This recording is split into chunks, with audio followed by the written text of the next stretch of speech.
I'd like to call the meeting to order and welcome everyone to the LaVergne Planning Commission regular meeting on January 30th at 2024 at 6 p.m. First item of business, we do have a quorum. Our first item is to approve the meeting minutes from the December 26, 2023 meeting. So moved. We have a motion to accept. We have a second. Second. We have a second. All in favor say aye. Aye. All opposed? I am correct. We didn't have anyone sign up for the public comment period. So at this point, I will turn it over to the city attorney, Mr. Cope, for a motion to nominate and elect a chairman for a one-year term. Thank you very much, Mr. Chairman. So at this point in time, the chair is vacated, and I will be the interim chair for purposes of nomination and appointment of a new chairperson and other officers. So at this time, the floor is open for nomination of a chairperson for a one-year term. Nominate Earl Garvin. We have a nomination. Is there a second? Second. Okay, all in favor signify. Any other nominations? Hearing none, all in favor of electing Earl Garvin to another one-year term as chairperson signify so by saying aye. Aye. Are there any opposed? Motion carries. Congratulations, Mr. Chairman. Thank you, ma'am. And thank everyone once again. And are you Second, done, Mr. third, and Cope? fourth, yeah? Exactly, sir. So on number 4, we have a motion to nominate and elect a vice chairman for a one-year term, and I will entertain a nomination. I nominate Jason Cole, Mayor. We have a nomination for Mason Cole. I second. All in favor say aye. Aye. All opposed? Congratulations, Mayor Cole. You are also vice chair. And on item number 5, motion to nominate and elect a secretary for a one-year term. Make a motion to nominate Graham Coates. Second. We have a motion for Mr. Coates and a second. All in favor say aye. Aye. All opposed? Motion passes. Congratulations, Mr. Coates. Thank you for your hard work all these years. So item number 6 has been moved, so we'll actually start on item number 7. Site plan, Co-op Business Park, Lot 3, 2 buildings totaling 171,244 square feet on 43.88 acres, requested by Kimley Horn, property located on Old Waldron Road, tax map 15, parcels 24 and 28, I-2 Heavy Industrial Zoning District, property owned by Tennessee Farmers Cooperative, Inc. Mr. Logan. Thanks, and a quick announcement before we get started. The Planning Commission and BOZA training, you've probably seen the emails, but that's been scheduled for the last Saturday of February. So that's February the 24th, and that will start at 8 a.m. Most of you know, but the state requirement is that all BOZA and Planning Commission members have minimum of 4 hours of training a year. So, and staff too that are here tonight that need those hours will also be at the training. So it's the last Saturday in February and 8 o'clock, and it'll be at the Stormwater and Codes and Planning Building at 5175 Murfreesboro. If you have any questions, just let me know. Thank you. So item number 7 is a request for site plan from the Co-op Business Park, and this is Lot 3 of the proposed business park. So on the screen, you can see the area in blue.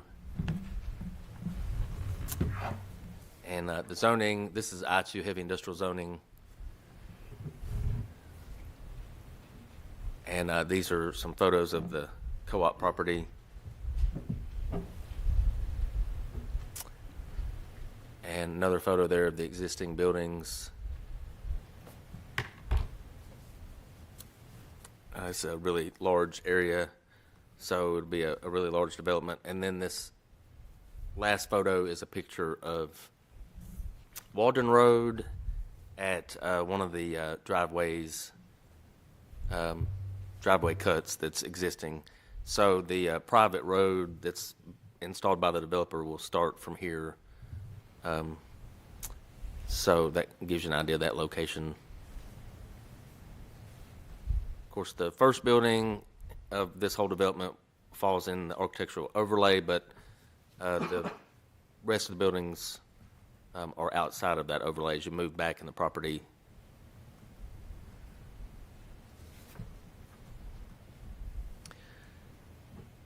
So this lot 3, will contain buildings 8 and 9, and lot 3 is roughly 44 acres.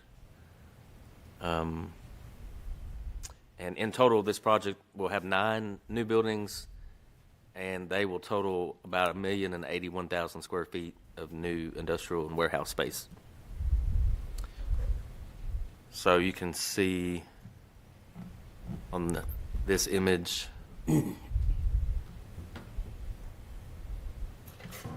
Lot 1 and 2 to the east, or excuse me, to the west, are closest to Walden Road. So Lot 3 is in the rear, which is to the right in this image, and contains the existing co-op and the elevators and all that.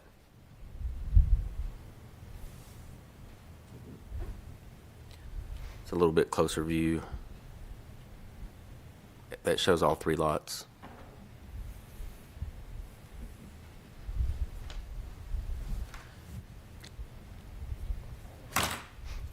So the planning comments, the only planning comment has to do with sidewalks on Old Waldron, and I believe that they will elect to do the fee in lieu unless something's changed. And then that's all for planning, and I'll turn it over to Mr. Lyde. Thank you. The engineering comments have been addressed. However, utilities has a few comments. They're relatively minor, but they do require some coordination between the developer's engineer and the Mr. Talovich, the utilities engineer for the city. Very good. Is there a representative here this evening for this project? Good evening, Jeff Konechny, Panatone Development Company, 1 Music Circle South, Nashville, Tennessee. Thank you, sir. So Kimberly, let me back up. So these 2 buildings, buildings 8 and 9, these are going to be buildings that are owned, operated, funded by the Tennessee Farmers Co-op. So they're not going to be part of the Panatone building, speculative industrial buildings. We're building it for them, but it really represents an expansion of the co-op campus, not only in terms of square footage, but employment as well.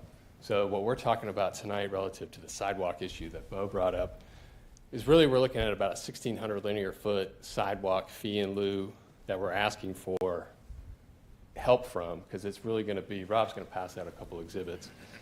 So it's going to be basically the area from where the crane area is to the lot 2 starts. So what Kimberly Horn took a deep dive into trying to figure out sidewalks in this area. At the end of the day, what we realized that the co-op project is really a legacy project that predates the city of LaVergne. You know, the co-op has been here probably 80 years.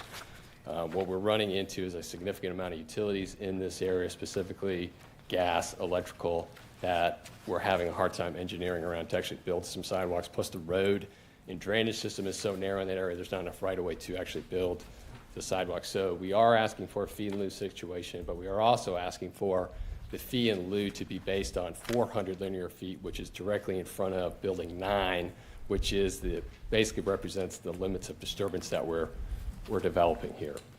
And the reason for that is really the co-op is the campus is sort of always ever changing, modifying, developing like we're doing here. There's a chance that the 2 office buildings on either side of building 9 are going to be developed in the future or renovated in the future. We've done, at Park 24 up the road, we've done this phased-in approach with sidewalks and fee in lieu.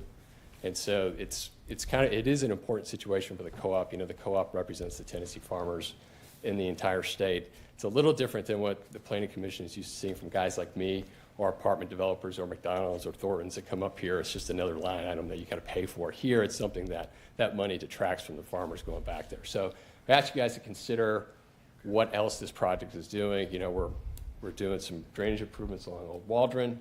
We're going to improve some water quality issues that the town currently has, and we're obviously increasing the tax base. So that's what we're asking for. The CEO of the co-op is here if you guys have any questions too to talk about the sidewalk issue. Very good. Thank you, sir. Comments from the board? I'll go ahead and tell the board, I've met with all of them about this. I don't have a problem myself with the phased in, but ultimately it's up to the board. Okay. Mr. Chairman, I met with them too. I gave them my thoughts and ideas to see if we could overcome some of the issues. My big thing for this board is we've been very consistent with sidewalks, and I think consistency needs to continue. I know this is a little different project, but consistency is one thing what we're looking for. So I maintain either they adhere to what we've been doing with everyone, all the other applicants that's been coming in here, or come up with some other resolution. I did suggest perhaps put in some of the monies for the sidewalk cost into down Old Nashville Highway on their property on the other side, just as a matter of interest, just to throw out there, but that I think was kicked back, or there was no comment on that. Drove down there today, understand it's a very difficult street, as you can see if you've been driven down it, but at the same time, if we do change, the board does change on this applicant, then everyone else that sees it's going to come in and do the same thing, and that what does concern me. And consistency, I think, is what this board needs to do. Thank you, sir. Mr. Coleman? I'm fine with the phased in. Smart. I'm leaning toward what Graham's saying. I don't want to set precedent. This is a 1 million square foot development, and we're talking about 1,600 square feet. I mean, 1,600 linear versus 4. So Yeah, it's a different situation here because it's different than what I'm doing on lots 1 and 2. When I was saying a little earlier about, I'm a commercial developer, we're used to doing it. This is going to be funded directly by a co-op, right? This 1,600 feet, it's a long ways. It's a lot of sidewalk. It's a lot of fee in lieu for really what they're doing out there. It's not that much development for what they're doing. At some point, these other places will get developed, right? And what you don't know is you pay a fee in lieu now. What happens if, what happens if there's, you guys decide to do the road over in the future? Old Water probably is due for an upgrade at some point. What happens if that development is going to be so significant at that point in time they elect to relocate some utilities and build a sidewalk at that time? I think this gives the city and the co-op the most amount of flexibility to deal with what happens in the future. They're not, it's really just a deferral of this payment based on what's going to happen now in the future. where are we at on linear foot cost? 12. 12 Per square foot. per square. Right. So it's $90,000 for 1,600 linear foot versus $24,000 for 400 linear foot. And keep in mind, we are building on our piece. We're doing sidewalks, right? So, we're handling that piece. So it's just this situation for the co-op, which is a unique situation. Still with Graham. Yes, sir. Mr. Jim? Yeah, I'd say the same thing. I'm with Graham on this. Ms. Carroll? I'm with Graham. So I think the board consensus is the 1,600 linear feet. If that's fine with you, we can proceed forward. Well, we got to move on. So, yeah, we'll take that vote and then deal with it. Very good. So with that, do we have any other questions or comments for the applicant? If none, we'll entertain a motion, and that needs to be included in the motion. Mr. Chairman, I'll make a motion to accept as submitted with pursuant upon the fee in lieu of the, what was the total amount, Gary? $90,000. $90,000. Second. We have a motion and a second. All in favor, say aye. Aye. All opposed? Motion passes. Item number 8, concept plan, LaVergne Business Center, 2 buildings totaling 346,800 square feet on 29 acres, requested by Kimley Horn, property located at 1701 Morris Street, tax map 14, parcels 46.01 and 25, I-1 Light Industrial Zoning District, property owned by Big Acquisitions LLC. Mr. Logan. Thank you. This is a request for the concept plan at the LaVergne Business Center. So this property is off of Morris Street and Minerva. So it's outlined here in the light blue color, which is I-1 Light Industrial Zoning. So this is Minerva Drive as it goes by Allvan and then goes up to roughly a 90-degree turn, and that's Morris Street. So it gives you an idea of the general vicinity. And then here's some photos of the property. This is the existing gravel drive. And so this is taken at that 90-degree turn. So this is the home on your left as you're facing north. And then this is the home to the right.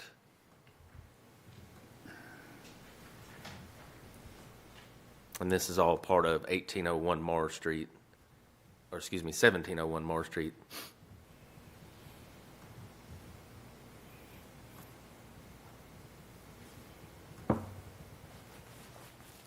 So the proposed layout that they've shown is for 2 new buildings, and they're indicated for new parcels that will be created with their plat, and together those 2 proposed buildings total 346,000 square feet of new space.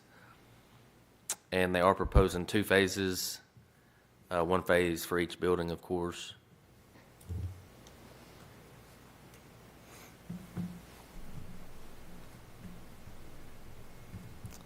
So this plan shows what they're proposing. And in December, they were proposing, they talked about accessing possibly through a private easement, but since that time, they've been working with staff and had several meetings. So now they're proposing to build a cul-de-sac at the end of Minerva Drive, which you can see here on this plan.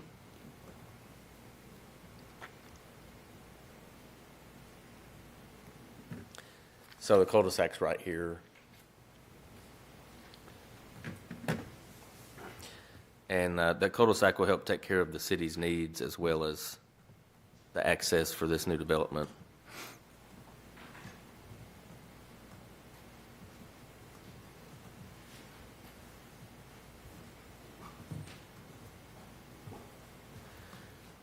This is a closer look at the 2 buildings. So proposed lot 1, the building's about 180,000 square feet. And then to the right, lot 2, that building would be 165,000. And of course, detention would go to the east side of lot 2.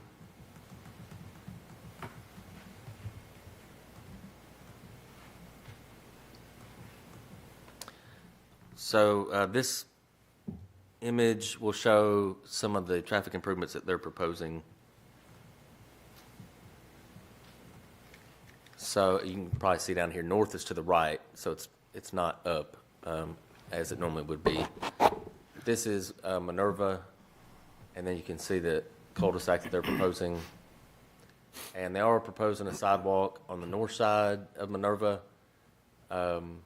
They're not proposing on both sides at this time, but just that north side. And this is all van property here, but it'll be on that side of the road. They're also proposing to change the road from a ditch section to a curb and gutter.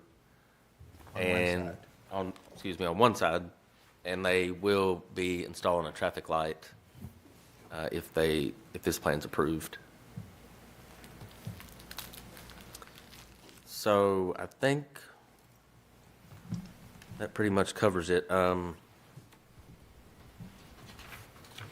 There's not any technical comments from planning, but there are comments. Some of these have been taken care of, like the cul-de-sac, but staff thought it was best to just leave the opinion that it's always been staff's or planning department's opinion that the best way would be to access somehow to Dick Buchanan. I think this traffic light's going to be in the neighborhood of $400,000 to $500,000. So it surely would be nice to use an existing traffic light and not to put another traffic light on Murfreesboro Road, which I guess that's up to the traffic engineer. But avoiding a light would be nice and using existing infrastructure. But according to the developer, that's not possible. That they've not found an avenue that'll work for them.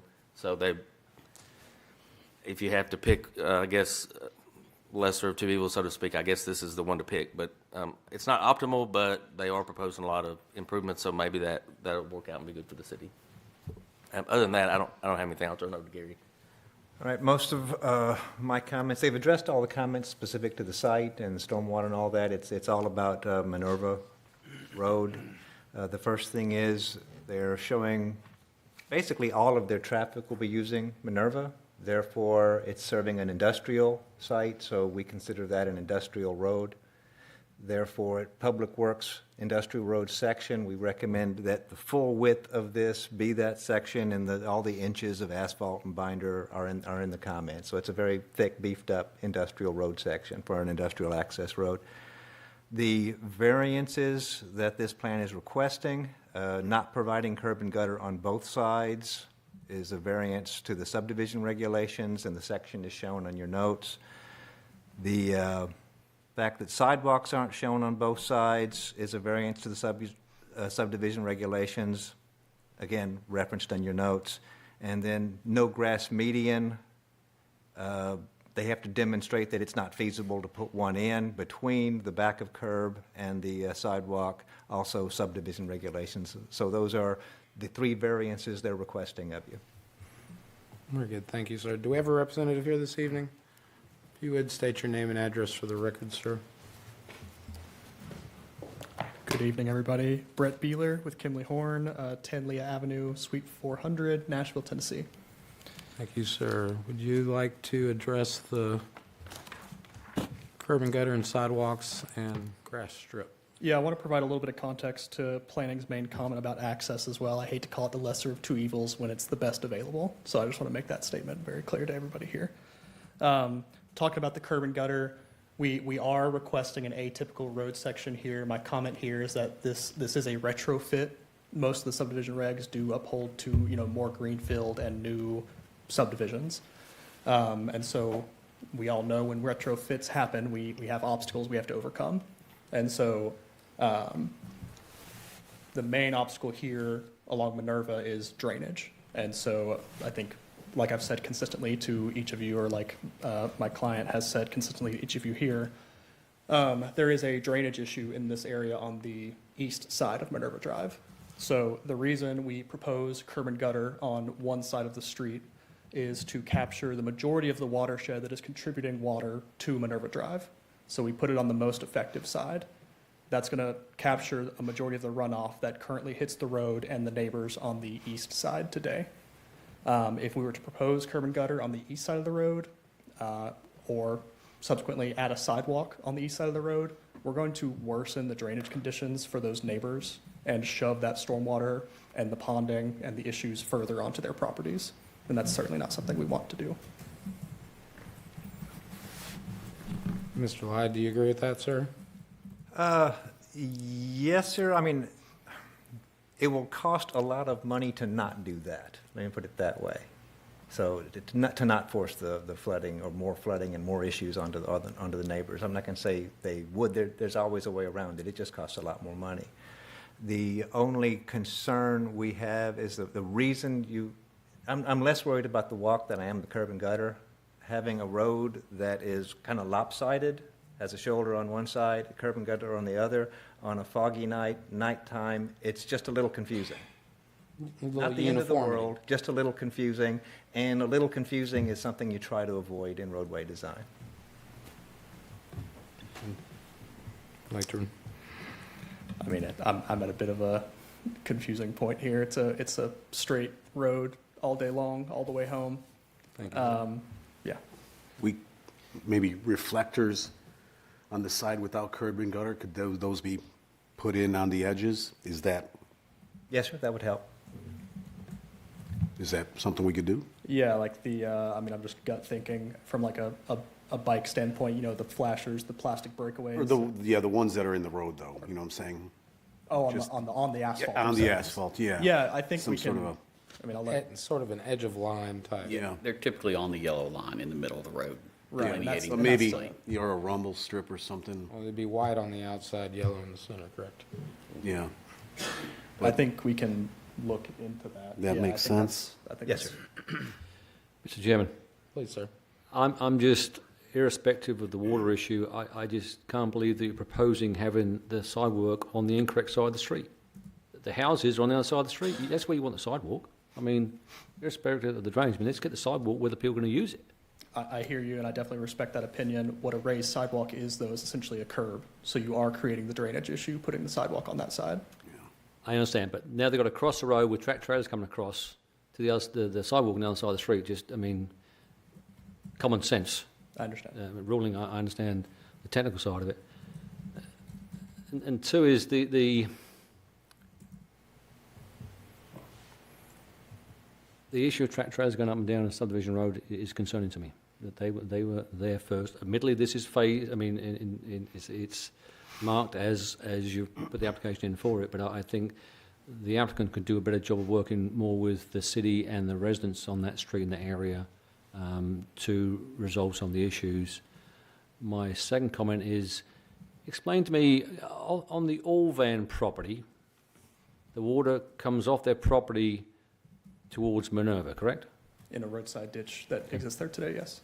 I spoke to one of the residents on Mars, and she's indicating to me that where your traffic circle is, the water is running across the road onto her property On Mars, on Mars. So Yeah. at some point in time, that makes sense that you've got the water running towards the residential, and it's got to meet somewhere and go somewhere. So I'm just trying to figure out, have we got this right? so just 3 quick points. That neighbor is further east off Mars, well away from the property and the development in question. I know the neighbor we're speaking of. 2, development can't fix all of the natural problems that exist, especially when they're well outside the scope of the development. I think we're doing more than enough for the neighbors from a safety standpoint. On all of our industrial projects, specifically from a Kimley Horn standpoint, we really try to over-detain stormwater because we know how much impervious area we're adding to our development.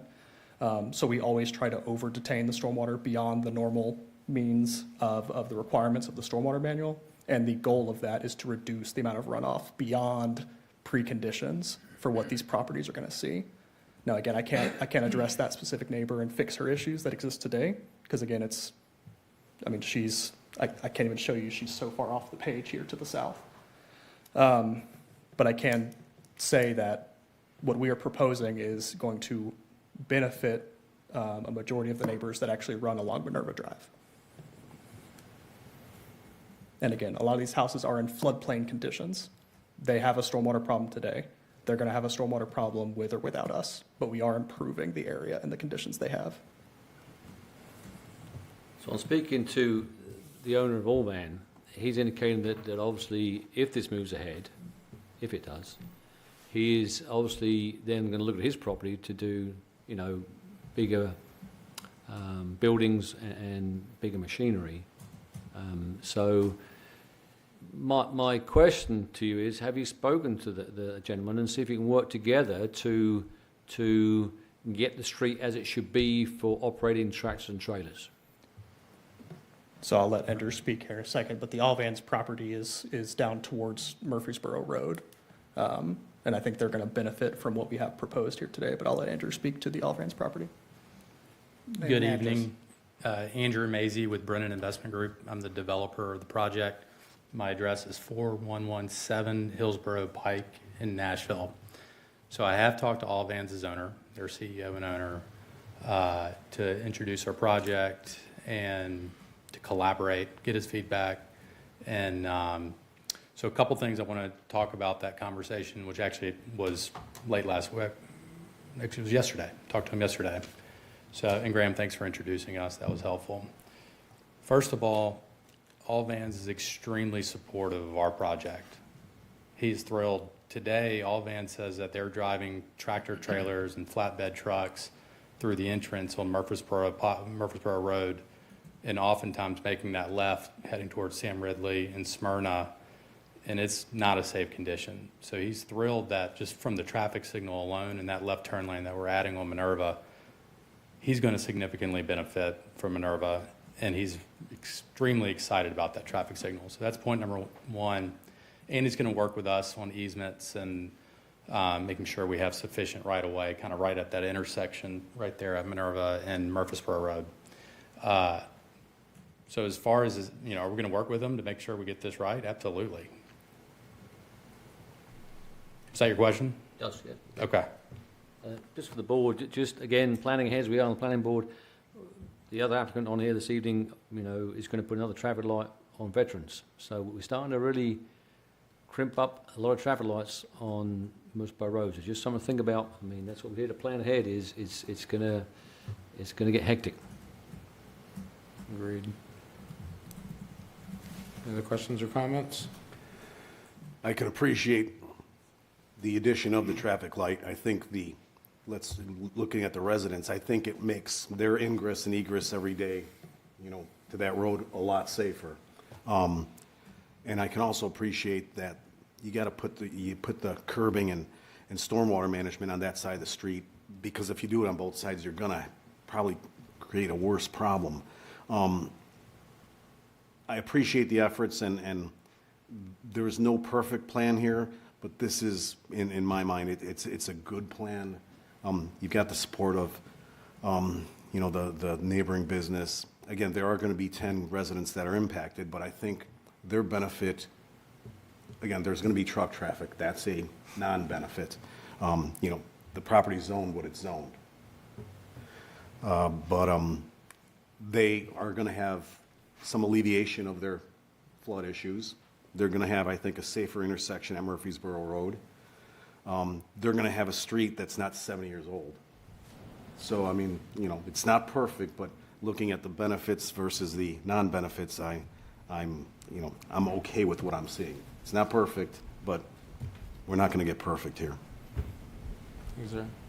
So to ask, do you plan to follow the industrial road criteria that Gary outlined, with as far as the gravel, the numbers that he's got for gravel binder and topping? The materiality, the section, yeah, that would be our intention. Okay. Any questions or comments? We'll entertain a motion if no other comments. I'll make a motion to accept as submitted. Second. We have a motion to accept as submitted. We have a second. All in favor say aye. Aye. All opposed? No. No, Mr. Cooks? Anyone else? Motion passes. Thank you. Item number 9, preliminary plat, LaVergne Business Center, 2 lots totaling 29 acres requested by Kimley Horn, property located at 1701 Mars Street, tax map 14, parcels 46.01 and 25, I-1 Light Industrial Zoning District, property owned by Big Acquisitions LLC. Mr. Logan. Thanks. So this is the exact same property. This is the request for the preliminary plat. And here they're proposing 2 lots on the 29 acres. And since we already went through those maps, I'll skip those. But this will create the lots that are not there today. And with the new lots, that will allow for the new buildings to proceed. In this image, you can see Lot 1 is to the west, and then Lot 2 would have the building and the detention area. And then the cul-de-sac will be in this small area, which they're calling Lot 3 on the plat. And I don't believe there's any comments at all. So that completes the report. Thanks. Thank you. Do we have any questions or comments from the board? Make a motion to accept as submitted. We have a motion to accept as submitted. We have a second? Second. We have a second. All in favor say aye. Aye. All opposed? No. And no from Mr. Coates. Item number 10. Motion passes. Item number 10, excuse me. Item number 10, concept plan and preliminary plat, Uptown at LaVergne, 8 commercial lots on approximately 14 acres requested by DSG, property located at Murfreesboro Road and Veterans Memorial Parkway, tax map 14, parcel 72.04, C2 Highway Service Zoning District, property owned by Richland South LLC. Mr. Logan. Thanks. So this is the request for concept plan and preliminary plat at the Uptown at LaVergne development. And with this plan, they're proposing 8 commercial lots on about 14 acres. So on the screen, you can see the area outlined in blue. Some of the neighbors here, this is the post office, and then the Dunkin' Donuts beyond the post office. And then this large building here is the Mid-South Carpenters Training Center and School that was built about 2 years ago. So this large area is what we're considering here with the Uptown LaVergne development. And for the zoning, this is all zoned C2, which is highway service commercial that allows restaurants and retail establishments such as the Aldi's that we'll get to in a minute after this item's covered. So these are the photos.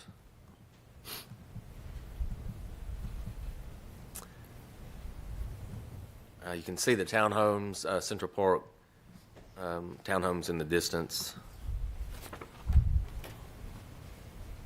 So this property is adjacent to that as well. So Murfreesboro Road is here, and you're looking toward Nashville, and you just see the top of the post office in the distance.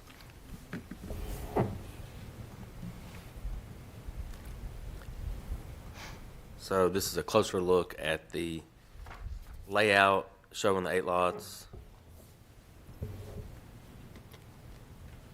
And this lot here that is basically blank is the Mid-South Carpenters Center.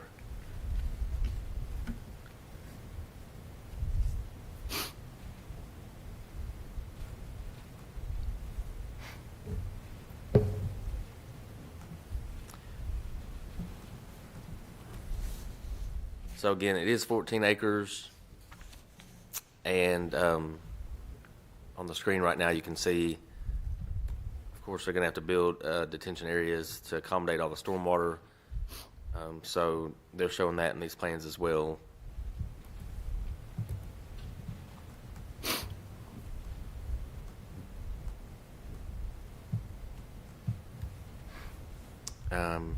Beyond that, I think everything has been resolved. There may be one question about utilities, so I'll turn that over to Mr. Light. Thanks. Thank you, sir.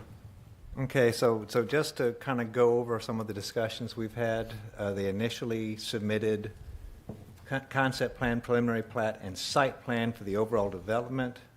We've talked back and forth with them. That really isn't the way to do this. So what they're doing is they've submitted concept plan, preliminary plat, what you're looking at right now. If those are approved, then they will submit construction drawings under the subdivision regulations, and you'll be seeing the site plans under the zoning ordinance as the individual lots develop, which is a more normal our process. So we're not going to be talking about the site plan as the next item. I believe that's going to be withdrawn. Yes, sir. They've addressed all of our comments. It was quite a flurry by their engineer. The one comment we're showing under utilities is not a comment for their plans. Their site investigation identified a problem we possibly have with a water line not being in one of our easements. So all it is a notation where we're asking them for some help when they get to the final plat process of maybe giving us some extra easement. So as far as these plans submitted, there's no engineering or utility comments. Perfect, thank you. Have any questions or comments? No. If none, we will entertain a motion. Motion to approve? We have a motion Our to second. approve and a second. All in favor say aye. Aye. All opposed? Motion passes. We will be going back to item number 6 on our agenda, everyone.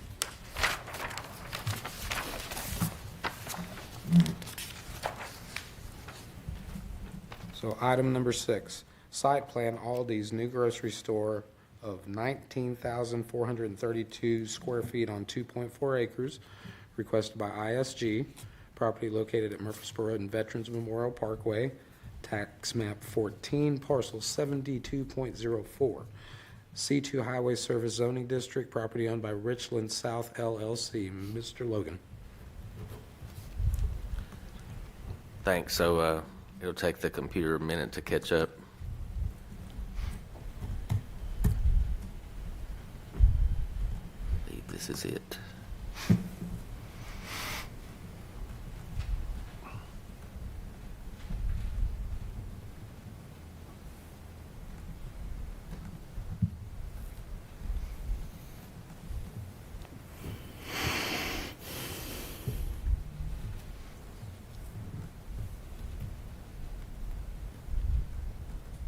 Okay, so this is the site plan request for Aldi, and I spoke with the chairman before the meeting and thought it would be best to move Aldi behind the last item, which was Uptown at LaVergne.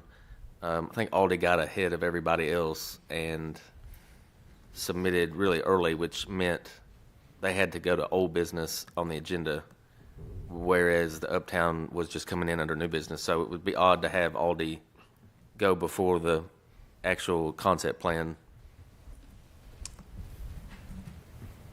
computer doesn't die. These plan sets are so large that it doesn't do well.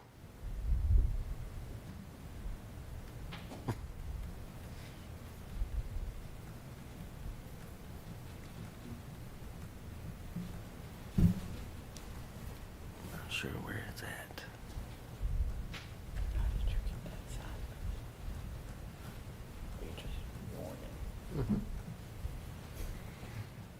Well, this is close enough, so I'll start here. So this is the site, and you can see all the development around. So Veterans Memorial Park is behind this property and to the north.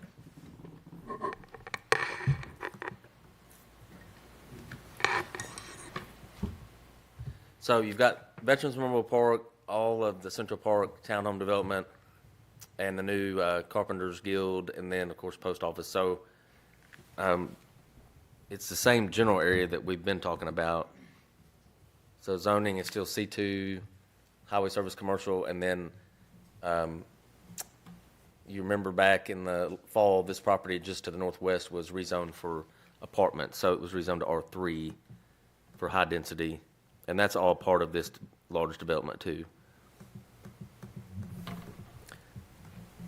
So I'll skip the photos since we saw those with the last item.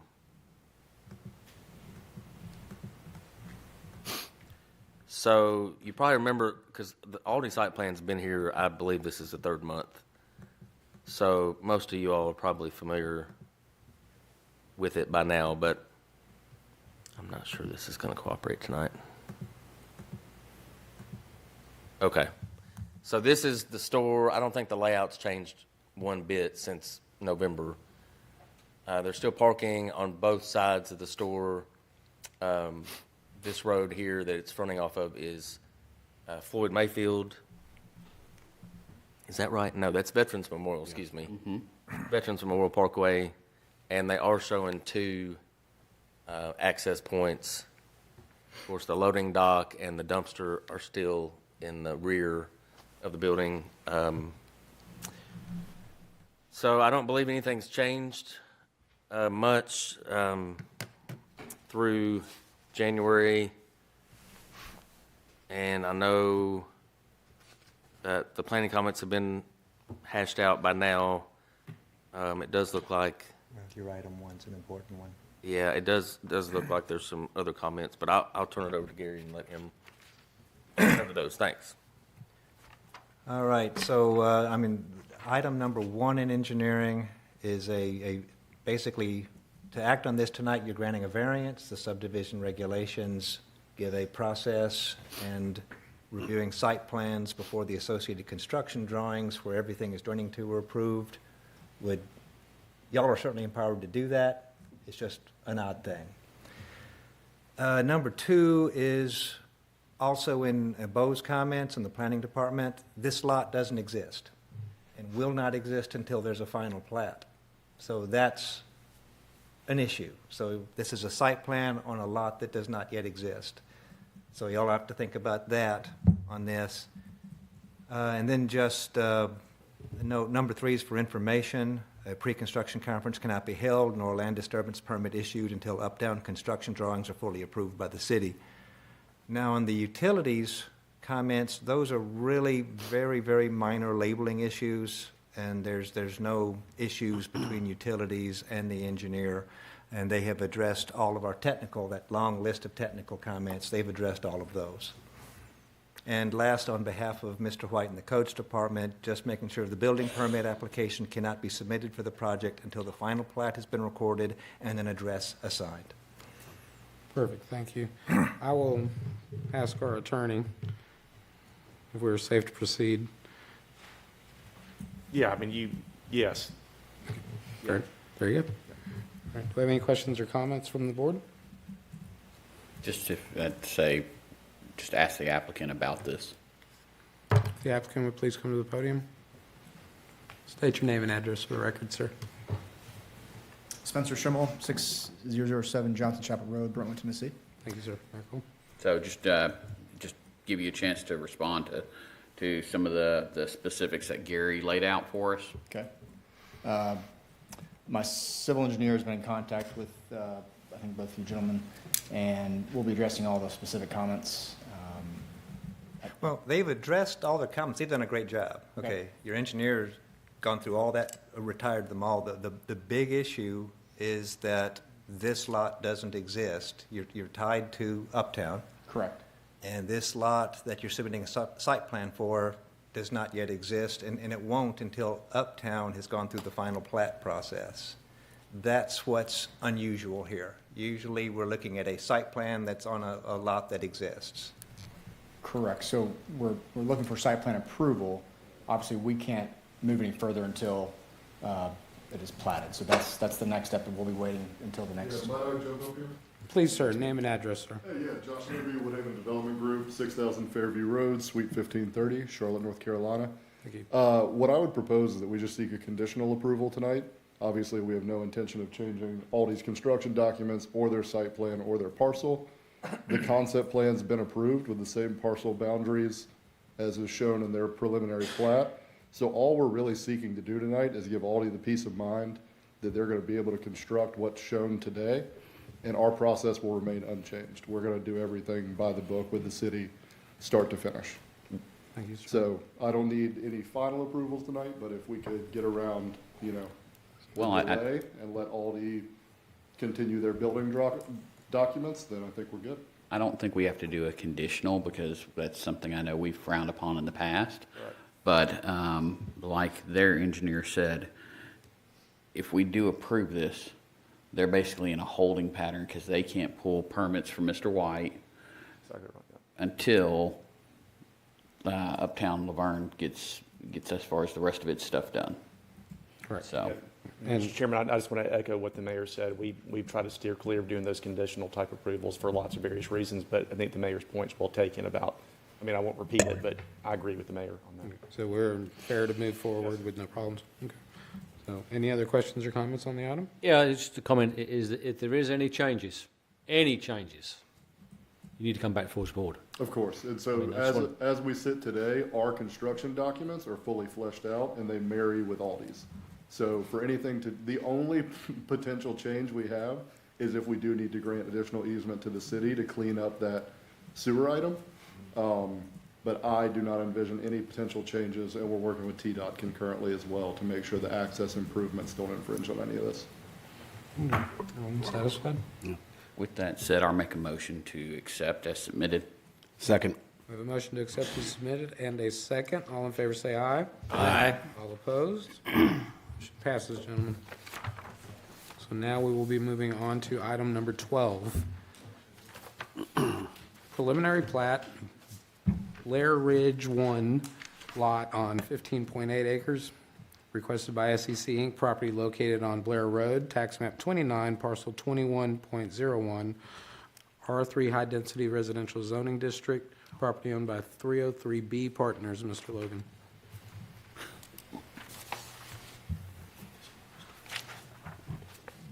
So I'm not sure the presentation is going to get through, so I'll just read the report. I think somebody said the packet was 1 gigabyte. Oh, wow. Or terabyte, or I don't know. I'm not a computer person. One of them bites. One of those bytes. Anyway, so this is Blair Ridge, the preliminary plat. This is one lot. It's about 15.8 acres. Yeah, well, okay, thanks, yeah.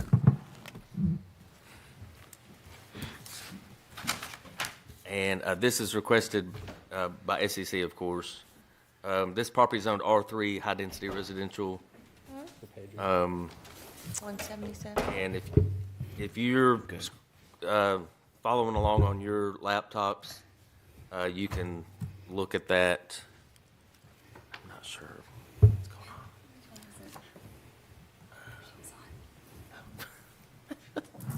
Does it need to go? It's because it's a terabyte or whatever. It's such a large presentation.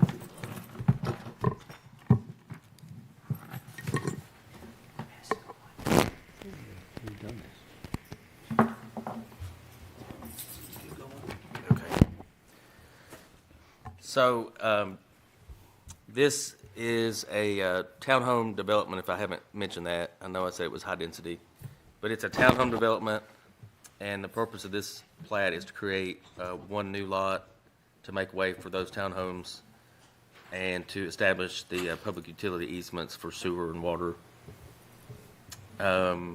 New parcel will be served by a new internal road, and that will be installed by the developer, of course. There are no planning comments. There are some engineering comments. So I'll turn that over to Mr. Lyde. The engineering, there's actually several comments. Now, the engineering comments themselves are relatively minor, but they come straight out of the subdivision regulations checklist.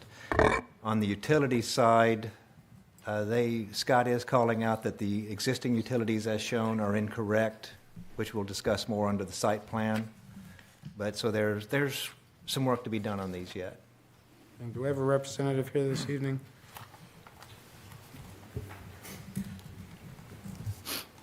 Name and address, sir.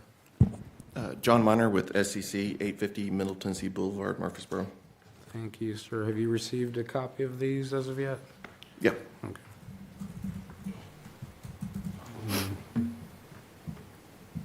Addressed, not addressed? For this meeting, no, so we'll request a deferral. Very good. I put that on. We'll see you at workshop, 2 weeks, Yes. approximately.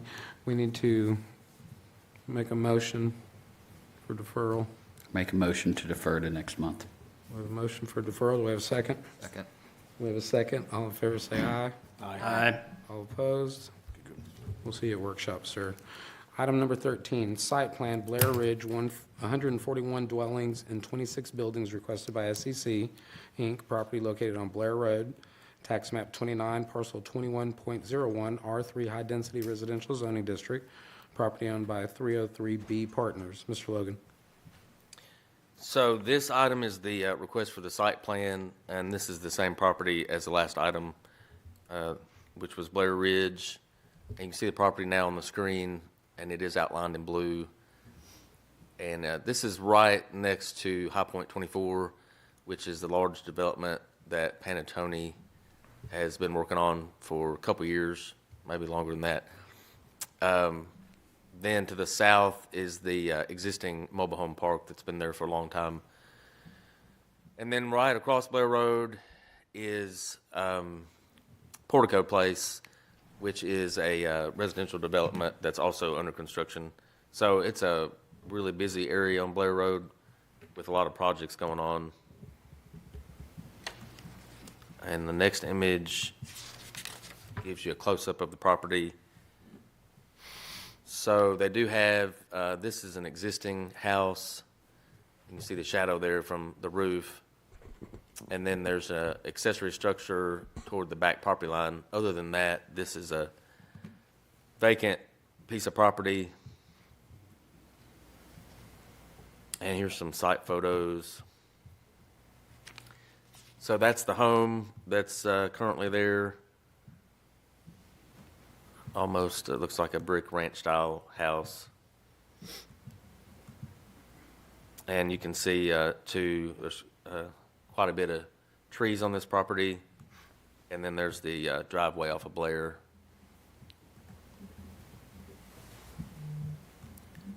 And then there's the zoning. So we're looking here at this green area, which is R3.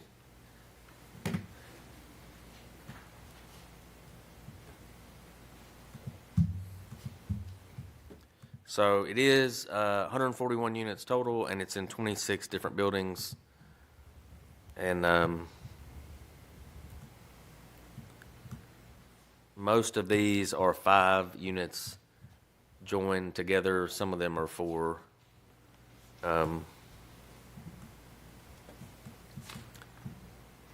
So this layout here shows how the buildings are arranged, and it's more or less in a circle when you drive in and you just make left turns. and go more or less in a circle. The dog park is proposed. You can see it there in the middle, along with the mail kiosk that would be next to it, and a playground area as well. So all those are in the middle, centrally located. And of course, they're also showing that some of these road improvements on the curves have been from the portico development.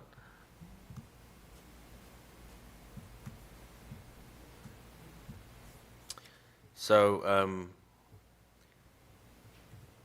also the developer has indicated these would be two stories tall, all the buildings, and city requires, with the old ordinance, 423 spaces, and that's 141 units times 3 spaces each. So that would be 423 proposed, and the applicant is showing 466 parking spaces, including 2 handicaps. So they have plenty of parking. There's no problem there. And I believe that they would not be able to use the new parking requirements because I don't believe that's passed the BOMA yet. So there's no one planning comment that we had was, what's the plan for trash pickup? And that's all planning had. And then I'll turn over to Mr. Lyde. You can see from the report that there's quite a few comments and quite a bit of work to do on these. The one that I would point out as probably being the number one is the request for a traffic study. For the similar developments, we've requested traffic studies, and we certainly want one for this corner, this curve in Blair Road. And at that point, I'll turn it over to Mr. Douglas, because there's also a very important one under fire. Thank you. Mr. Douglas? So currently, the way it's drawn up with the entrances and exits, you would have to comply with Appendix D of the code. You can actually substitute that if it is sprinkled. So either way you want to go, we can do it that way. Thanks, sir. Still got a few items to work on this one as well. Yes, sir. Same emotions as the last one? Yes, we'll request a deferral, but I'm here if you have any questions currently. Make a motion to defer. Or second. We have no questions. Motion to defer in a second. All in favor say aye. Aye. All opposed? Motion passes. We'll see you at workshop, sir. Item number 14, preliminary plat, Burnt Wood, 8 lots and common area on 3.9 acres requested by Huddleston Steel, property located at Burntwood Drive and Vineyard Lane. Tax map 32, parcel 6.03, R1 Low Density Residential Zoning District, property owned by Gaddy Homes. Mr. Logan. Thanks. So this is the request for Burntwood. This is a preliminary plat that would create 8 lots and common areas on 3.9 acres. So this property is zoned R1, which is low-density residential. We'll look at that in just a moment. This is image of the property. So this is at Vineyard Lane and Blair Road. Most of you probably are very familiar with it, but this is Blair with the curve that comes up a lot in conversation. And zooming out, you can see, so this is the property near the middle of the image, and then you can see just how much development is to the south. There's really a lot. And of course, this is not far from the last item, Blair Ridge, which is just here to the north. And then you've got Portico and the others on top of that. So busy area, you can see in this orange color. So this is all R1 is low density in the orange color. Basically everything south of Blair.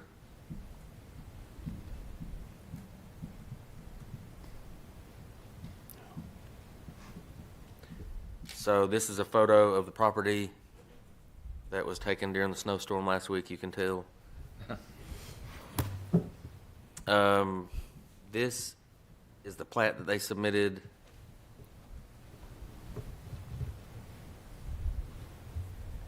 And it's pretty simple. It's not very large, but they are proposing the one road in the center, the one cul-de-sac that would serve all the lots.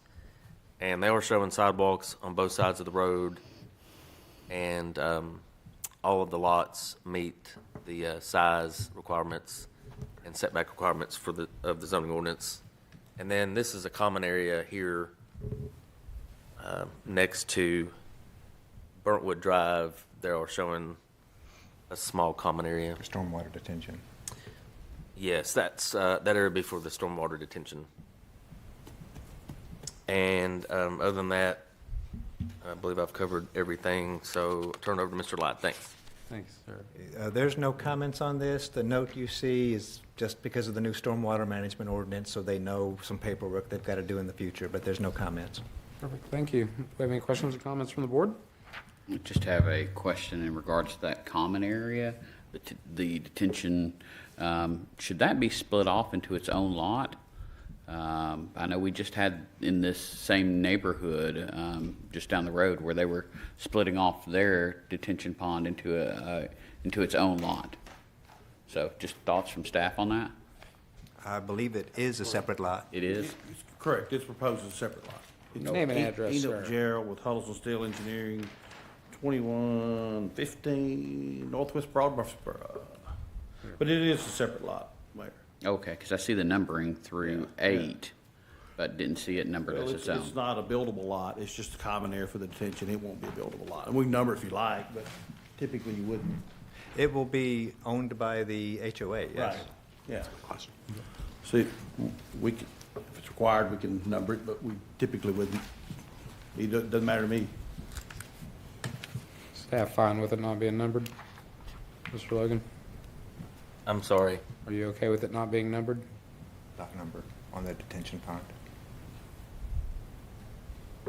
Should it be lot 9 or should it be unnumbered? I don't see a major problem with it. I mean, nobody's gonna be able to pull a building permit on that lot, so. Well, I'm just trying to save us trouble because we had the other one in this neighborhood that was grouped together with the house, and then they had to basically subdivide it into its own lot. So for me, looking at it, I couldn't quite tell it was its own. I'm okay with that. That's fine. But if it is its own, that's my big thing, is just to make sure of that. We'll make it lot 9 and make sure we note that it's a non-buildable lot. Yeah. Any other questions or comments? Number 4 is a buildable lot. Yes, sir. We, like I said, these are larger lots, but we moved the line between 4 and 5, and there's like a 50 by 60 envelope to the west side of that lot. There's plenty of room, yeah. Any other questions? Entertain a motion. Make a motion to approve. We have a motion to approve is submitted. We have a second. Second. We have a second. All in favor, say aye. Aye. All opposed? Thank you. Motion passes. Thank you, sir. Item number 15, site plan U-Haul Phase 2, 2 buildings totaling approximately 43,000 square feet on 10 acres, requested by SEC Inc., property located at 503 New Paul Road, tax map 17, parcel 40.03, I-2 Heavy Industrial Zoning District, property owned by Americo Real Estate Company. Mr. Logan. Thanks. So this is a request from U-Haul, and site plan approval is what they're requesting, and they are adding finally phase 2 to their property. Building to the front that has self-storage, climate controlled. I don't know if the whole building's climate controlled, but I know a lot of it is. So you can see it there on the image, but that was finished roughly in 2020. And so that building's been out there about 3 years, 3.5. But the rear part that's shown here at that time was going to have some areas of covered storage for RVs and boats and other vehicles like that. But they, U-Haul decided to not build that rear part, so they came back here to the Planning Commission and got approval from the Planning Commission to not do the rear part, and I think they did that in 2021. So we're familiar with them, and staff has worked with them a lot over the last several years. They did put in a nice sidewalk on New Paul So that sidewalk is along New Paul at the front of the building. They did that, so that's been covered and that's good. So none of those comments, or you may have noticed, are necessary for this report. Zooming out, you can see it is next door to the apartment complex. That's really the only residential even remotely close. It's all industrial, warehouse, distribution type facilities all around it. And on the zoning, it's here outlined in blue, this dark blue area, which is I-2.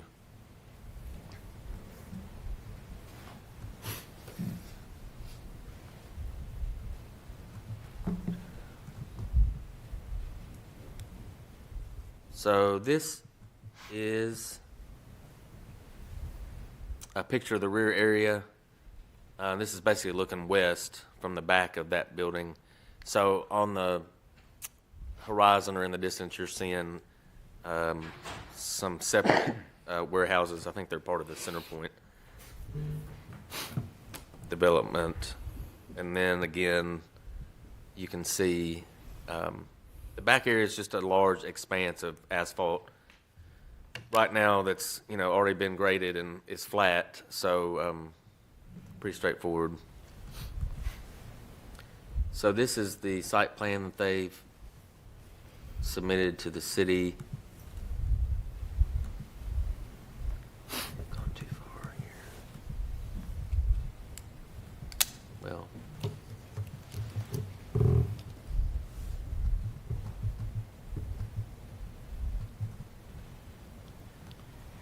So this site plan shows what they were proposing.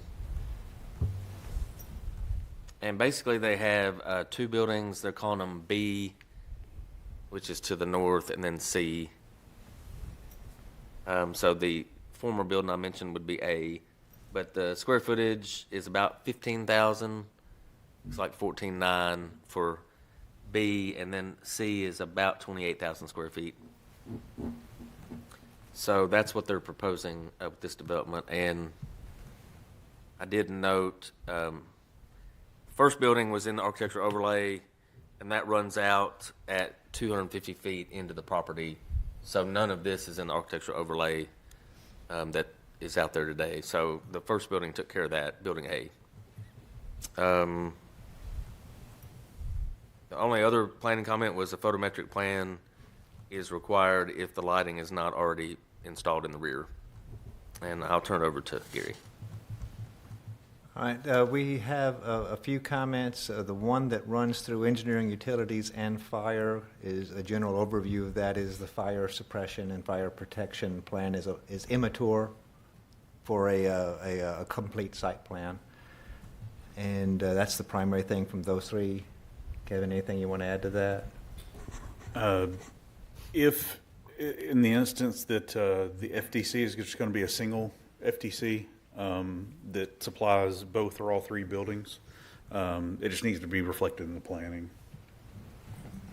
Okay, Is that all? And on behalf of Mr. White and the Codes Department, again, there is a retaining wall shown, but it's not a site retaining wall. It's associated with a building. So the design for that would be submitted with the building permit. We don't need to see it now. Perfect. That's all our comments. Thank you, sir. Is there a representative for this project here this evening? Name and address once again, sir. John Miner with SEC 850 Middle Tennessee Boulevard, Murfreesboro. Thank you, sir. Questions or comments from the board? Go ahead.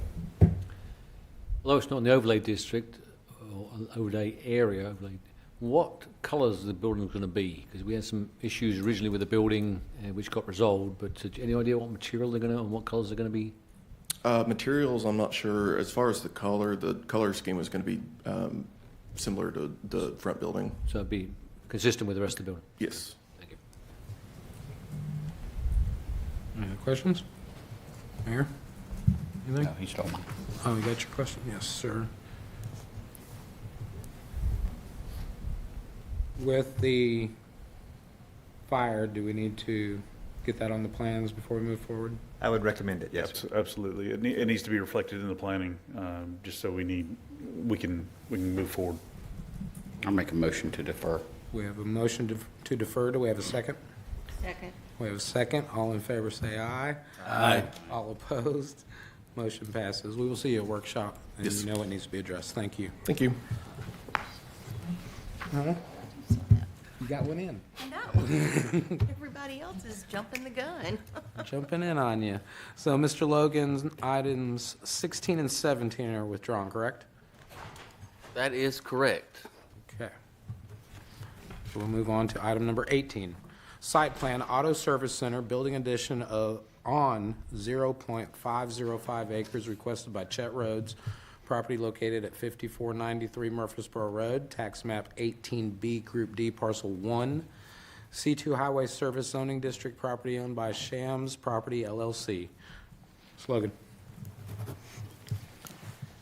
Thanks. So this is a request for site plan approval. It's actually really just to add an accessory structure to an existing building. So let me get past the two we skipped. Okay, so here it is. So this is, as you probably know, it's at the corner of Mercury Drive and Murfreesboro Road. And I believe a lot of people refer to it as the Van Winkle Small Engine Repair Shop. So it does have the green roof. I think it's had that a long time. And this came to Planning Commission also about 3 years ago, and it was in the overlay. So at that time, they added quite a bit of brick to the first floor of the building to get it through the overlay. So that was added at that time. Here's a close-up of the building and parking. So this,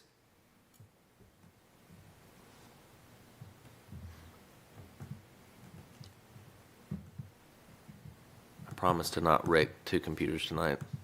Okay. Don't promise. I shouldn't promise. So the new imagery shows what they added from the site plan 3 years ago, which is basically a concrete parking lot. They added some ADA spaces, and then they poured concrete down the rear of the building. And they did add this sidewalk as well with the site plan. So they did a lot of things back, a lot of improvements 3 years ago. This request is only to add a structure in the back. My understanding is it's going to be installed above existing concrete. So Gary, correct me if I'm wrong, but I don't think it's changing any of the stormwater calculations. No. The main reason it's here tonight is because the architectural overlay does not allow really any materials except brick and stone, and it will allow some different materials if the 50 and the 80 percentile markers are met, just like any other building on Murfreesboro Road. But they had a structure there, I believe, last summer, and that's kind of what led them to have to submit a site plan is that structure shouldn't have gone up, and then it didn't meet the architectural overlay, so that was a problem. So that's what they're trying to get approval for is that structure. And some of the staff comments, the submittal did not show planning enough to know what they're proposing.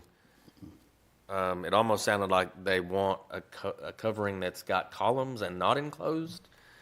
So they need to specify exactly what that looks like, and then they need to submit color elevations, of course, and a materials board, and those are all planning comments for that too. Other than that, I don't have anything. Thank you. We have a representative here for this project. If you would name and address for the record, sir. Adam Glenn, 1501 Mearns Court, Clarksville, Tennessee. Yes, sir. There's a 12 by 20 patio out there off that backside. They're just wanting to put an awning over it, that's all. And there are 6 brick pillars we're going to erect to hold that awning, just to meet the 80 percentile regulation. Okay. Simply a break area for the staff, sir. Thank you, sir. Go ahead, Mr. Logan. Well, if it is just a covered awning, or I'm sorry, what'd you call it? It's just an awning, sir. Yeah, so then that begs the question, you can't have open storage in the architectural overlay. So that's why when we reviewed it, staff was like, well, it needs to be enclosed because you couldn't have open storage under the carport or awning, whatever it's called. So that would need to be addressed as well.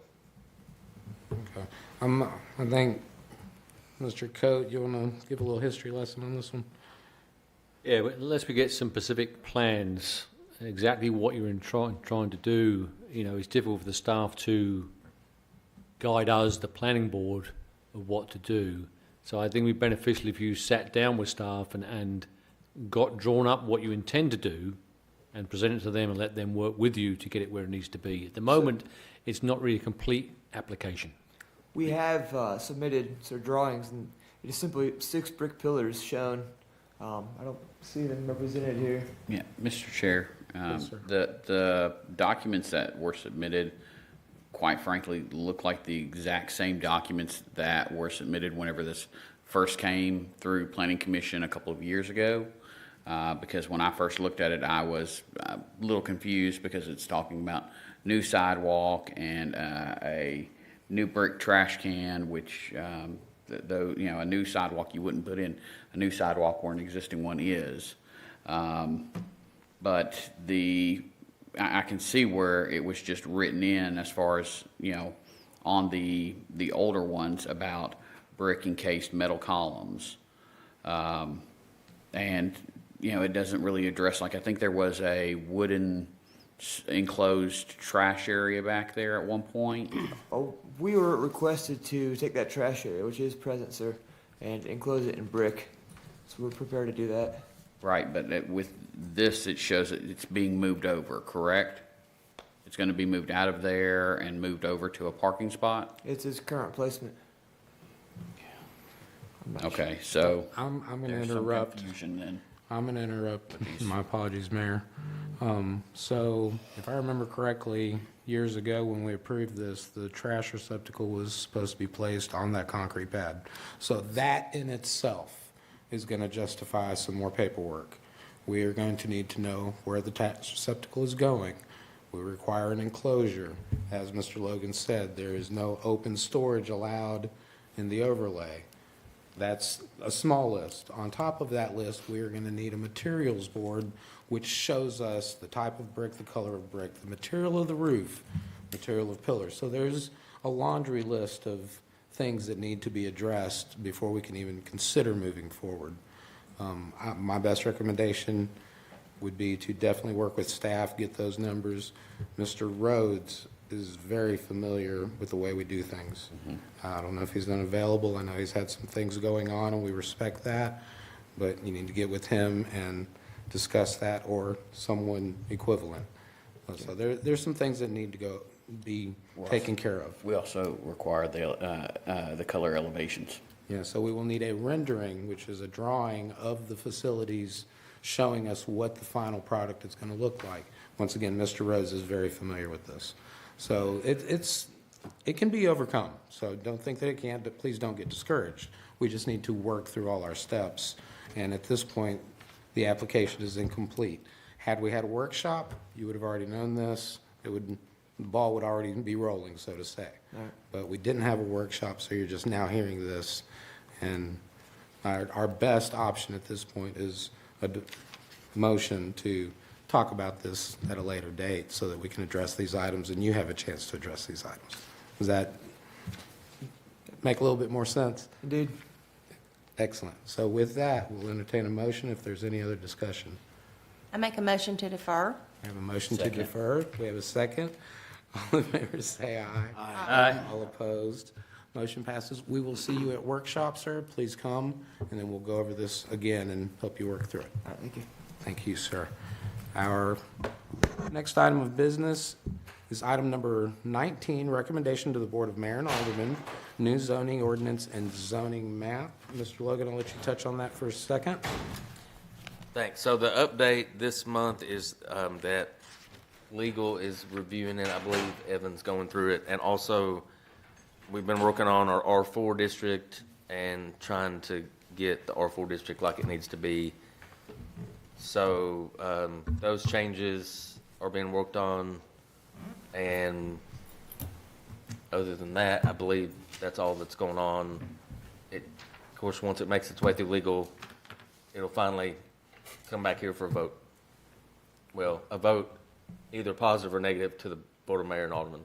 With this being an agenda item, should we vote on it, sir, for deferral? Mr. Chairman, that's probably a good idea. You could just, well, it's not actually you don't have a recommendation before the board at this point, so let me think through that for a second.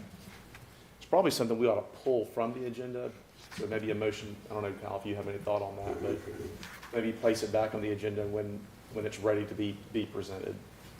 So, I think that'd be best, probably. Yeah. so we would entertain, it would be a I'll motion. make a motion that we remove this from the agenda until such time that city staff and legal have finished their review and updating, and are ready with a recommendation. Yes, sir. We have a motion, do we have a second? Second. We have a second, all in favor say aye. Aye. All opposed? Motion passes. And lastly, bonds and letters of credit, ma'am. Hello, Commissioners. You should have the bond list in front of you. It is up to date, and that's all I've got. Thank you, ma'am. With that, thank you, everyone. Meeting adjourned.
we better get started. It's about 5 after, and I know our friends here have another show to do after our show today, so I know they're ready to get started. And you look and you go, my goodness, look at that. Who is here today? Does anybody know? A puppet show. That's right, it is a puppet show. Of course it It's would be the a Runaway Puppet Theater. They came last year. They were wonderful. Their show was so much fun. I know it's going to be just as great this year. So I think it has something to do with the Sandman or something about going to sleep. Well, hey, that matches our theme this year, doesn't it? Dream big, read. Let's all shout that on the count of 3 as loud as we can and see if that wake. They may be asleep back there for all I know. Maybe that'll wake them up. So on the count of 3, as loud as we can, let's say dream big, read. 1, 2, 3.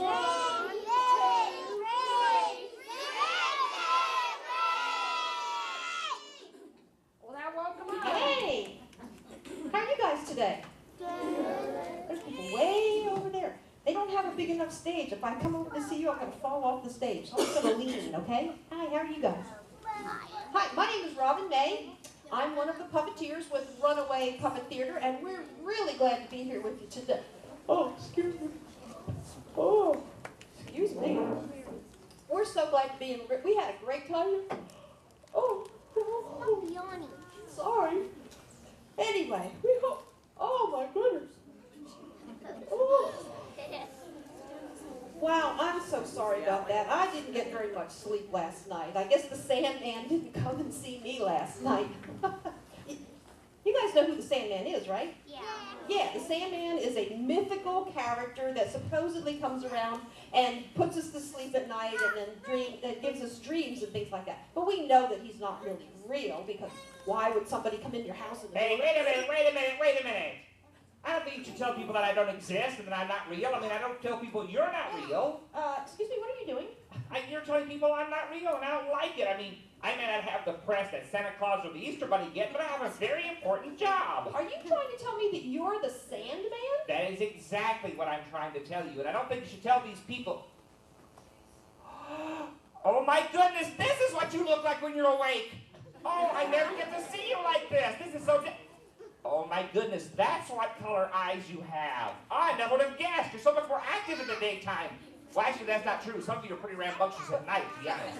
Excuse me. You were saying you had a very important job? Oh, yeah. Well, most people think I show up and put people to sleep, but that's not true. I actually show up after you've already gone to sleep. Oh, so after we're sleeping, that's when you show up. Exactly. So I know which one of you out there still wear footy pajamas. Yeah, not just the kids either, I can tell you. And I know which one of you still sleep with stuffed animals, like stuffed bears and things like that. In fact, there's somebody out there right now who sleeps with a stuffed octopus. Really? You know who you are. Cool.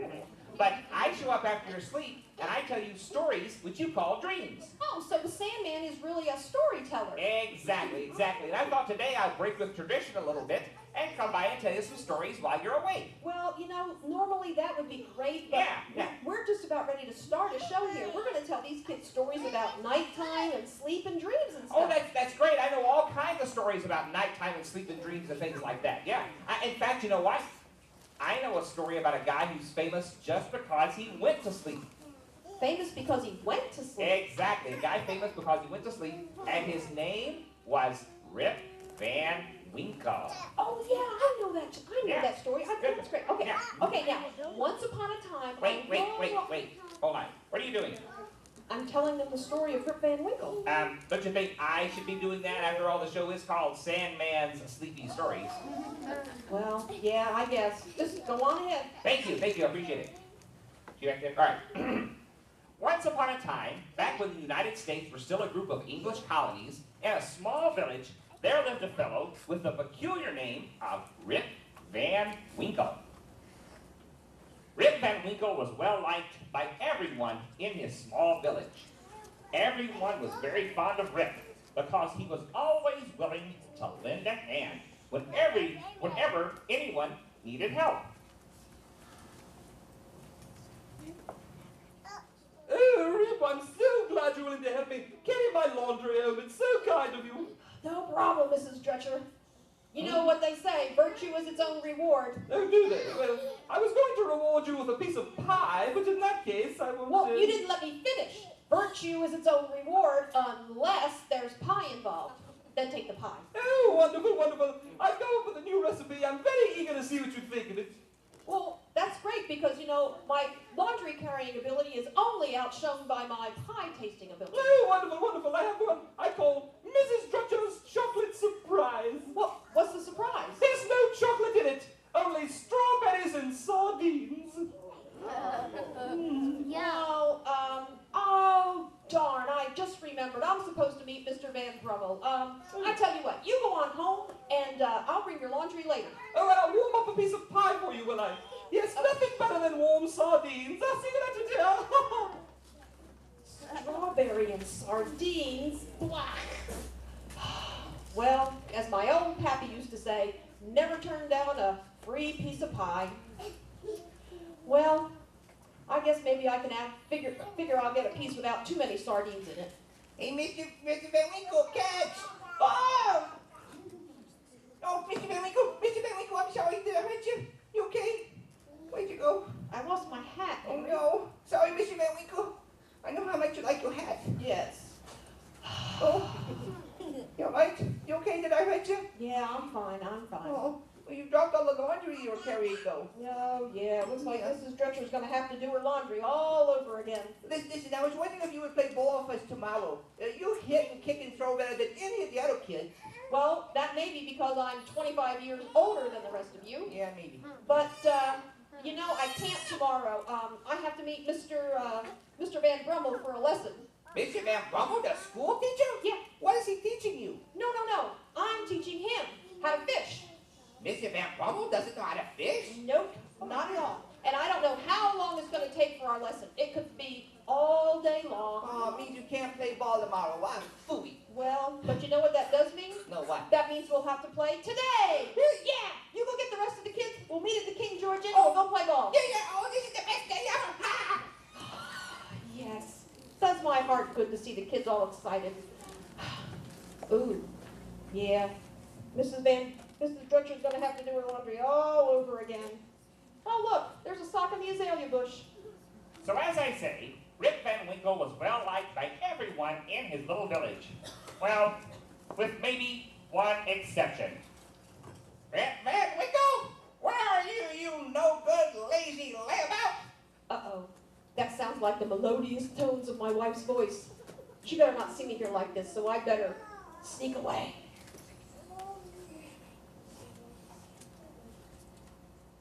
There you are, you no-good, lazy husband of mine, trying to sneak away from me, were ya?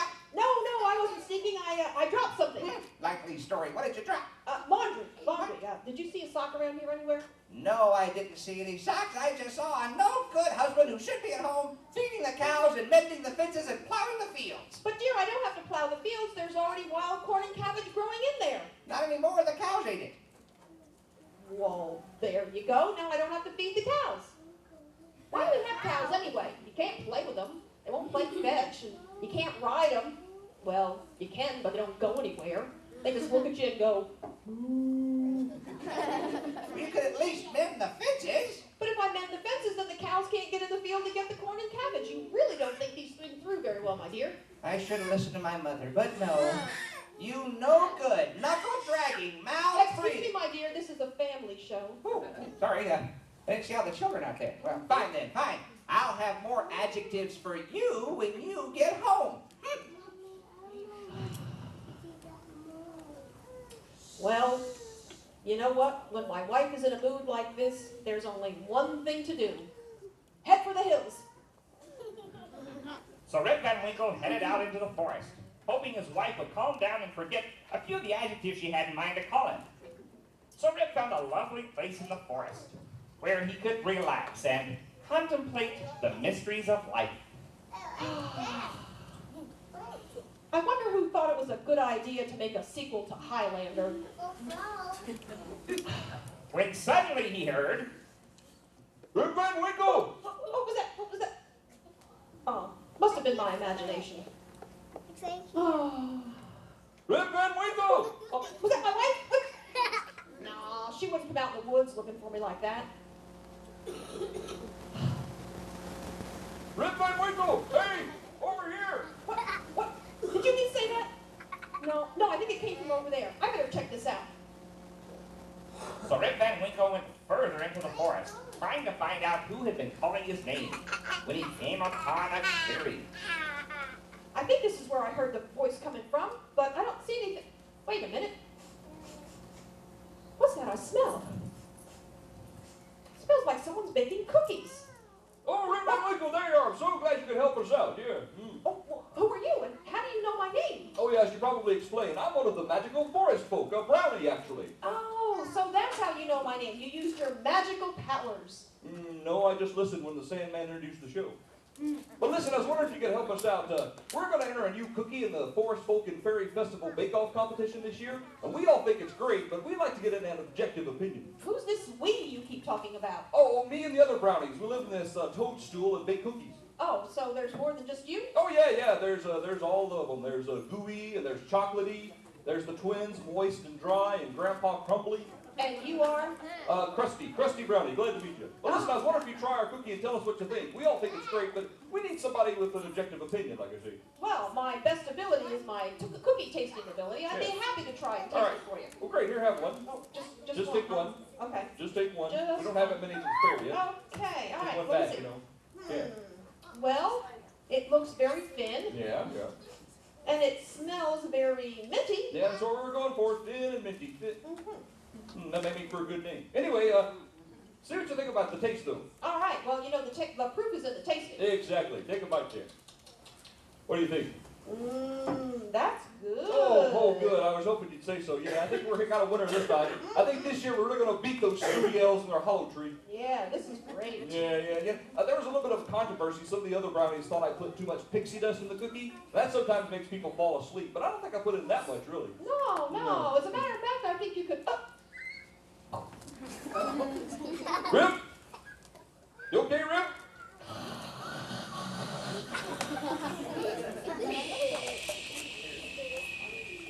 Too much pixie dust?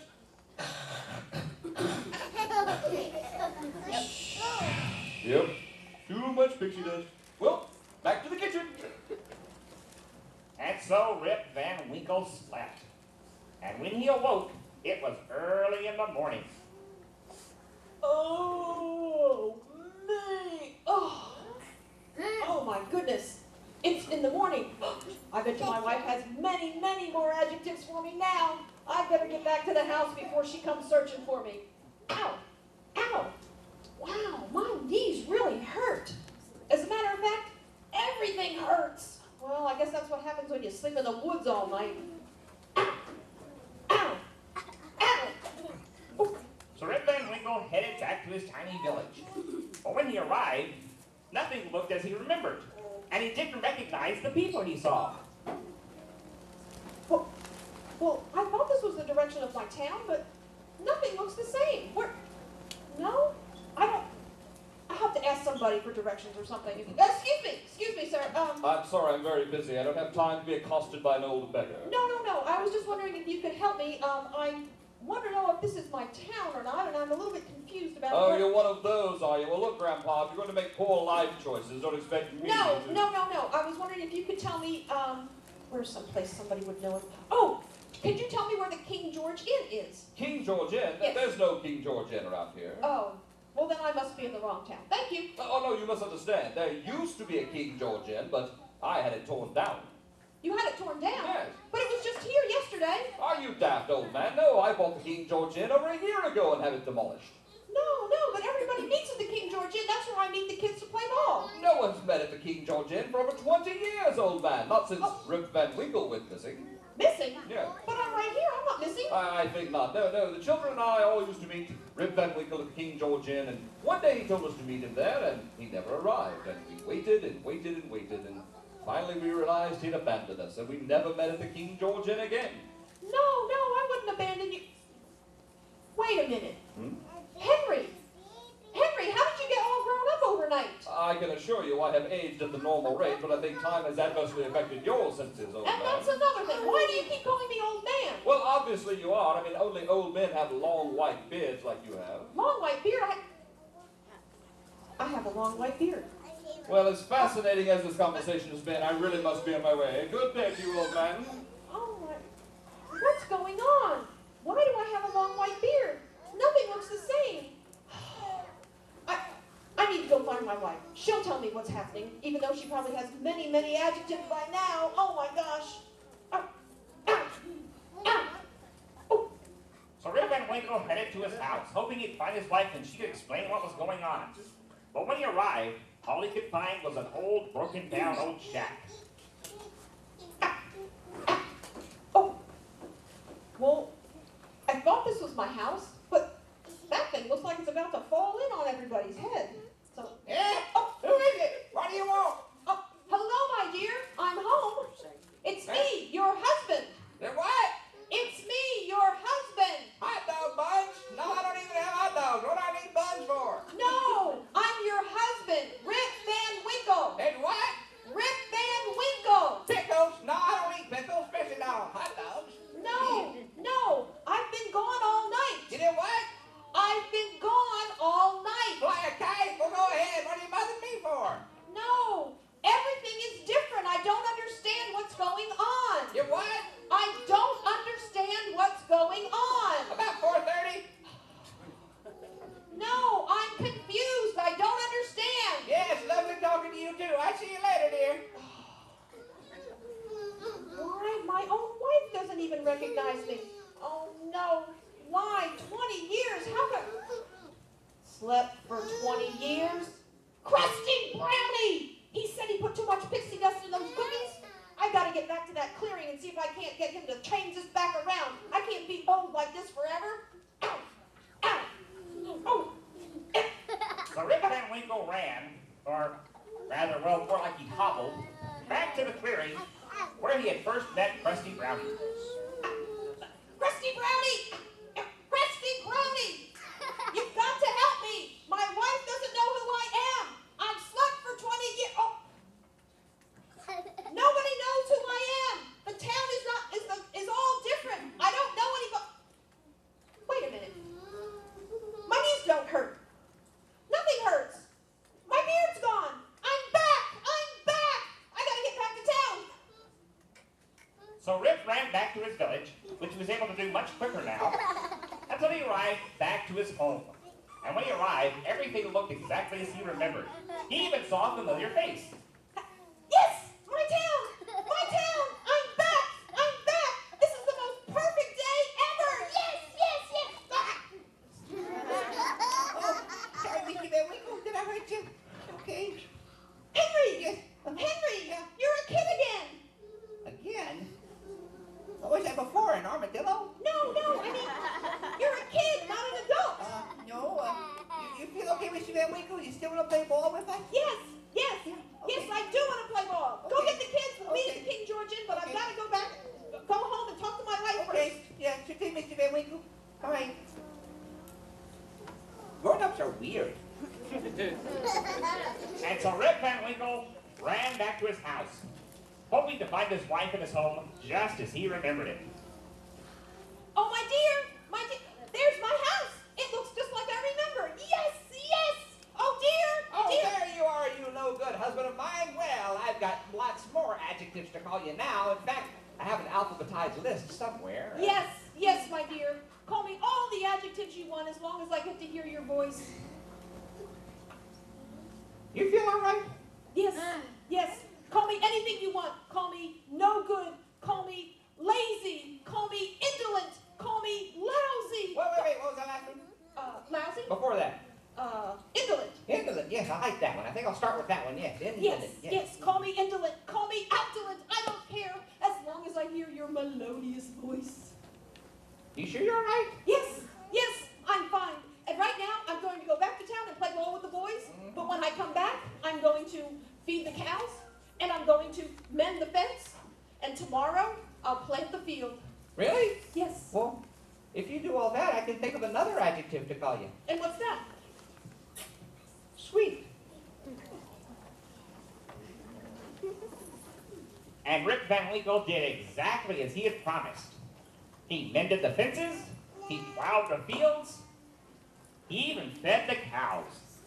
And after that, he was well liked by everyone in the village. And I do mean everyone.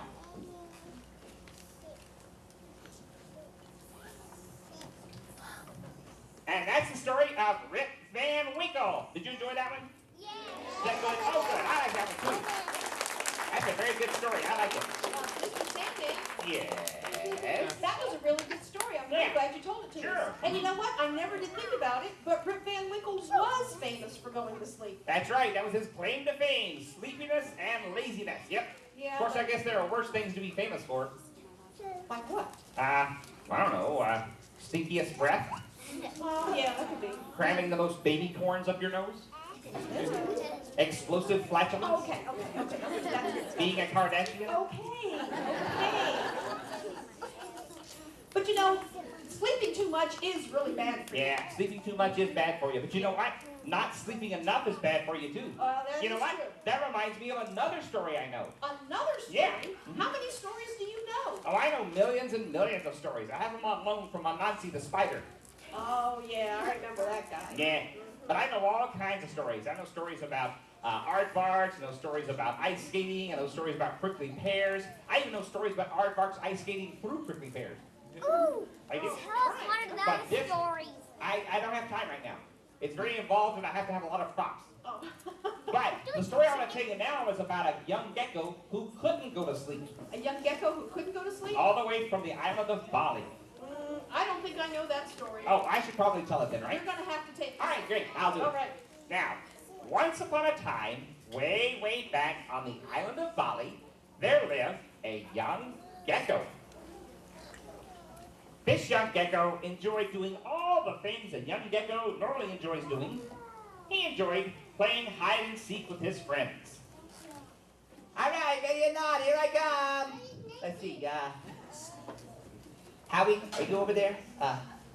No. Oscar, is this you? No. Julius? Wow. Hide and seek is tough when your friends can change color and blend in with the foliage. Wow. He also enjoyed a big dinner of mosquitoes. Yeah.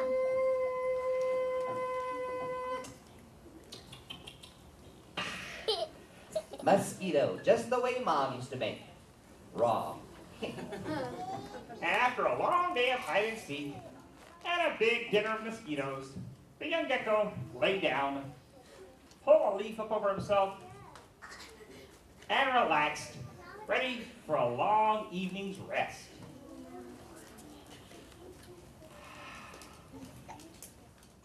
I never found my friend Oscar when we were playing hide and seek. Oh well, hope he's not waiting on me.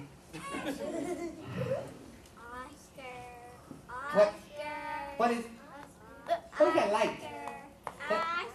That must be the firefly flashing his light. Firefly! Firefly, hey, get up the light! Firefly, I'm trying to sleep here. He's not going to turn it on. All right, I'll hide under here so I can't see him. It's too hot under there. I can't stand under the leaf. Oh, man, I'll never get to sleep like this. Oh, man. So the young gecko turned and tossed and tossed and turned all night long. But he never did get to sleep. The next morning, the young gecko went to find the village elder. Oh, I wonder what the village elder is. Oh, village elder. Good morning, young gecko. How are you this fine day? I am not good, village elder, not good at all. Not good? Why is that? Well, I didn't get any sleep last night because the firefly kept flashing his light in my eyes. I was wondering if you could possibly speak to the firefly and ask him not to flash his light so bright at night. Well, as the village elder, I want everyone in my village to be happy and well rested. Yes, I would be happy to go find out what happens with the firefly. Thank you, sir. Thank you. Now I've got to get to the bottom of this, so we have to go find Firefly. So the village elder went to find the firefly to find out why he had been flashing his light so late at night.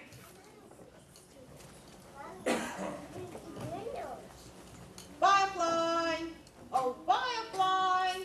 Is sir. Yes, sir. Good day to you, sir. Good morning, sir. Yes, Firefly, I was wondering if you could help me out here. I would love to, sir. I've had a complaint. Young Gecko says he couldn't get any sleep last night because you kept flashing your light. And I was wondering if you could stop flashing your light so late at night so everyone in the village could get some sleep. But, sir, I was just trying to pass on the message, sir. Message? Yes, sir. What message is that? The woodpecker was tapping on the tree late at night. I thought he must be trying to warn everyone, so I was trying to get everyone's attention to listen to his message. If you really want to get to the bottom of this, you should talk to the woodpecker and find out why he was tapping so late at night. The woodpecker, huh? Yes, sir. All right, I shall go find the woodpecker. So the village elder went to find the woodpecker to find out why he had been tapping on the trees so late at night.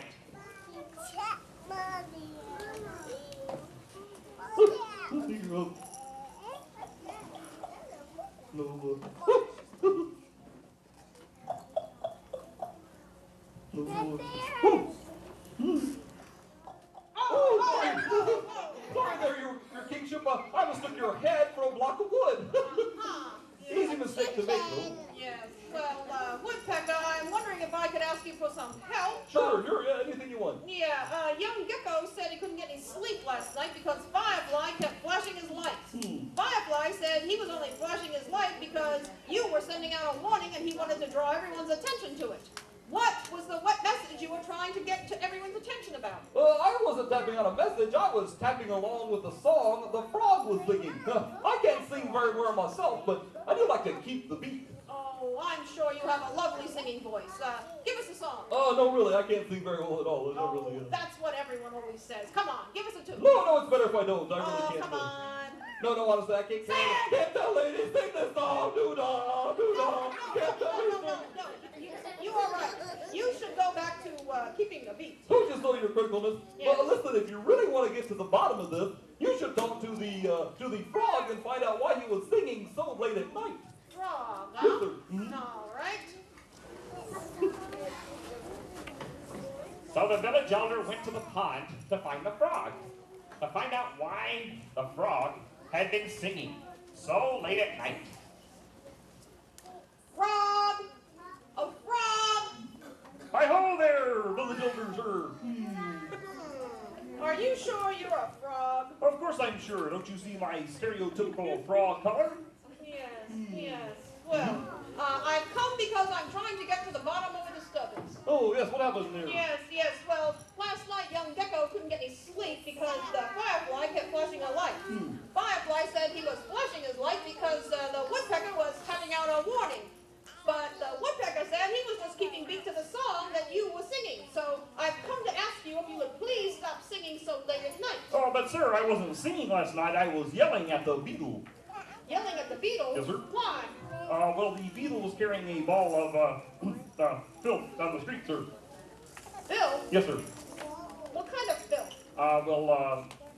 Street filth, sir. Oh, like old tires? No, a bit more unhygienic. Oh, candy wrappers and old No, this was more like leavings, sir. Leavings? Droppings, sorry. Someone dropped something?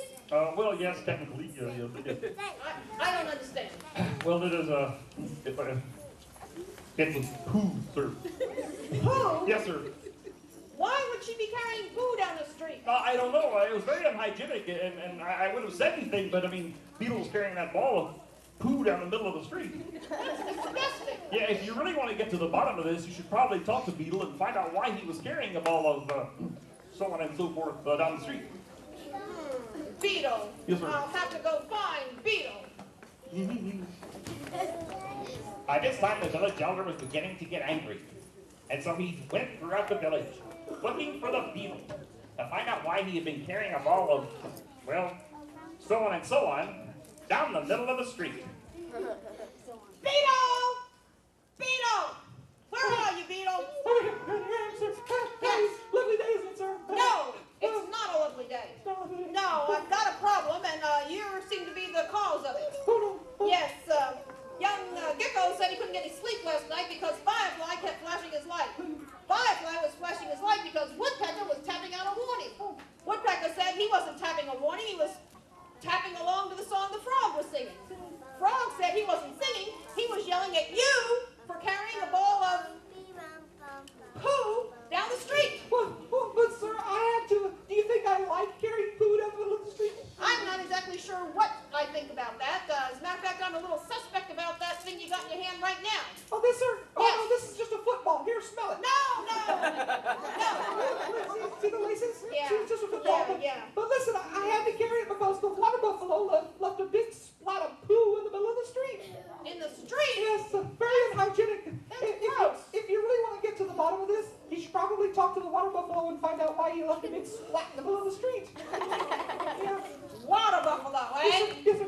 Want to play football later? No. Okay.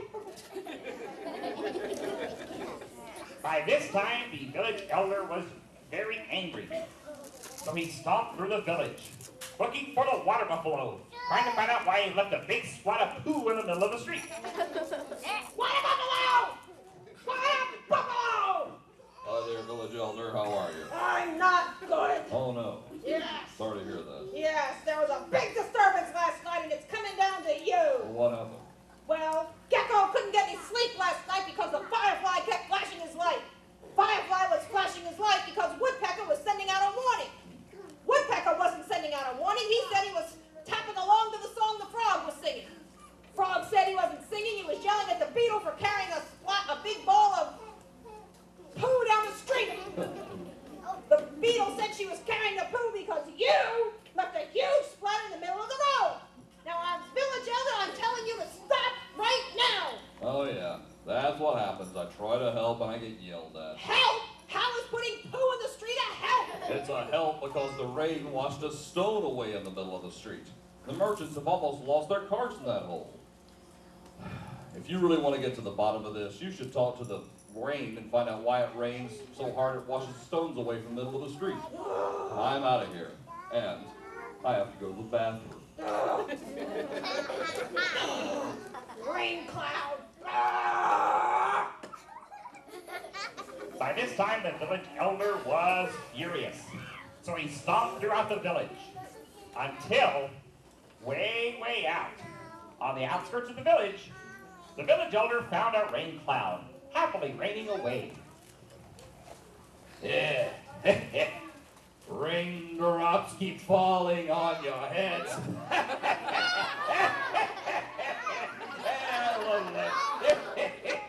Rain cloud. What? I need you to stop this instant. Stop what? Stop raining. Stop raining? Yes. But I'm a rain cloud. That's what I do. Yes, but you're the cause of the disturbance last night. What happened? Young Gecko didn't get any sleep because Firefly was flashing a light.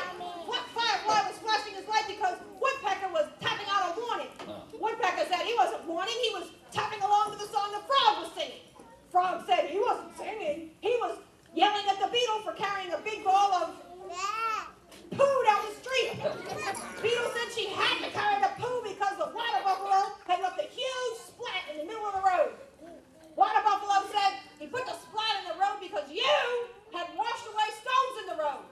So now I'm telling you to stop raining right now. Hey, listen. First of all, I'm a rain cloud. I make rain. That's what I do. Secondly, I'm only doing what I was asked to do. Asked to do? Who asked you to put a rain so hard it put a hole in the road? The gecko. The gecko's been asking for rain for weeks. If there's no rain, there's no mosquitoes. And if there's no mosquitoes, the gecko goes hungry. So you want to get to the bottom of this? Talk to the gecko. Oh, I will talk to the Gecko, but until then, stop raining in my village. Hey, well listen, I got news for you, pal. I'm gonna rain as long as I got it in me. You have to do what I say. I'm the village elder. Yeah, well I'm not part of the village. I float wherever the wind takes me. In fact, take that. Hey,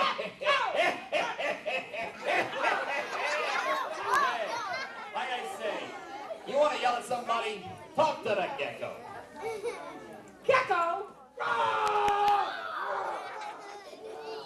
And so the village elder stomped back to the middle of the village, trying to find the young gecko. Gecko! Yes, sir, village elder, yes. Did you talk to the Firefly, sir? Yes! Yeah. I talked to the Firefly, Okay, yeah. and I talked to the Woodpecker, and the Frog, and the Beetle, and the Water Buffalo, and the Rain Cloud. Yes. And I have one thing to say to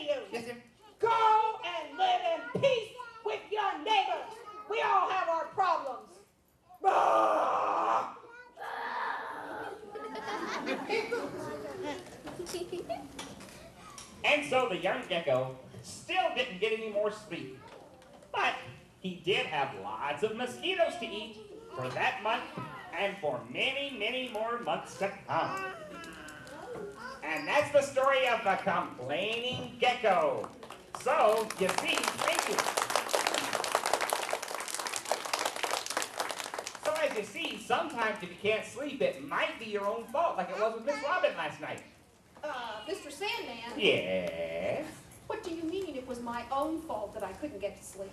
Well, you probably shouldn't have had a big eggplant parmesan sandwich with horseradish sauce right before you go to bed.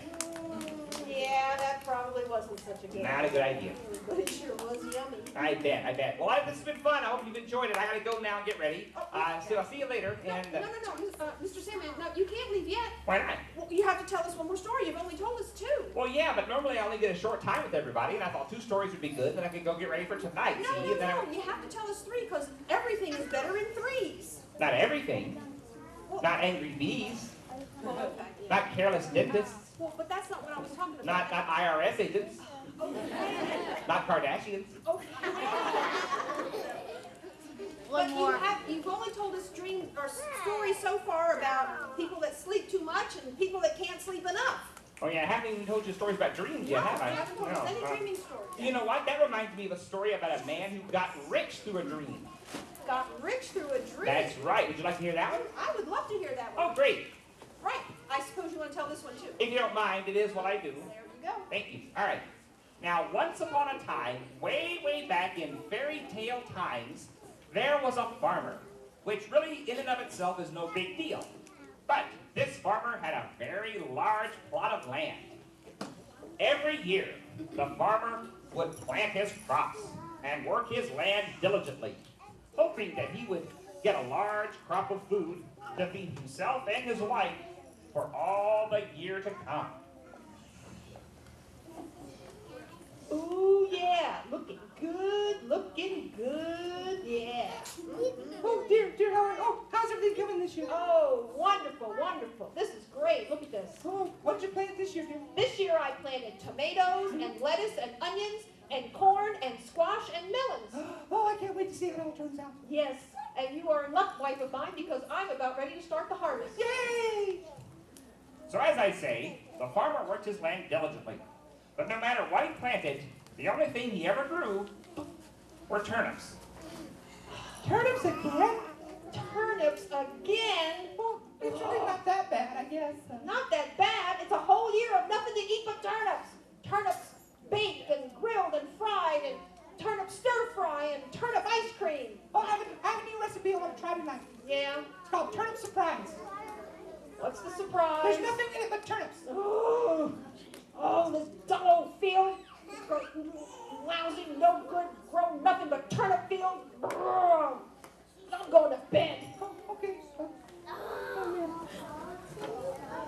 So the farmer got ready, went inside, and after a big dinner of turnip surprise, washed down with a big glass of turnip juice, and a bowl of turnip ice cream for dessert, the farmer went to bed, hoping to dream of something other than turnips. Oh, man.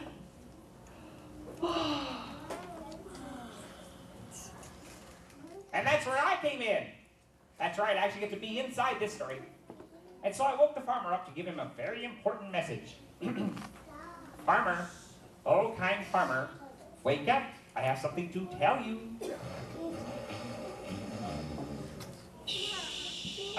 Farmer, oh dear farmer, it is I, the Sandman, with a very important message for you. Farmer, wake up! Oh, my. Who are you? I am the Sandman, farmer, and I have a very important message for you. Does that mean I'm dreaming? Yes, it does. Cool. Farmer, if you go to the city and stand on the bridge, you will find your fortune. That's it? Well, yes. It's a bit cryptic, don't you think? I mean, can't you give me a little bit more to go on? No, sometimes dreams are supposed to be a bit vague. Well, as long as you're here, could you dream me up a great big steak? Of course not. You shouldn't eat in bed. Besides, you get your little ducky pillow all greasy. Ugh. Oh, fiddlesticks.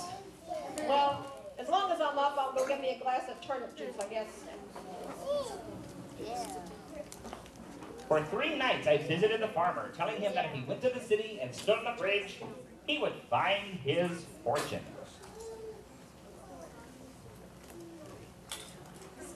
Oh dear, you okay? You've not been sleeping well?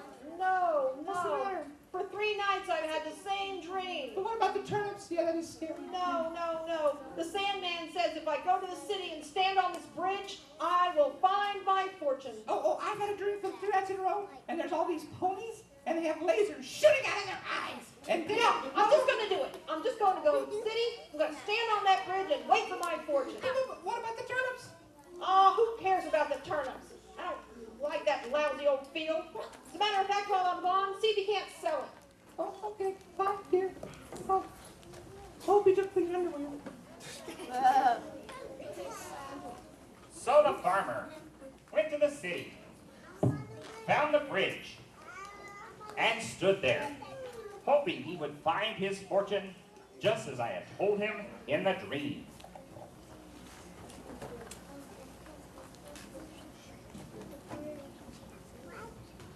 Well, here I am in the big city, standing on this bridge, waiting for my fortune. Yep, standing on the bridge, waiting on my fortune. Fortune coming on any minute now. Yep. This is going to take longer than I thought. So the farmer stood on the bridge all day long, until, towards the end of the day, he saw someone approaching the bridge. Oh, excuse me there. I was wondering, can you tell me which way is it to the castle? No, I'm sorry. I'm a stranger in this land. I don't know where the castle is, Mr. I have a very unusual name, but it's very important I get to the village, to the castle, because I have a very important meeting with the miller's daughter. Miller's daughter in Yes, the castle. yes. Well, wait a minute. Yes! What? You're my fortune. What? Yes! You're a funny little man. You have a strange name. You gotta go to the castle to meet the miller's daughter. What? Yes! My fortune is here! What are you talking about, your fortune? You are Rumpelstiltskin, and you are my fortune. You're gonna go to the castle and spin some straw and gold for me, and we'll have everything we have. You're mistaken. I am not Rumpelstiltskin. No, of course not. No. Yeah. What's your funny little name then? Sidney Krupnik. Sidney Krupnik? Yes. Well, what do you have to go to the castle for? Well, I'm the miller's daughter's lawyer. She's being illegally detained. I'm here to file a protest. A protest? Yes. But I thought for sure you were my fortune. Yeah, you're a funny little man. That's another thing. Stop calling me funny little man. It is slander. It's defamation of character. Don't make me file a cease and desist order. I'm sorry. Sheesh. Touchy. So the farmer stood on the bridge the rest of the day, but he never did find his fortune. And that night, since he had nowhere else to go, he lay down on the bridge, lay down on a cobblestone, and slept all night long. He awoke early the next morning, hoping that would be the day he would find his fortune. Oh, me. I hope my fortune comes today. I don't know if I can sleep on that bridge one more night. So the farmer stood on the bridge all day long, until, towards the end of the day, he saw a goose approaching the bridge. Oh, hello there, farmer. I was wondering if you could tell me where a place I could roost in. Roost? Yes. I don't even know what that is. Oh, it's something we fowl do before we lay eggs. Oh. Yes, I really need to find a place to roost, if you know what I mean. You need a place to lay your eggs? Yes, I do. Yes. A goose Yes. that lay... Oh! Yes! What? Yes! You are my fortune! What do you Yes! You're the goose that lays the golden eggs. I'll take you home with me and you'll lay eggs of gold for my wife and I, and we'll have a nice house and all the food we want, and maybe even a little horsey to ride. No, you're mistaken. I am not the goose that can lay golden eggs. I lay regular old goose eggs. Are you sure? Of course. I mean, who would be very tough to lay, and then, can you imagine how cold it would be sitting on a golden egg? I'd probably get, wait for it, goosebumps. Yeah. Get it, goosebumps? Yeah, I get it. I get it. Why don't you go find some place to... Oh yeah, I need to do that. Good luck with your fortune, farmer. Yeah.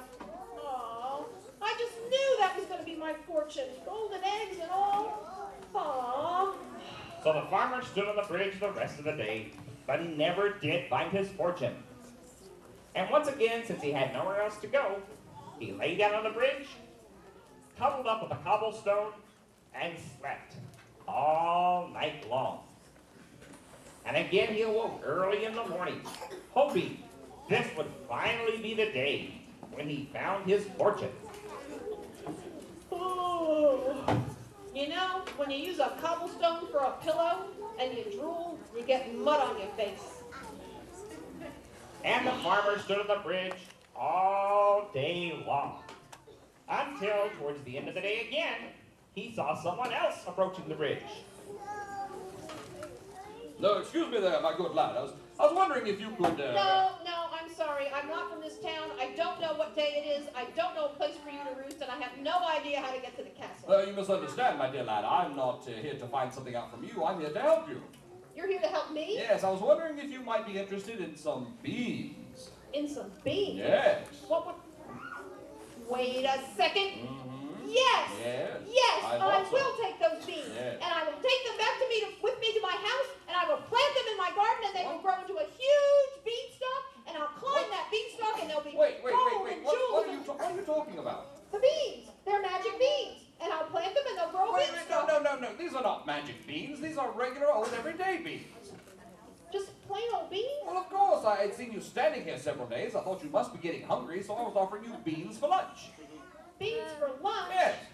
Well, I guess that's better than turnips. Yes, of course it is. But I was so sure. I just knew you would be my fortune. Well, why do you think I would bring you your fortune? Well, for 3 days I had a dream that if I came and stood on this bridge that I would find my fortune. And I just knew that you and those beans were it. You mean you came all this way and spent all this time standing on this bridge because of a dream? Well, yeah, it does seem kind of strange now. But... It doesn't seem strange at all. No. It seems downright foolish. How can you be so witless as to spend all this time and effort standing on this bridge because of a dream? Dreams don't mean anything. Well, yeah, it does seem kind of weird now. I mean, I can't believe you'd waste all this time just because of a dream. Dreams don't mean anything. I mean, I myself have had a dream for 3 nights in a row. 3 nights in a row. That if I went to the countryside and dug in a field, I would find a pot of gold. But you don't see me rushing out there because I dreamed it. You had a dream that you find a pot of gold and you didn't go? Of course not. It would be absurd to think I'd find a pot of gold in a field because I dreamed it. Well, yeah, it would be difficult to know what field to dig in. No, not at all. No. I see this field fairly clearly in my dream. No, nothing grows in this field but turnips. Nothing but turnips as far as the eye can see. Yeah, that would be weird. Yeah. Now you're thinking sensibly. Well, if you decide you do want these beans, come and find me. I'll be over here. Yeah. Turnip field! My turnip field! Oh no, the one I told my wife to sell! I gotta get back to the house! So the farmer rushed home as quickly as he could, trying to find and see if he and his wife still owned the turnip field. Oh, my dear! What? Are you here? Are you here? Yes, hello? Oh, dear, did you find your fortune? Well, almost, but I have to ask you a question. Yeah. Did you sell the field? No, nobody wanted to buy a field that only grew turnips. Yes! Yes, the field is still ours! Yes! It only grows turnips still, you know. Yeah, I know, but here, where's that shovel? Where did that shovel go? Shovel. Can you find it? Oh, here it is. Okay. Watch this. All right. And so the farmer began to dig. And after he dug just a little ways below the surface, he found... Oh my goodness, there's a pot of gold! Yes! Yes! We found our fortune! And now, dear, we're going to go out to eat. And we're going to have steak and lobster and corn and melons and... Well, you know, maybe we ought to have some turnips. Have some turnips. I don't think I want turnips. And so, the farmer and his wife lived happily ever after. Very, very glad they had a field that grew nothing but turnips. And that's the story of the man who got rich through a dream. How was that? Oh, guys, you like that? Mr. Sandman, Yes. thank you for coming and telling us those stories. We really enjoyed them. It was a lot of fun. I enjoyed it. You're so much more active when I tell you the story during the daytime. Normally at night, you just kind of mumble or snore a little bit or drool up the side of your mouth. That's about all I get. And wasn't it better doing things in threes? You're right. It was better telling three stories. I enjoyed it very much. That's right, that's right. Well, we want to thank you guys for coming to see our show. If you want to know more about Runaway Theater, you can go to runawaytheater.com. And if you go to our website, push the resource button, and you'll find coloring sheets and puzzles that you can print out and do at home. And more books about dreams and stories and puppetry. That's right, That's right. We're also on Facebook, so you can like us on Facebook as well. Yeah. So we want to thank you for coming and telling us stories. Sure. We want to thank you for being such a great audience, and we want to thank the library for having us come in. Hope you guys have sweet dreams. Pleasant dreams. Bye.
I'm Julie Scardina here at SeaWorld San Diego. Are you ready to get up close and personal glimpses into incredible rescue attempts? A behind-the-scenes look at phenomenal rehabilitation efforts and witness spectacular animal releases? Well, you've come to the right place because SeaWorld and Busch Gardens have been leading the way in animal rescue for a very long time. You know, the Anheuser-Busch Adventure Parks have been committed to wildlife preservation for over 40 years. No other organization has rescued, rehabilitated, and released more animals. SeaWorld and Busch Gardens have rescued 11,000 animals since 1965. And SeaWorld, in the past 5 years alone, has helped more than 3,000 animals, including seals, sea lions, dolphins, whales, sea turtles, and even seabirds. 24/7, 365 days a year, SeaWorld's animal rescue and rehabilitation teams respond to calls for animals in distress, then to be assisted by an expert group of dedicated veterinarians, animal care specialists, and marine biologists. But the Anheuser-Busch commitment reaches far beyond the rescue of a single animal. From Antarctica to the Arctic, SeaWorld and Busch Gardens are working to save some of the planet's most endangered species and habitats. I'll be back shortly to give you an even closer look at which specific species of animals are being helped. In the meantime, let me introduce you to my colleague, Chuck Carreau, as he takes you on some amazing animal rescues. Chuck? Thanks, Julie. You know, SeaWorld and Busch Gardens have performed some truly amazing rescues. But did you ever stop to wonder why these rescues have to take place at all? Well, sometimes stuff just happens. And of course, you can't control a natural disaster like an earthquake or a hurricane. Other times, events are triggered by humans. In June of 2000, off the coast of Cape Town, South Africa, a sunken freighter caused an oil slick that resulted in the worst bird disaster in history. A worldwide call to action went out, and SeaWorld, along with many others, immediately answered. Just like this little guy here is getting a good chance at surviving, an entire colony of South African penguins and their chicks got a second chance, thanks to a lot of caring hands.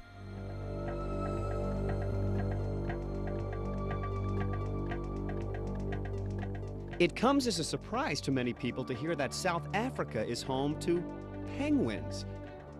These seabirds are a permanent fixture along the southern coast. However, June 23, 2000 marked a fateful day for the penguins when the bulk carrier ship, the Treasure, sank off the coast of Cape Town. About 400 tons of oil spilled from the ship and began washing onto Robben Island, home to nearly 20,000 African penguins. Soon after, shifting weather patterns pushed oil towards Dasson Island, where 56,000 African penguin adults and chicks live. With worldwide numbers totaling only 150,000 birds, this spill threatened almost half of the entire African penguin population. Jay Holcomb, Director of International Bird Rescue and Research Center and on-site manager of the International Fund for Animal Welfare, intimately knows what it takes to pull off a rescue attempt of this magnitude. He discusses what zoological parks and staff bring to a rescue such as this. To manage this many birds takes a lot of supervision. The volunteers are wonderful. They come in hordes. We have 700, 800, 900 a day to come in, but they all have to be supervised. So what we've done is brought in people from zoos, aquariums, wildlife rehabilitation facilities from around the world that we put under our management system that we've created, and they help us manage the volunteers. These guys just... With a rescue that totaled over 23,000 oiled birds, people from around the world pulled together to save the penguins. The South African military and thousands of volunteers with varied backgrounds, education, and experience offered whatever time and service could be utilized. With numbers totaling over 40,000 volunteers, the Red Cross set up its own rescue center within a rescue center just to tend to the humans. Once the penguins arrived at the Sand Cobb Salt River facility, people were propelled into action. Dry pools were set up to keep the frightened penguins contained. As quickly as possible, the penguins were fed and hydrated. SeaWorld aviculturist Alex Ware headed up this part of the rescue process. Right now we're doing a mixture of force feeding, offered hand feeding for the ones that are starting to get an idea of how to do it, and my team is currently going through and tube feeding some electrolytes to keep the birds going because dehydration is becoming a big issue. Some of these people are they're just whatever it takes, you know. I mean, they're shoveling dirt, they're scrubbing buckets, You know, everyone wants to help out in any way possible, and after a few days, you know, you try to find something that's a little less physical, because these little penguins, they're extremely strong animals, and even skilled handlers like myself, I'm sporting wounds and scratches and beauty marks, and I'm a careful penguin handler, and it's happening to me, so, but they keep coming back, and it's amazing. As quickly as possible after the penguins arrived, they were sent for a washing. Unfortunately, this is a very slow and tedious process, requiring a minimum of 2 people for each bird and almost an hour of time. Then, the birds were rinsed and dried, but not yet ready to be returned to the wild for 2 primary reasons. It takes 4 or 5 days for the penguins to regain their natural oils after washing, and the spill was still a danger zone. So, the sand cob facility became a holding facility as well, and the penguins required special care. They needed crushed shell to keep their feet clean, food, and of course, water. What a difference in energy once these birds could swim.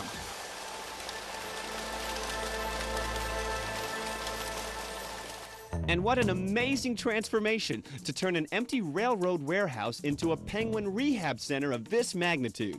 When the spill first happened, they must have known that this was going to entotal so many penguins, and they knew what kind of space requirements they were going to have, because I walked in, I was like, why do they have that huge factory for these birds? And now we're just filling it up every day. We're needing another room, and to be able to keep it all central right here in one area rather than satellite rehab stations, everyone doing their own thing, it's a good thing for the animals, and it makes it very easy to coordinate the volunteers. Another unfortunate detail in this oil spill was the timing. It occurred in the middle of chick rearing season, and both mom and dad take part in raising their young. Parents were swimming through the slick in search of food, returning to the islands oiled, which would eventually make them unable to swim. They were also regurgitating oil to their chicks. Until SeaWorld aviculturist Lauren Dubois and Baltimore Zoo colleague Steve Sorrow arrived in South Africa, it was too much time and effort to focus on saving the younger birds.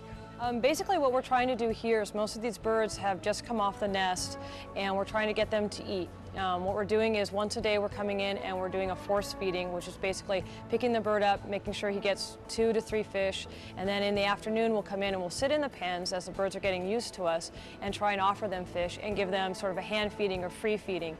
Once they eat on their own and we know that they have a good weight, then we'll go ahead and look at a time when we can release them.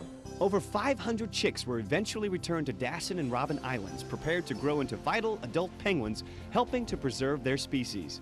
Upon our return, Lauren put it all into perspective. My experience in South Africa pretty much changed the way that I take care of animals and anytime I see animals. It was a very stressful situation coming into seeing many animals that had been injured by a man-made disaster, and being able to help take care of those animals and see those animals release and be healthy animals was a tremendous feeling of satisfaction to know that something that I did helped these animals to go back into the wild. Lauren is an integral part of SeaWorld's new Oiled Wildlife Care Center, which opened its doors in July 2000. The Oiled Wildlife Care Center is set up to do everything for an animal during an oil spill, and that includes the intake procedures, evaluating the animal, washing the animal, whether it's a mammal or a bird, and also care for the animals and support before the animal would be able to be released. 23,000 oiled birds made the South African oil spill the worst bird disaster in history. But with the dedication and skillful help of so many people from around the world, the worst bird disaster in history ended up to be the most successful rescue attempt to date. Of course, a rescue is always about the animals, but somewhere along the line, it can't help but be about the people as well.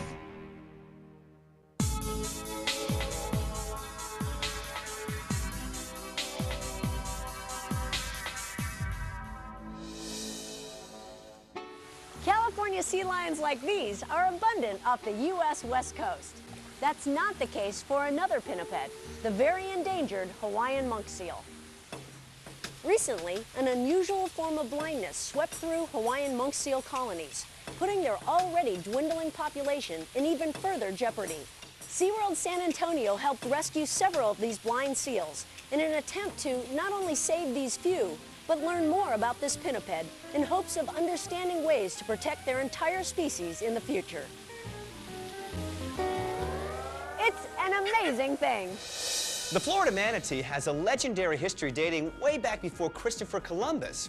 Now, often the source of mistaken identity, this gentle giant has been called everything from a monster to a goddess. Well, whatever label you choose, there's one manatee that can be called just plain lucky. Now, don't mistake him for a reindeer or for a meteor. This is the story of Comet, the Florida manatee that ventured back to Florida by way of Ohio. Ohio. Slow and gentle, manatees capture the hearts of all that see them. However, seeing them can be somewhat difficult as they come to the surface to breathe. And it's their slowness that may actually increase their chances of being injured by boat collisions, one of several factors that threaten this endangered species today. Manatees and their relatives are found in oceans, bays, and rivers all over the world, although we're looking specifically at the West Indian manatee, which is found throughout the Caribbean and Florida. Manatees are mammals that are completely vegetarian, eating primarily seagrass. But don't let that fool you. They can weigh up to 3,000 pounds. Unless they are mother and calf, manatees typically live a solitary life, although in winter they may migrate with groups in search of warmer waters.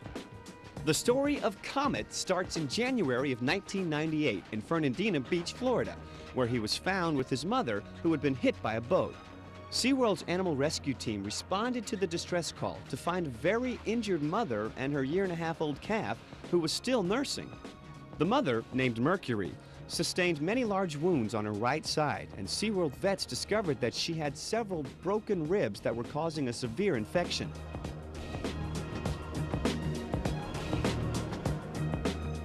Working with veterinarians from the University of Florida, the infected, fractured ribs were removed.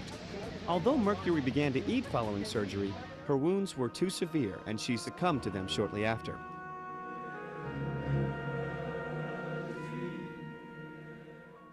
The focus then shifted to doing everything possible to save her nursing baby, now known as Comet. Comet received around-the-clock attention and thrived under SeaWorld's care. Fortunately, he was old enough to begin eating on his own, and when he became strong enough, was introduced to other manatees in the rehabilitation area. Then, in June of 1999, Comet was doing well enough that he was one of several manatees transported to the Columbus Zoo's new manatee habitat.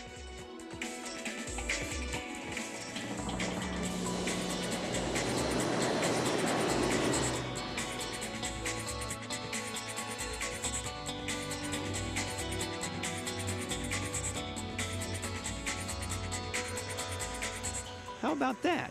Manatees in Ohio. Doug Wormeltz, Assistant Director of Living Collections at the Columbus Zoo, explains why this is important. It's important for people in Columbus, in central Ohio, in the Midwest to know about manatees. We use Florida as a vacation spot, and our lifestyles directly impact the survival of these animals, and we need to learn to be responsible, make a choice, and learn how to live with wildlife. After more than a year of helping to educate guests in Ohio, it was time for Comet to come home. In a collaborative effort between SeaWorld, the Columbus Zoo, and government agencies, a transport and release strategy was designed and executed.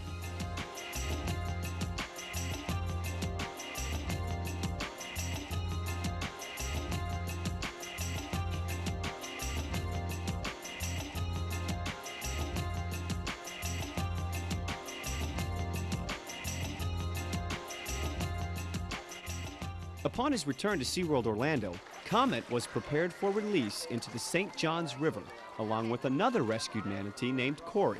Comet was released with Corey, a younger animal, today, so hopefully they'll stay together for a while. They're going to encounter the wild manatees that are in the spring, so Comet will probably learn where the food sources are and learn to move back and forth between the river and the spring, but eventually he'll probably go on his own.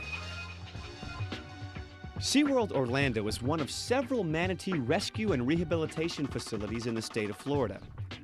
Equipped with trucks, gear, and staff, they are ready to roll immediately to the scene of a manatee emergency and are set up to treat the animals on site and upon their return to the park. Manatees, the last generation, serves as a home to animals unable to be released and, like the Columbus Zoo exhibit, helps educate visitors about the plight of the manatees. Every like 10 to 15 minutes, they go up for air. Manatee's endangered because of all the boat accidents and red tide and their curiosity. It may seem like a lot to go through to save one animal, but today, a manatee named Comet swims free, slow and gentle, and brings the overall numbers of this endangered species up by 1. SeaWorld thinks that alone is worth it.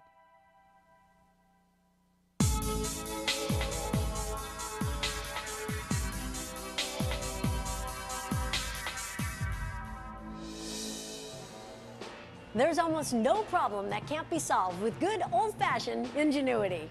Just ask SeaWorld of Florida. When an injured manatee needed help floating, a specially designed wetsuit came to the rescue. And when a baby manatee needed to nurse, but the mother was unable, SeaWorld developed a manatee milk formula to nourish the calf. It's an amazing thing. Attaboy. You know, some healthy marine mammals like sea lions, seals, and walruses naturally haul out onto land at times. Now, they might do this to mate, bear their young, or simply to rest. But, you know, sometimes animals haul out because they're ill or injured.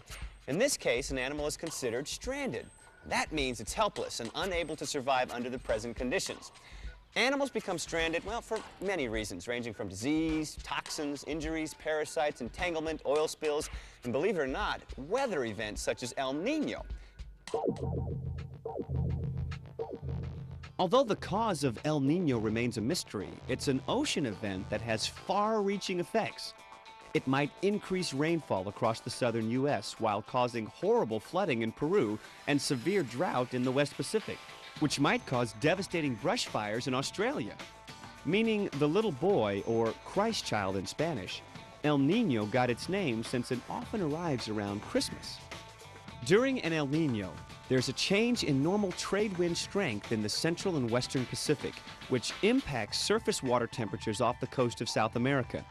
As water temperatures rise, the warmer waters aren't as nutrient-rich as the normal colder waters, and this starts an adverse reaction that moves all the way up the food chain. A lack of nutrients causes some vital plants and animals to die, while others can't survive and thrive in warmer waters, forcing animals that depend on them for their own survival to starve. It might also force animals, fish, and birds to migrate to other areas in an attempt to survive. This often results in animals stranding or ending up in areas not common to their species. And this results in an increase in rescues during an El Nino. SeaWorld San Diego's Assistant Curator of Animals, Keith Yip, explains. During the El Nino event, we rescued over 350 animals. So far this year, for instance, we've only rescued 35 animals. I'd say the average is about 75 to 80 animals every year, and sometimes around 100. But 350 is an excessive number of animals. What if you find an animal that appears stranded or abandoned? Observation is the first step. Often, in the case of a youngster, the mother may be off hunting, so unless the animal is in distress, you should simply watch it for a period of time. If the animal does require intervention, contact your local wildlife rescue and rehab agency. Often, humans think they're doing the right thing by intervening. However, these decisions are best left up to the experts that are trained and equipped to deal with these crisis situations. Many things can impact animals and their welfare, including weather. Sometimes nature needs to take its course.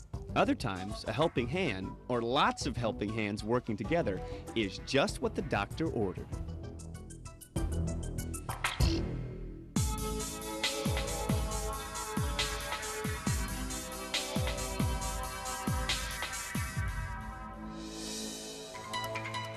SeaWorld California is the first and only zoological park in the world to successfully breed emperor penguins outside of Antarctica. Researchers at Hub SeaWorld Research Institute in California work best in noisy conditions. They studied penguin vocalizations in both Antarctica and at SeaWorld to determine, of all things, gender. Prior to the studies, only the penguins knew who the boys and girls were. Now, we do too.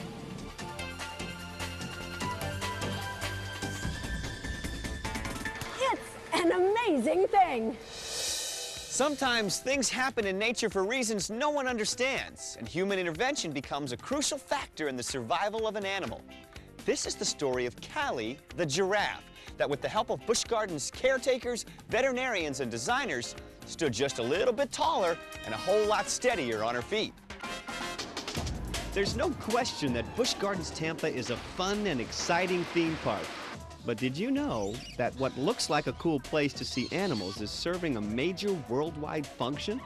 Several animals housed at Busch Gardens and SeaWorld are actually part of breeding programs, which help ensure the overall survival of threatened and endangered species.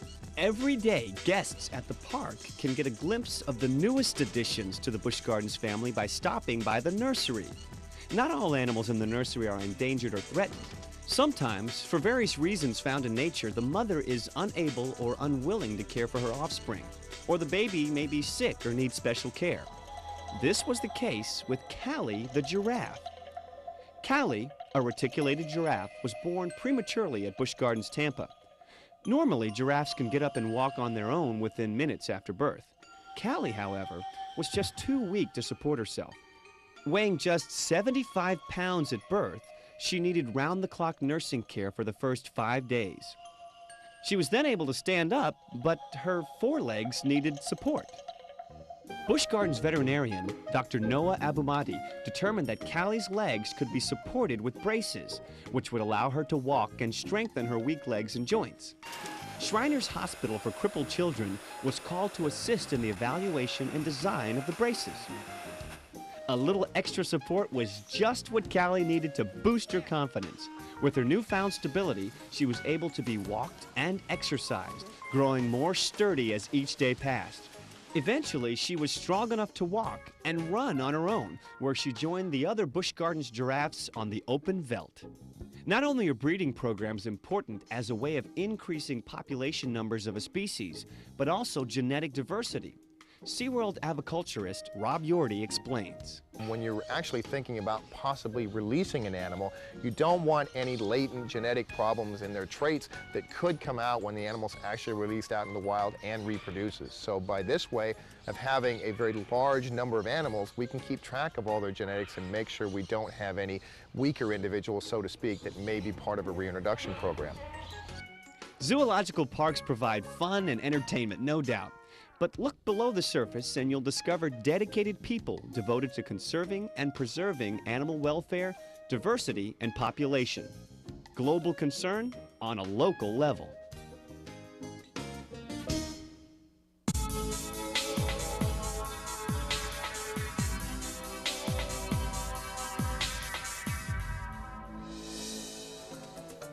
Like Magellanic penguins, the Lear's macaw is also from South America.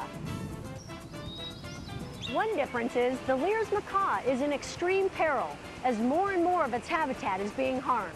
Busch Gardens supports efforts to protect this beautiful bird and its food source and has sent researchers to study its behavioral patterns and monitor nest sites in order to gain insight into how the Lear's macaw can survive.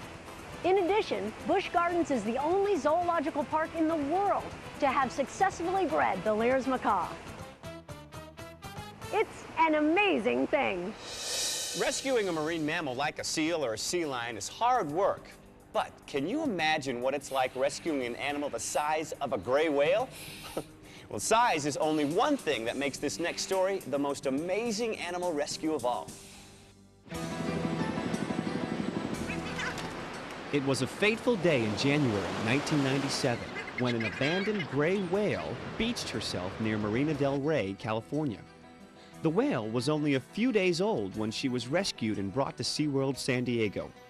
Only 14 feet long and 1,500 pounds, the little whale was found to be dehydrated and almost comatose. She was so weak that animal care team members had to hold her upright in the water and swim her around the medical pool. The outlook was not good. Dr. Jim McBain gave the grim findings. Well, the animal is in pretty weak condition. It's dehydrated, it's very short on energy resources, energy supplies, it's very thin. The prognosis for full recovery is no better than poor at this point.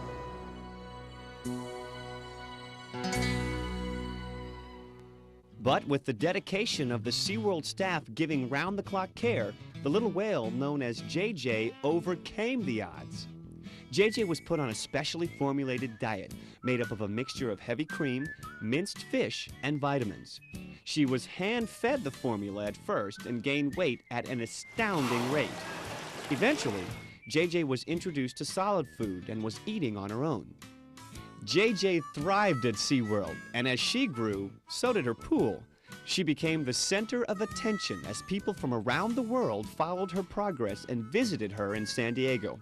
It gave so many the opportunity to get their first real-life look at a gray whale.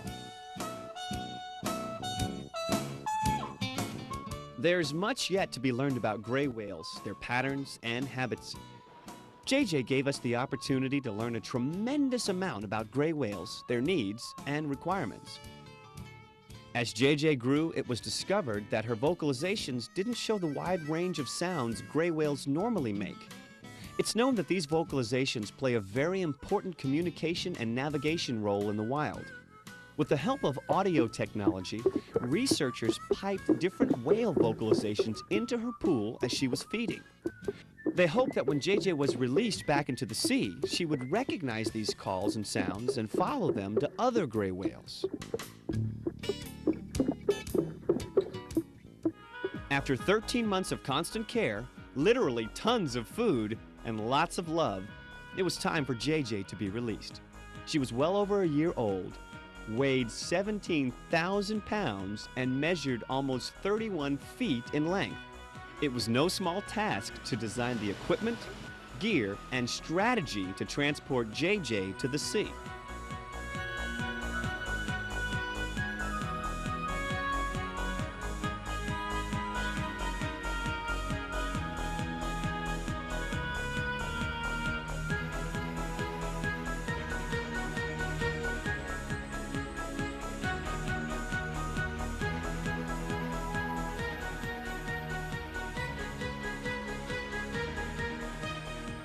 On March 31st, 1998, in a bittersweet mixture of laughter and tears, JJ was released.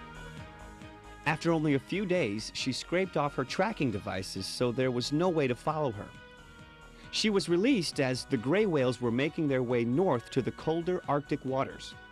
Hopefully, after learning their sounds, being taught to eat, and thriving so well at the park, she connected with the other whales and has been making the annual migration with them ever since. The story of JJ is truly one of the most incredible rescue and rehab stories in which SeaWorld and the world has been involved. The story of a little whale that taught us more than we could imagine, that taught us to believe in miracles. The story of a little whale that will leave her footprint on our hearts forever.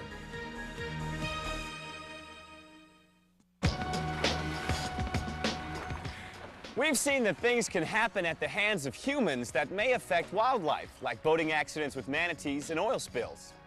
We also know that some things are beyond our control, like weather events such as El Nino. And we understand that sometimes, well, nature just has a mind of her own, as seen with the stranding of animals like sea lions or whales. But even though we may not always be a part of the problem, we can be a part of the solution. On behalf of Anheuser-Busch Adventure Parks, this is Chuck Carreau thanking you for joining me in some of the world's most amazing animal rescues. I hope you enjoyed your journey. And rest assured, as long as there are animals that need help, SeaWorld and Busch Gardens are committed to playing their part in rescue, rehabilitation, and release.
I'm Neil Armstrong, commander of the Apollo 11 mission. It's one small step for man, one giant leap for mankind.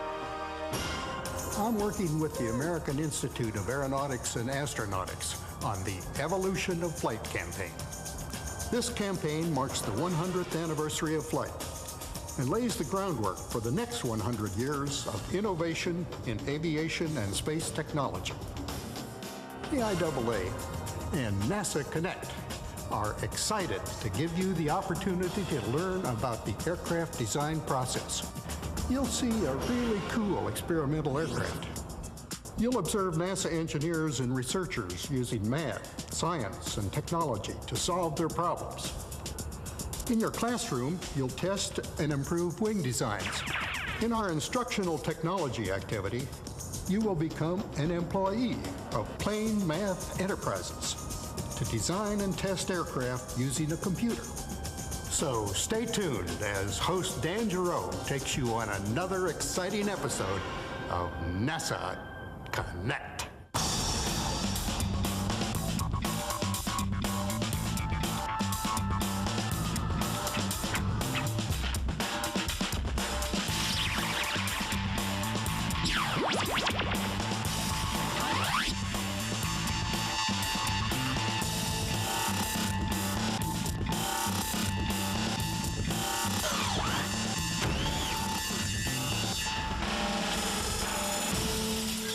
Hi, welcome to NASA Connect, the show that connects you to math, science, technology, and NASA. I'm Dan Giroux, and today I'm at the National Air and Space Museum in Washington, D.C. Over my shoulder is the Wright Flyer. This is the first manned airplane to fly under its own power. It was built by the Wright brothers. This is the Bell X-1, the first plane to break the sound barrier. Notice how sleek its shape is. And this is the X-15. It's the first airplane to fly into space. Notice how closely shaped it is to a rocket. There are tons of planes here. Let's take a look.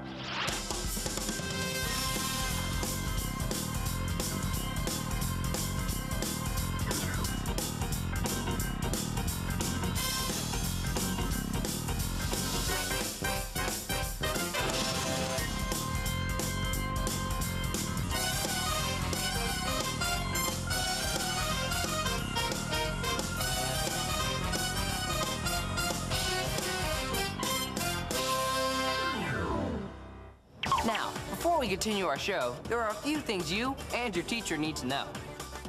First, teachers, make sure you have the lesson guide for today's program. It can be downloaded from our NASA Connect website. In it, you'll find a great math-based, hands-on activity and a description of our instructional technology components. Kids, you'll want to keep your eyes on Norbert, because every time he appears with questions like this, have your cue cards from the lesson guide and your brain ready to answer the questions he gives you. Oh, and teachers, if you're watching a taped version of this program, every time you see Norbert with a remote, that's your cue to pause the videotape and discuss the cue card questions.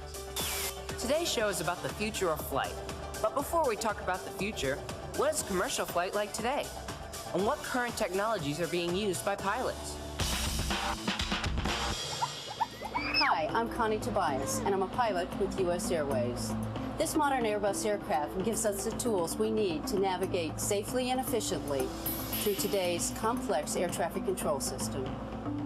The Airbus aircraft has an array of computer screens that give the pilot information about performance, navigation, weather, and the location of other aircraft in our airspace. About 10 years from now, over 3 million people will be flying every day. That's about 1 million more than today. Updated computer technology and faster aircraft will be needed to deal with this increase and to reduce the travel time between destinations. Thanks, Connie. Now that we know what pilots have to keep in their minds with today's aircraft, let's consider the future of flight.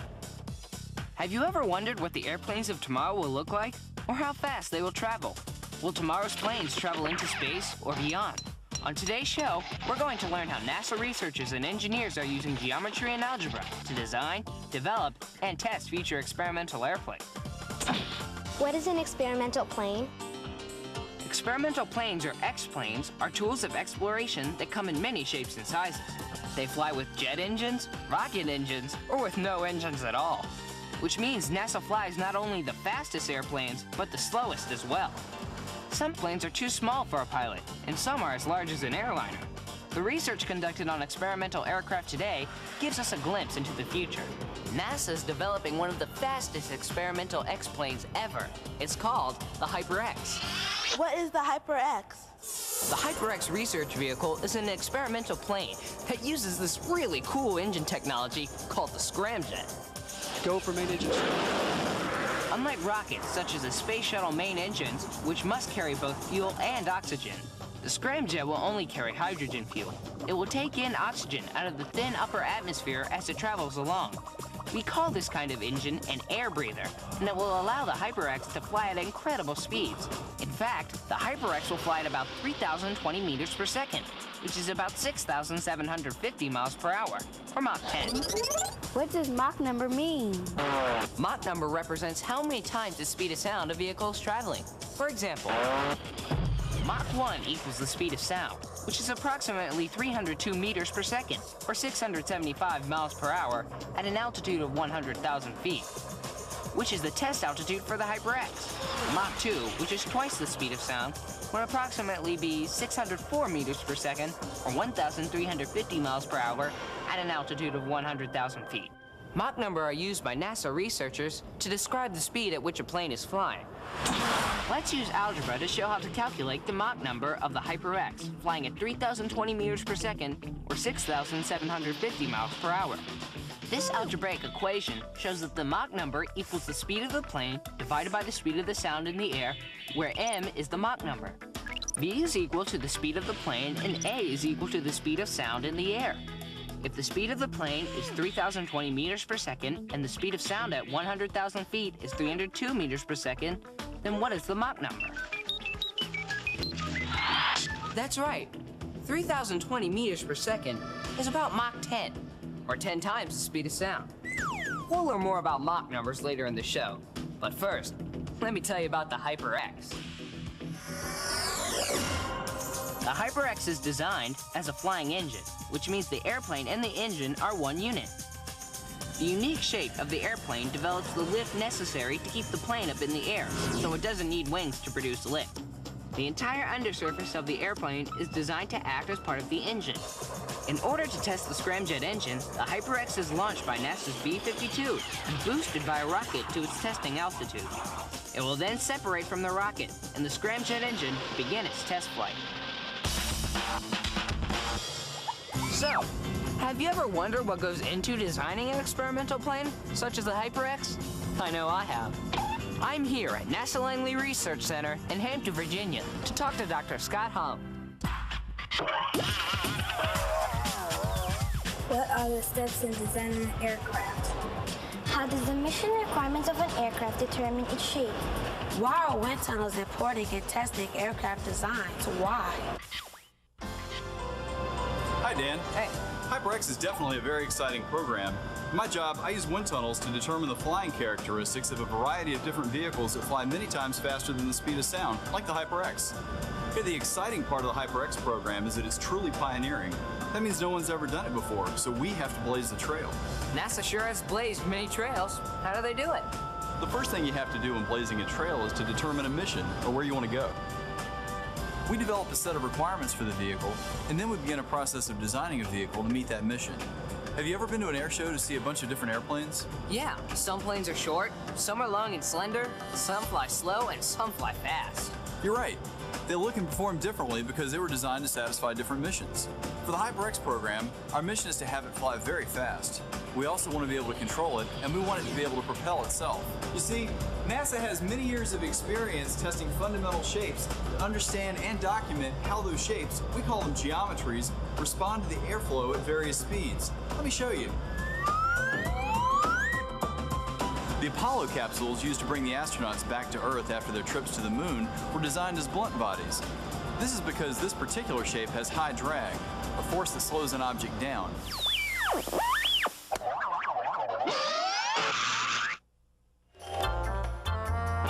The blunt body creates the drag needed to deploy the drogue parachute, followed by the main parachutes. The force of drag then gently lowers the vehicle safely to the earth. NASA had to design a vehicle that would slow down to speeds where it was safe to deploy the parachute for landing in the ocean. Okay, I get it. But what about other shapes? Well, we know that slender shapes, like the Concorde, have less drag. A vehicle that has to propel itself, like the Concorde or the HyperX, has to have an engine with enough power to overcome the vehicle's drag. So if you were designing the HyperX to propel itself and fly really fast, would you want a blunt body or a slender body? I'd want a slender body. That's right. The HyperX is designed as a slender body because it has less drag for the engine to overcome. You're well on your way to becoming a conceptual designer, Dan. I am? Sweet. So, once you've decided on a mission, what's next? Detailed design. A conceptual designer makes decisions like the one you just made to find a geometry that will meet the mission requirements. The detailed designer uses tools such as CAD or computer-aided drafting to turn ideas into drawings. These drawings help us work out the details of how to design parts of the HyperX, like the engines, the control surfaces, the fuel tanks, and so forth. Once we have an initial design, we begin a process to improve it. We compare the design of the HyperX to other vehicles with similar characteristics.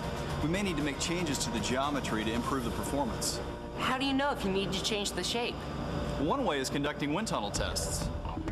You see, during the design and computer modeling stages, we extensively used our wind tunnels to quickly screen our HyperX designs. And then, the wind tunnel tests helped us to determine the best design and to understand how the vehicle will fly. Okay, so what is a wind tunnel? Wind tunnels are devices that allow us to move air over a scale model of a flight vehicle, like the HyperX.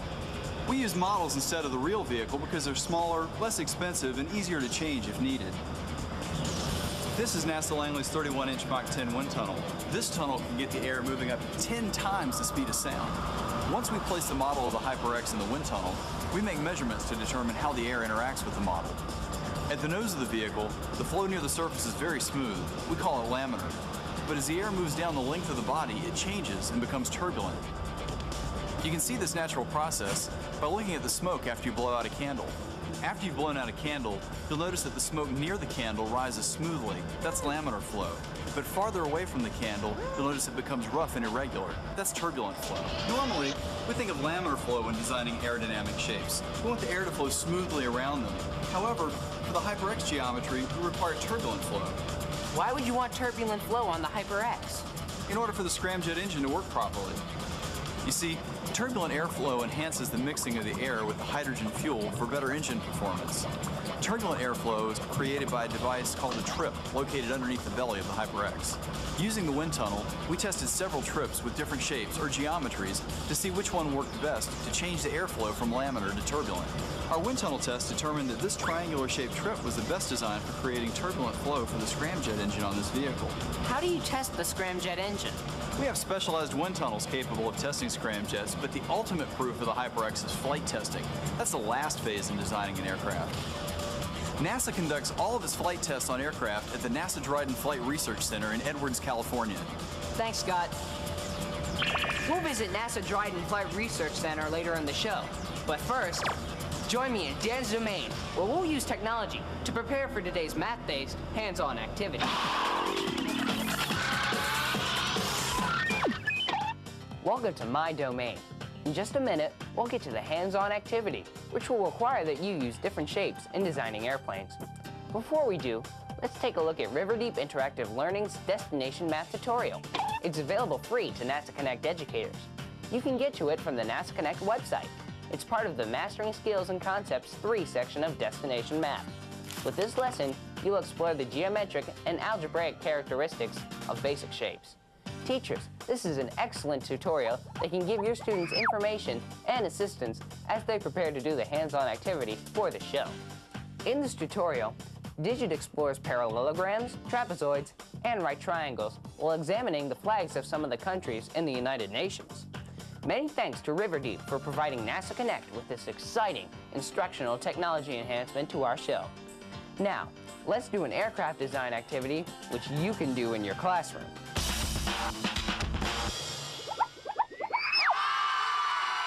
We're from Pulaski Middle School, here in New Britain, Connecticut. NASA Connect has asked us to show you this show's hands-on activity. Here are the main objectives.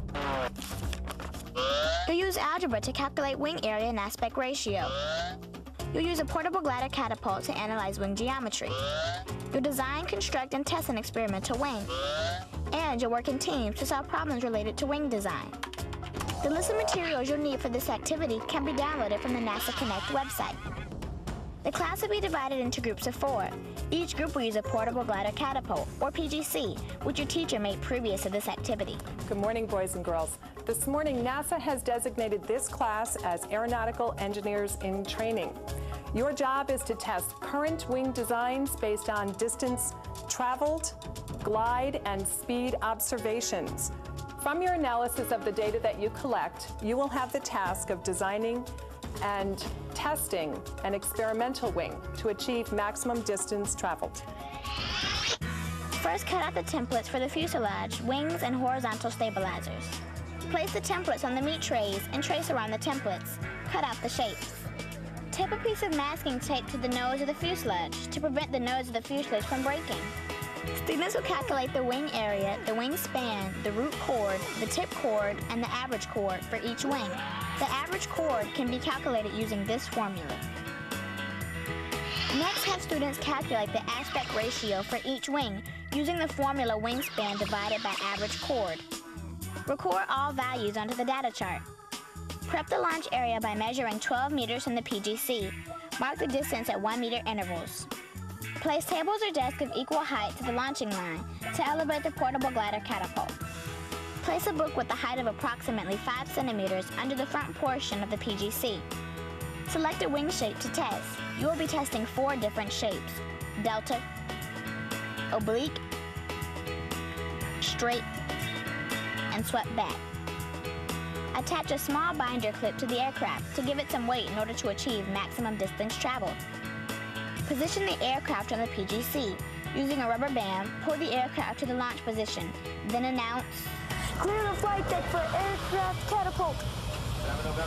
5, 4, 3, 2, 1, launch!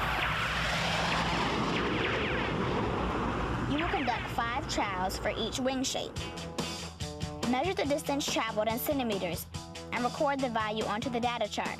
Record your observations on glide and speed ratings using the scales provided from the lesson guide. From the data collected, each group will design and construct their own experimental wing. Design your wing to fly farther than the original test wings. Okay, now, how successful or unsuccessful was your experimental design? What were the factors? Rusamy. Mine had a lower aspect ratio. Acorn. Mine had a better swept back wing. Special thanks to the AIAA Connecticut section and the AIAA mentors who helped us with this activity. Thanks. We had a great experience today. And we encourage teachers to visit our website to learn more about the AIAA mentorship program in your area.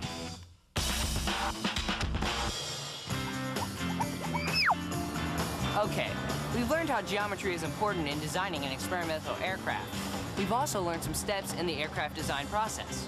But there's still one more step to go. Scott mentioned earlier that the last stage in designing an aircraft is flight testing. Well, the lead center for flight testing is NASA Dryden Flight Research Center in Edwards, California. Let's take a look and see what they're doing with the HyperX. How will the HyperX reach its test altitude? How do the HyperX engineers collect their research information? Why is algebra important in HyperX research? Hi, I'm Lori Marshall. I'm a research engineer in the aerodynamics branch here at NASA's Dryden Flight Research Center. I'm one of the engineers responsible for getting the HyperX ready for flight. In order to do this, we perform tests on the vehicle to ensure that the instrumentation system will measure the necessary data. We make sure that the control room is set up properly to record this data during flight.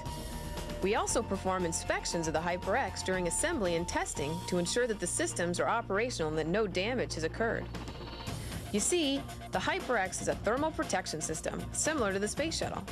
The exterior is covered with special tiles that allow it to withstand the high temperatures of high-speed flight. If any of the tiles were damaged, not only would the vehicle's structure be compromised, but the aerodynamic shape that we've tested during the design process could also be altered. and this could affect the flight. How do they flight test the HyperX at such high speeds? Great question. The HyperX is a very small vehicle, about the size of 2 kayaks side by side. As Scott told you earlier, it will fly at about Mach 10. Now, because of its size, we only have enough fuel for use at the test conditions or when the HyperX reaches Mach 10. How do you get HyperX to reach Mach 10? The HyperX is attached to the nose of a rocket. The rocket is mounted under the wing of a B-52 jet. Let me explain what happens. The B-52 takes the HyperX, which is attached to the rocket, up to a preset altitude and speed, and releases it. Then, the rocket ignites and flies to an altitude of approximately 100,000 feet, traveling to the test conditions. Next, the HyperX separates from the rocket and the scramjet engine ignites. This is when the flight test begins. The HyperX generates over 600 measurements that are sent to the control room during the flight. These measurements allow the research engineers to determine the success of the flight. Each engineer can access their data on specially designed displays, which are also recorded for post-flight analysis. How do they analyze all these data? Well, we use several different methods, but algebra is the foundation for all of these. We use algebra throughout the design, flight testing, and post-flight analysis phases of the experiment. The Vehicle Stability and Control System is a good example of how algebra is used during flight testing. For example, take a seesaw. A seesaw consists of a board and a pivot point, or fulcrum. Suppose we have Norbert on one side of the seesaw and Zot on the other side. Here, the seesaw is not balanced. How do you balance the seesaw? Well, to balance the seesaw, the product of the weight and the horizontal distance on the left side of the pivot point must equal the product of the weight and the horizontal distance on the right side of the pivot point. By moving Norbert on the left side of the pivot point closer in, you can see the seesaw becomes balanced. In mathematical terms, the weight of Norbert times his horizontal distance to the pivot point is equal to the weight of Zot times his horizontal distance to the pivot point. Now, in the case of the HyperX, the flight computer controls the wings and the tails to keep the vehicle flying and stable throughout the experiment. If not for these calculations, we wouldn't be able to fly and get the necessary data. How do you flight test the HyperX? As a matter of fact, we did. Unfortunately, like many experiments, this one didn't go as planned, and the HyperX never made it to the test conditions. Sometimes, when performing experiments, unforeseen events can occur. However, we were able to receive data from the HyperX before the test was terminated. We will use this data to successfully flight test the HyperX again and achieve our mission of testing scramjet technology. Wow, if the HyperX program is so successful, how will it affect the future of flight? Well, let's see. Recently, I flew from NASA Langley in Virginia to NASA Dryden here in California. It took about 5 hours. If commercial aircraft were using the same technology used on the HyperX, my flight time would have been reduced to 30 minutes. If you ever plan to go into space, the same technology would allow for larger cargo capacity, so space travel would cost less. This technology would also allow for reusable vehicles at a much lower cost. This means we could see more launches and more exploration of space.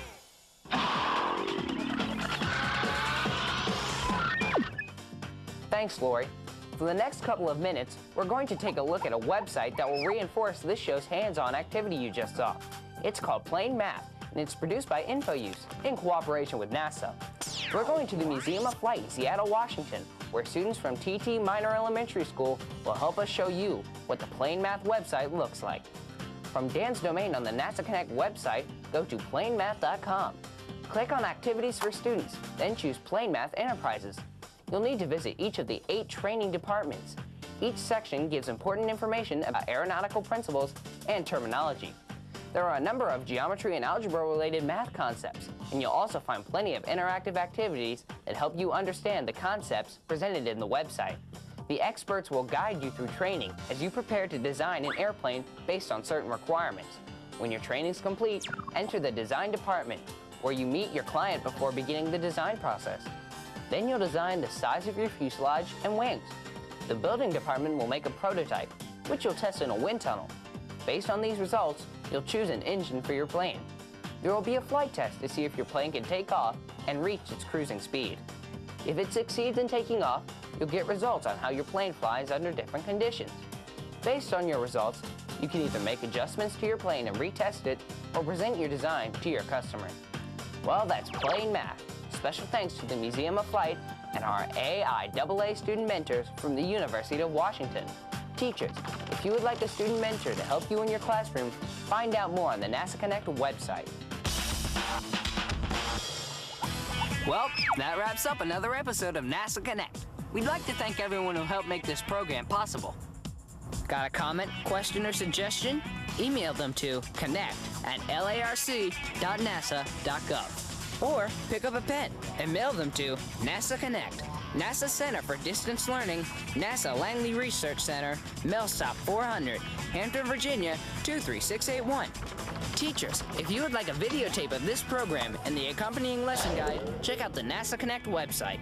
From our site, you can link to the NASA Educator Resource Center Network. These centers provide educators free access to NASA products like NASA Connect. Or from our site, you can link to CORE, the NASA Central Operation of Resources for Educators. For information about other NASA instructional resources, visit NASA Quest at quest.nasa.gov. So, until next time, stay connected to math, science, technology, and NASA. See you then.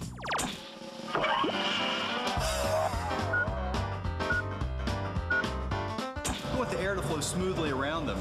However, for the HyperX geometry, we require turbulent flow. I screwed that up.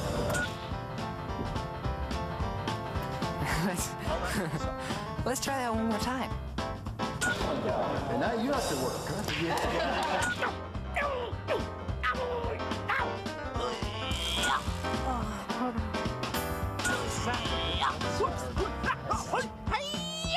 Here are the main objections. Oh, I said that wrong. And the objection is objectives. Today, I'm one of the I was that close. I was that close, and I stumbled. So, have you ever wondered what goes into designing an experimental X? No. Well, let's see. Too early? It's the first airplane to fly into space. Notice how closely it's shaped to a rocket. There are tons of planes here.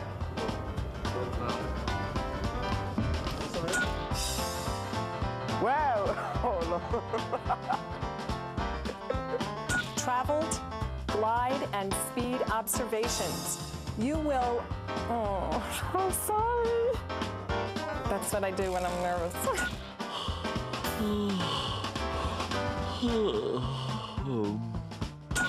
Cider! My belly itches. My stomach itches. We're out of here. I have donuts.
Coming up on this edition of Out of the Blue from Middle Tennessee State University, we catch up with our new head football coach, Derek Mason, on the cover of our MTSU magazine, and we talk about the blue-collar mentality he's bringing to the program. February is Black History Month, and we preview all of the activities planned for the campus and community by our Intercultural and Diversity Affairs Office. And it's also time for the True Blue Give, set for February 13th, 14th, and 15th. It's our 3-day fundraising event that benefits various causes and programs on our campus. I'm Andrew Ottman, and this is Out of the Blue.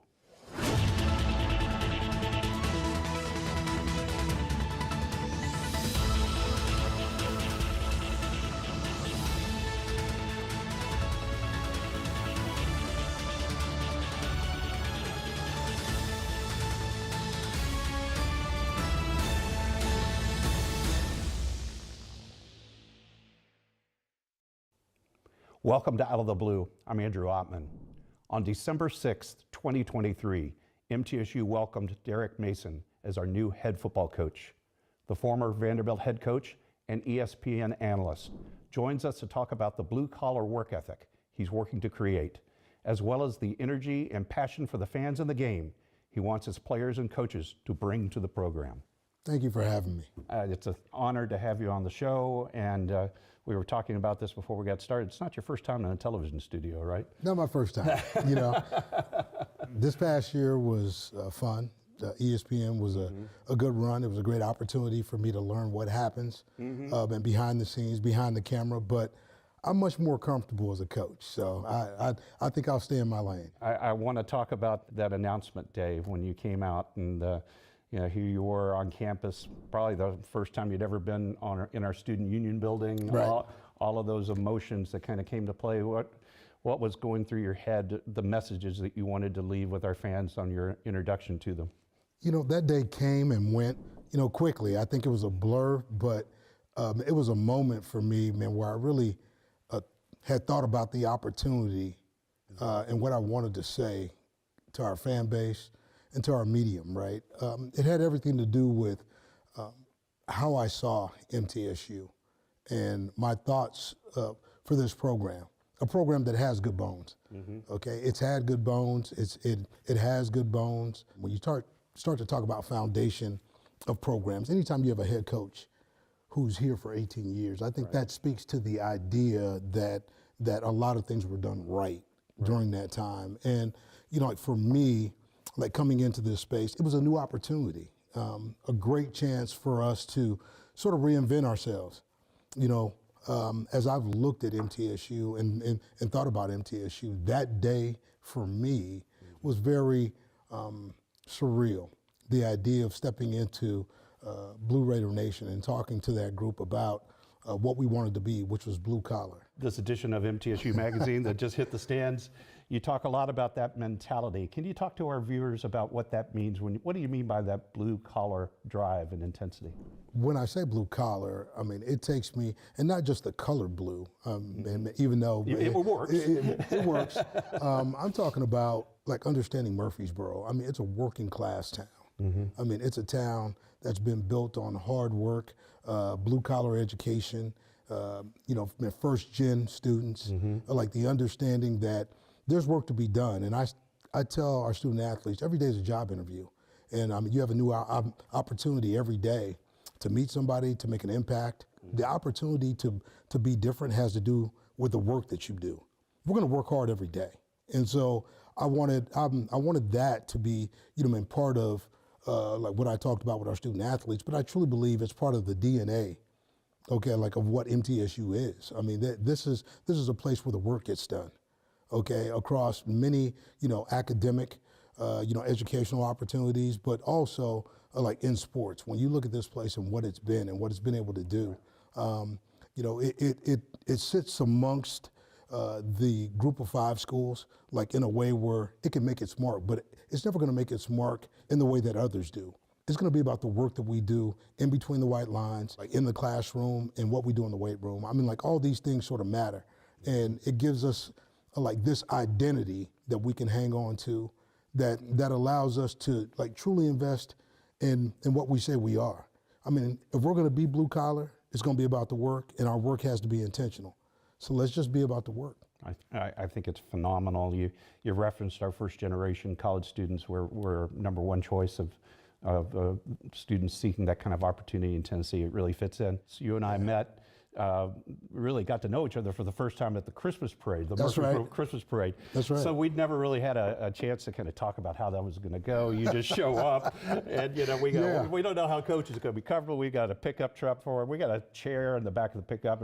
We want coach to be safe. We don't want to be the people that injured coach on his first couple of days. Right. You weren't in that chair but 2 minutes. Right. Talk about how you jumped out of the truck and you connected with those people, and what did you learn talking to those folks? Well, like to me, it could be sterile, being in a parade and just sitting in the back of a truck and just waving. I mean, that's not really who I am. Mm-hmm. And so, and halfway through, I saw a little girl, and she was waving, and she had her hand up, and she was waving hard. She had on her MTSU like jacket, and man, she was bundled up, and I just said, hey, like, why don't I jump out and just reach out and say hello to this little girl? But I mean, it really became more than that. Jumped out and said hello to, several folks. One became 2, 2 became 10, 10 became 300. It was more about me stepping out and understanding that, you know what, if you love this place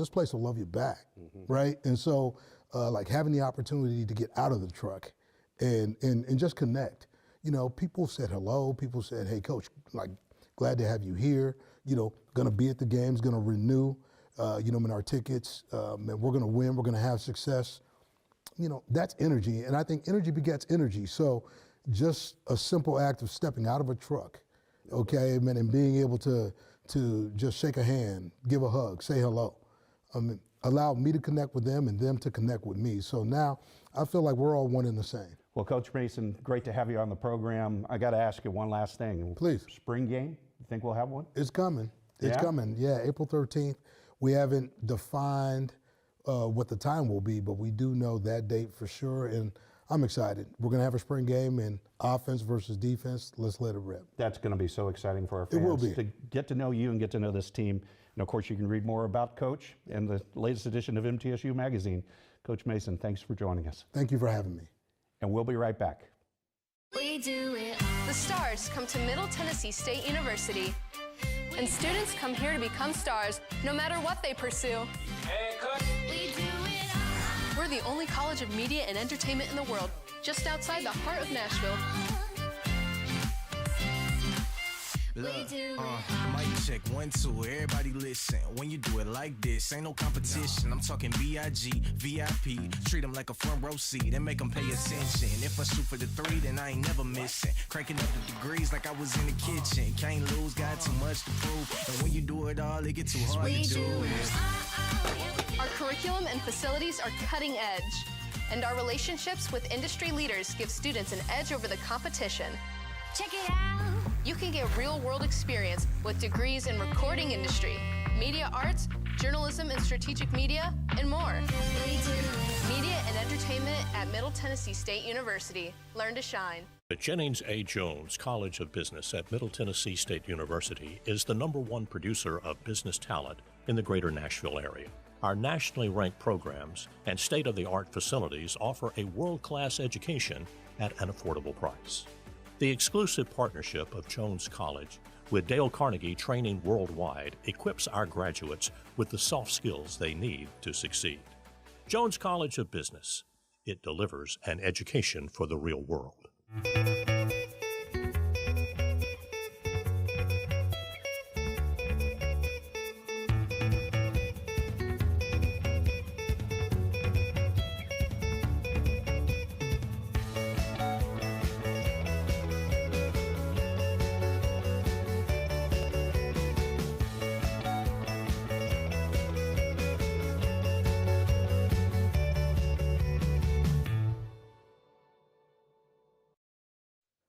Welcome back to Out of the Blue. I'm Andrew Oppman. February is Black History Month, and our Intercultural and Diversity Affairs Office has a full slate of activities planned for the campus and the community. Here to tell us all about it is Danielle Rochelle, our IDA Director, and Graduate Assistant, William Roser. Danielle, welcome to the program again. Thank you for having me, Andrew. William, first time on? Yes, sir. We'll be easy on you. So, Black History Month, long-standing tradition at the university, the 28th annual Unity Luncheon coming up. Let's run through all of the events for our viewers and listeners. What's up first? So up first is going to be the biggest event that I think of. It's going to be the Unity Luncheon on February 8th. This is a annual event that we've done for 28 years now, and this event allows us to honor unsung heroes within our Middle Tennessee community. And for the first time this year, we are also inviting the Tennessee Journalism Hall of Fame to induct 3 new inductees. Oh, that's fantastic. Oh, that's a nice addition to the program. That's wonderful. I know it's always a great celebration because you bring forward so many wonderful representatives of the university and the community to be honored and recognized. So, okay, we start with that. What's next? From the Unity Luncheon, we've got some student-heavy events in the middle, and then another big event coming out of our office is going to be our keynote speaker as well on February 22nd. Okay. Well, let's pivot a little bit. We're going to talk about student events. You're a grad assistant working in athletics, but you were involved with Danielle's team as an undergraduate, right? Yes, sir. Black History Month means so much to me being a minority student and just being able to be around like-minded people that look like myself, things of that nature, just all the events that they put forth for us to celebrate Black history, because sometimes in high school kind of gets left behind and, you know, it's not really touched on as much. But now having like keynote speakers, we do Showtime at the Apollo, which is always a great thing. That's where my freshman year, that's actually where I decided to kind of step out my shell a little bit and do that part. So it's always a good thing to be a part of a program like this. That's an amazing show. And when is that show? Showtime at the Apollo is going to be February 28th. So it's going to be on a Wednesday because I figured I wanted to pay homage to its original broadcasting day of the week, which is traditionally on Wednesday nights. Nice. So what other things are we missing here? We've got Color of the Runway. And when is that? February 16th. And I have a feeling that's got some special interest because William handed me this flyer. So, William, talk to me about Color of the Runway. So, Color of the Runway, it started, 8 years ago. We did take a break for COVID, but this will be our 7th annual show. It was created by MTSU students who just they were MTSU creatives, as they like to refer to themselves. They just were looking for an avenue to kind of express themselves and, you know, show off fashion and show that, you know, we know how to do this. And it's always student run. Like right now, I'm the oldest being a graduate student, but it's ran by college students. The models are college students. The music producer be a college student. The MC be a college student. And Makai Mosby, I'm pretty sure most people know about Makai. He's everywhere. Our student body president, he's everywhere. Exactly. So it's just a fun time. It's free of charge. We love people to come out. It's a family affair. Like, it's the opportunity for everybody to put on their best fit and be a part of the community. No, that's a lot of fun. It's a really good one. That's a lot of fun. I don't want to leave out the choral concert. And the choral concert, yes, so that's going to be on February 29th, and it's going to be hosted in Hinton Hall. So when you're trying to put together this month, obviously there are things that we do every year, but what are you trying to, in the totality of the month, what does it represent to you? What are you trying to do? I'm sure it's education and entertainment combined, right? How does that work? So for me, it's really important because in my experience as an MTSU student, back in the day, it was really important for me to be exposed to these types of events and be able to hear some of our legendary people speak. So when I was a student, Nikki Giovanni came, Dr. Michael Eric Dyson came, and so for me, being able to hear and see these people in person meant quite a lot. And so being in a position to give that back to students means a whole lot to me. William, how did you find yourself get involved with IDA? What was that first step? You mentioned Showtime. Was that really it? That was really my first step, because my freshman year I was just kind of quiet, staying like kind of in the back of everything, staying in Corlew, just trying to get adjusted to campus. And like Danielle said earlier, it's important to have somebody there to be an advocate for you. So just being around, like I said, like-minded individuals. And then the next semester, my sophomore year, they had Rep Your Roots, which is where it's not just limited to Black people, but everybody just gets the chance to have, just rep their talents, whether they're rapping, rapping, doing poems, singing, doing a cultural dance. Like, it's always a great opportunity there. And then just sometimes when the library is too quiet for you, you can go to the IDA Center and just have a space around other people and just have this big opportunity to just work or hang out with people, have meetings, things of that nature, and just, it's always important to have somebody advocate for you. So that's why I love the IDA Center. Well, let's talk about the IDA Center. Where is it and what do you offer there? So the Intercultural and Diversity Affairs Center, this is the long extended name. We're located in the Student Union on the 3rd floor. So we have our Cecil office, and directly next door is going to be the IDA Center. And so within the center, you've got lounge space, which I have seen a few students napping. That's totally okay. We have study space. We also have a prayer room, and I think a lot of students aren't always aware of that. So aside from the prayer room in our center, there's also one in the library. And the nursing building also has a quiet space for students to go in and meditate or pray if they need to. And we also have myself, so I always say that I'm a feature as well. I'm one of those people, I'm not that great at self-control when it comes to talking. So if a student or somebody pops in, we're gonna have a conversation. That's awesome. Where can I go to find out more information about Black History Month and IDA? Okay, so I manage quite a few websites. So for me, it's just trying to keep track of all of them. But for more information on Black History Month events, it's going to be mtsu.edu/AAHM for African American History Month. And for the IDA Center specifically, mtsu.edu/IDA. Fantastic. Danielle, William, thanks for joining us on the program. We really appreciate all you do during the month of February, but all year round. Thank you, Andrew. And we'll be right back. See that? Go slow. I see it.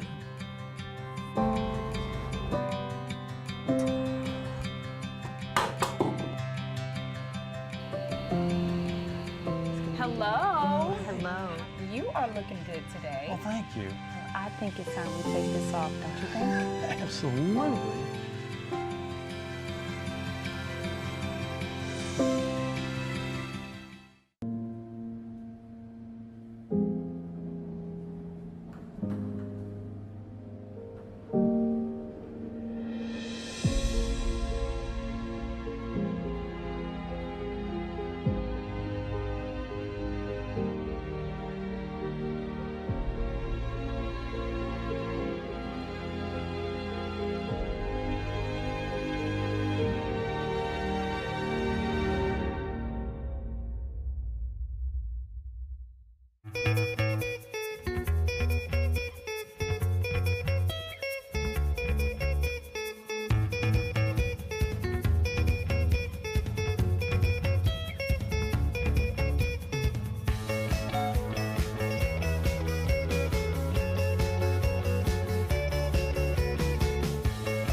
Oh, you all right?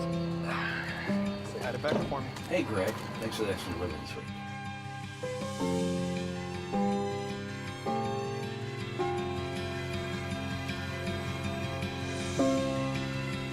Do you want more from your college experience? At Middle Tennessee State University, that's exactly what you get. More majors, more opportunities, more guaranteed scholarships. Up to $32,000 over 4 years. MTSU, Tennessee's University of Opportunities.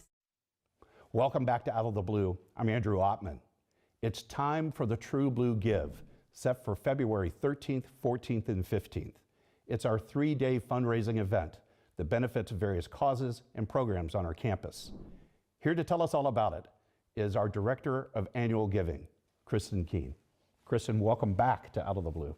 Thank you, Andrew, for having me. I've lost track how many times you've been on this show. It's been a few, a handful. Yeah, I enjoy being back. Thanks. You know, we've had a lot of fun over the years about True Blue Give. We have. We've done a lot of stuff, right? Yeah. Raised a lot of money for good stuff. You know, we're going to bore people with a little history. You and I did a telethon. You remember the telethon? We did a telethon during an ice storm. During an ice storm, yes, right? Sir. Yes, sir. Yeah, that was a lot of fun. It was. We only did it once, but you know, I wore a tux and you wore a formal evening apparel. We had a lot of fun with that. That was good. And the reason why we had fun wasn't just because it was a telethon. It's because this is a really great activity that we put forth. Talk about what True Blue Give is. So True Blue Give, 7th annual this month. True Blue Give, February 13th, 14th, and 15th. This is a tradition that we started in 2018. It's how we raise money, crowdfunding, from our alumni, donors, faculty, and staff.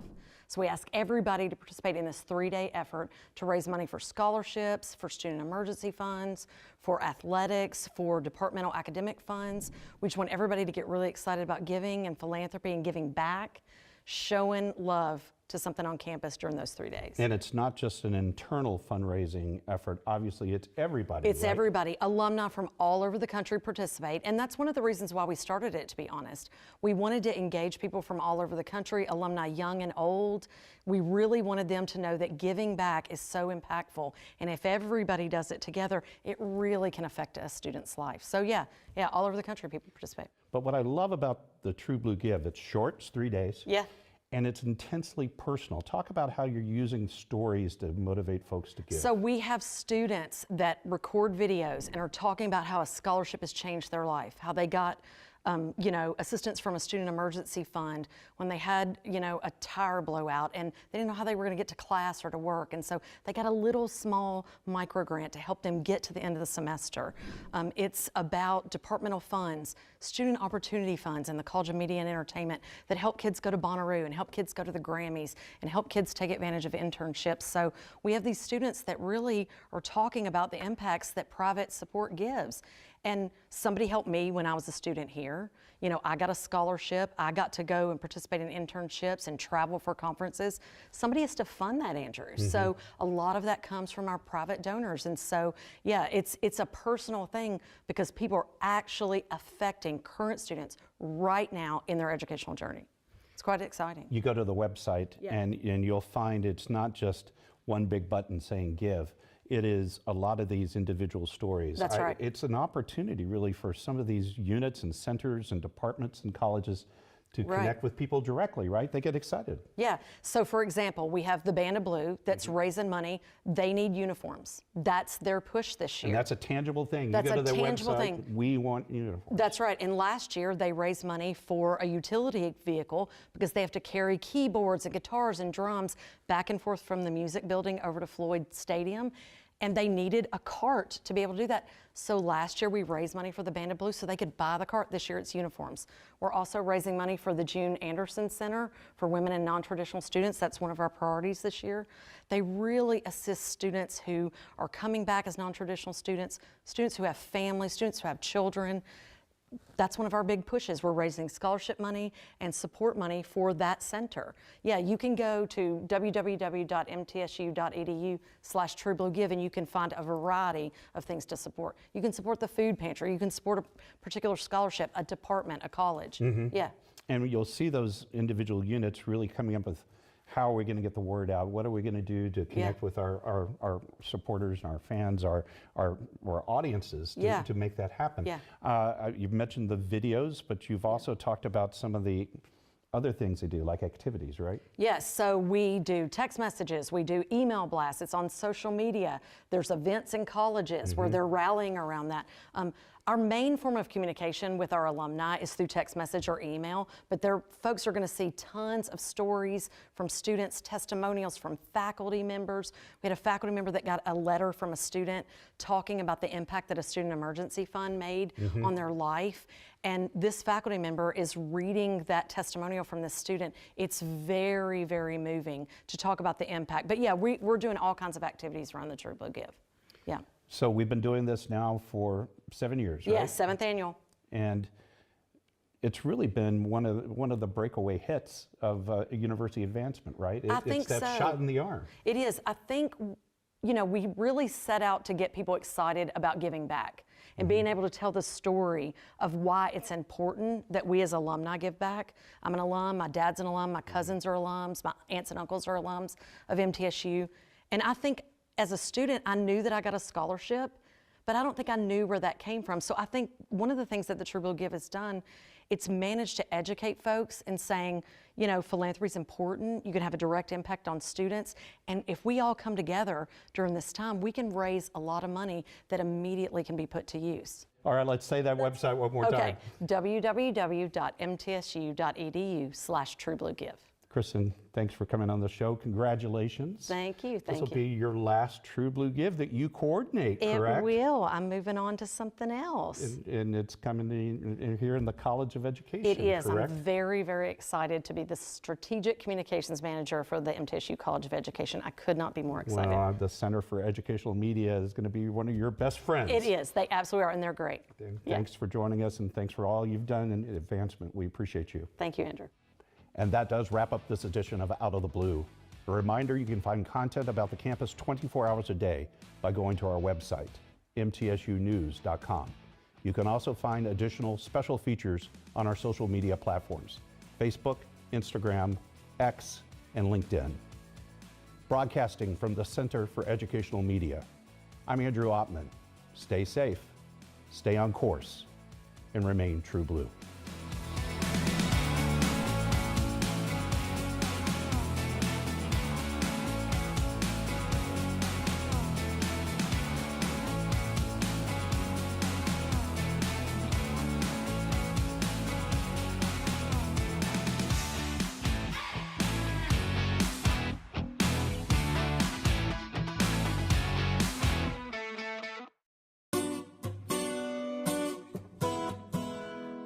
Hello, LaVergne. It's Jason Cole, Mayor for the City of LaVergne.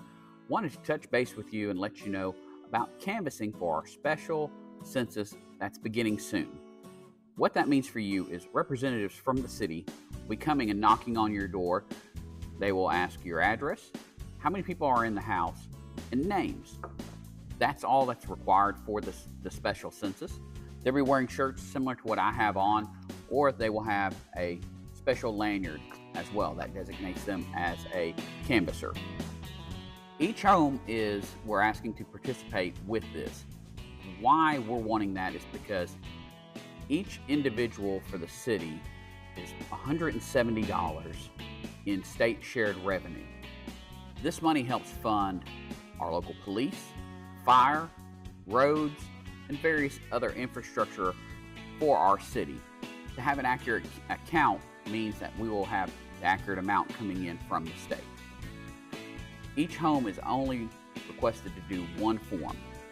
If you don't want a canvasser to come to your home, you can go on LaVergne37086 or scan our special QR code and go ahead and complete that online.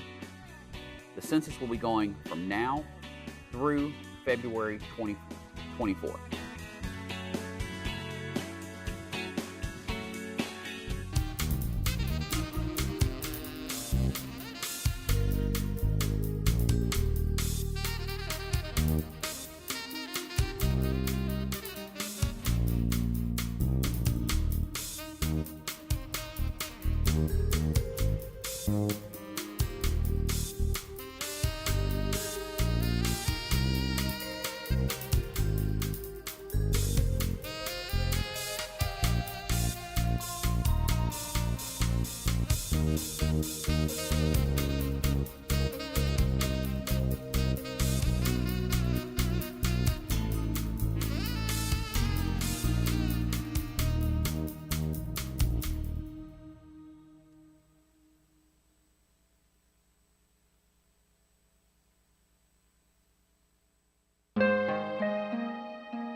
Tennessee Wildcast is on the air with the latest on hunting, fishing, boating, wildlife watching, and all things outdoors. Make welcome your host, drummer and outdoor expert novice, Jason Harmon. Hello, everybody, and welcome to this edition of Tennessee Wildcast. Thanks for tuning in. Thanks for watching, for listening. We are out here on Uchee Refuge today. It's a little cool, a little crisp. It's in the evening, but it's a beautiful place to be. It is awesome out here, isn't it? It is. Look great. at our office. I know. I slapping myself every minute.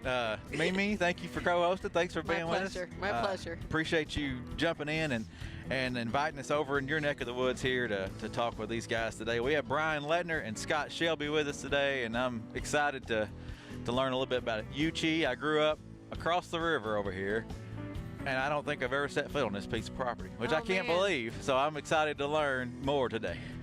Brian, can you believe that? I know, man. I think about that often.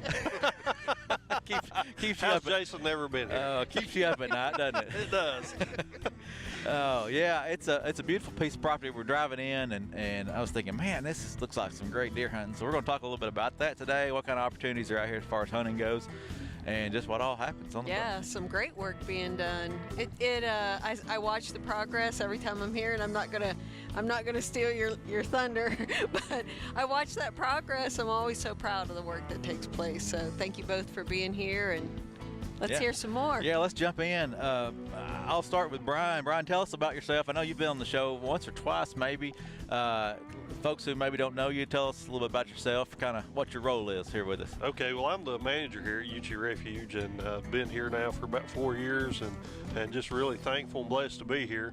I've been with the agency going on now 22 years, and I've had a couple different roles in the agency. I was with the law enforcement division for 10 or 11 years, and I was a biologist on the fishery side on the reservoir crew here in East Tennessee, and did that for about 7 years, and spent the next part and hopefully the last part of my career here at Uchee. Yeah, it's a really special place and unique, and I'm fortunate to work with a bunch of a couple.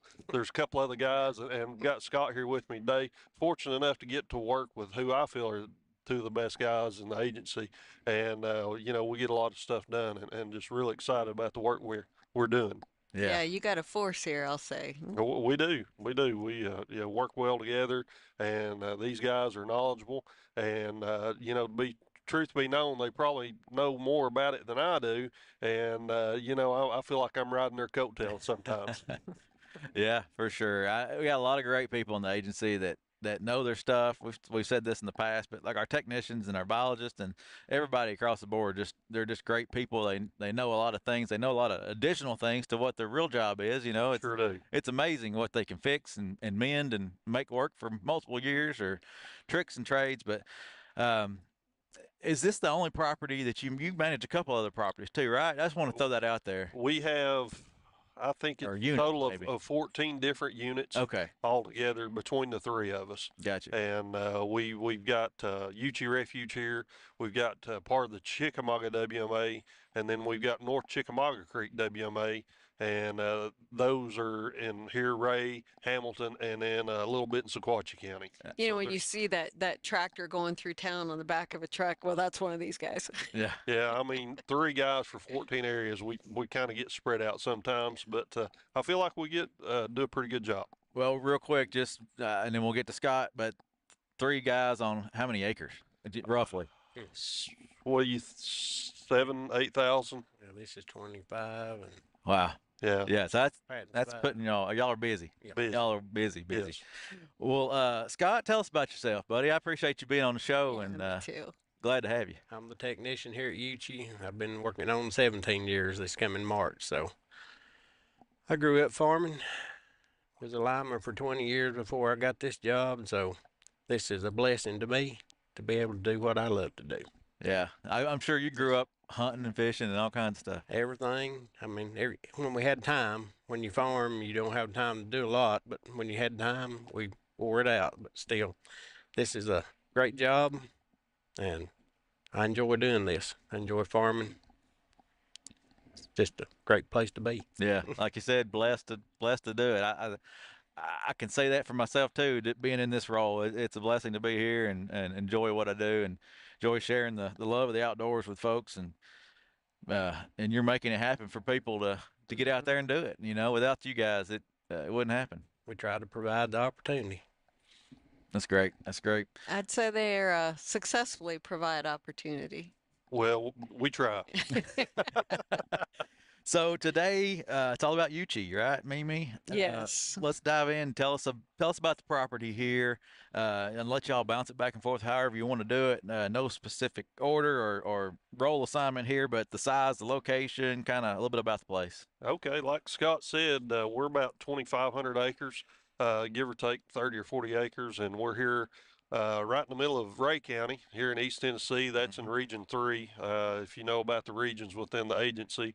And I guess we probably came online around 2002 as a refuge, and Bernie Sweeney really got this thing kicked off the ground, and really got this place headed in the direction it's been. And you know, like I tell Bernie when I talk to him, I'm just trying not to mess up what he did. And then Scott was Bernie's right hand man, and when I came here, he really took me under his wing, and Bernie gave me some real sage advice, and I try to live by that.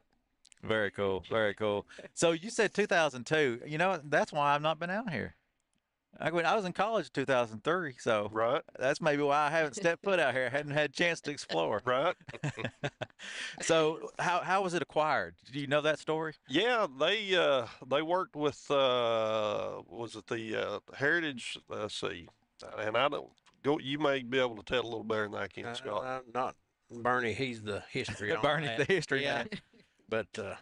But we acquired it in 2002, right? Yeah, it's actually a federal wetland. So half of it is wetland, half of it's upland. So we're under the federal wetland closure starting November the 15th through the last day of February on the wetland side of this. So it is about the waterfowl at that time. It is primarily. Yeah. Yeah, and it's a refuge, so there's not a lot of waterfowl hunting, right? It's a place for them to rest. Yeah, this is a stopover for waterfowl. Awesome. Well, let's get into some of the hunting and what is Uchi known for. When I drove through, I was thinking, man, this would be a great place to deer hunt. And I know that you said there's a few hunts out here, right? It is, and this area is known for big whitetail, big bucks, and it's a really popular hunt. It's a quota hunt, and we have six quota hunts here for deer. 3 are juvenile hunts, and then 3 are regular hunts. We've got antler restrictions. You must harvest a doe before you take your buck. You know, we're trying to keep that ratio in as, you know, part of the quality deer management. And it's very popular. It sometimes takes 4 to 6 years to get drawn here. So you've really got to be patient to get drawn here. Yeah. And so work on get your name in the hat every year, gain those preference points if you can, and wow, yeah. And it's pretty much the same with turkeys too. It's 2 to 3 years probably to get drawn for a turkey hunt. It's pretty popular. Yeah, we've seen some flocks when I've been down before, which is pretty cool. We've got quite a few birds. These birds seem to be a little smarter here than they are in other parts. Those guys have got to be really on their game. So, are you doing anything special for the deer and the turkey as far as your plantings and things like that?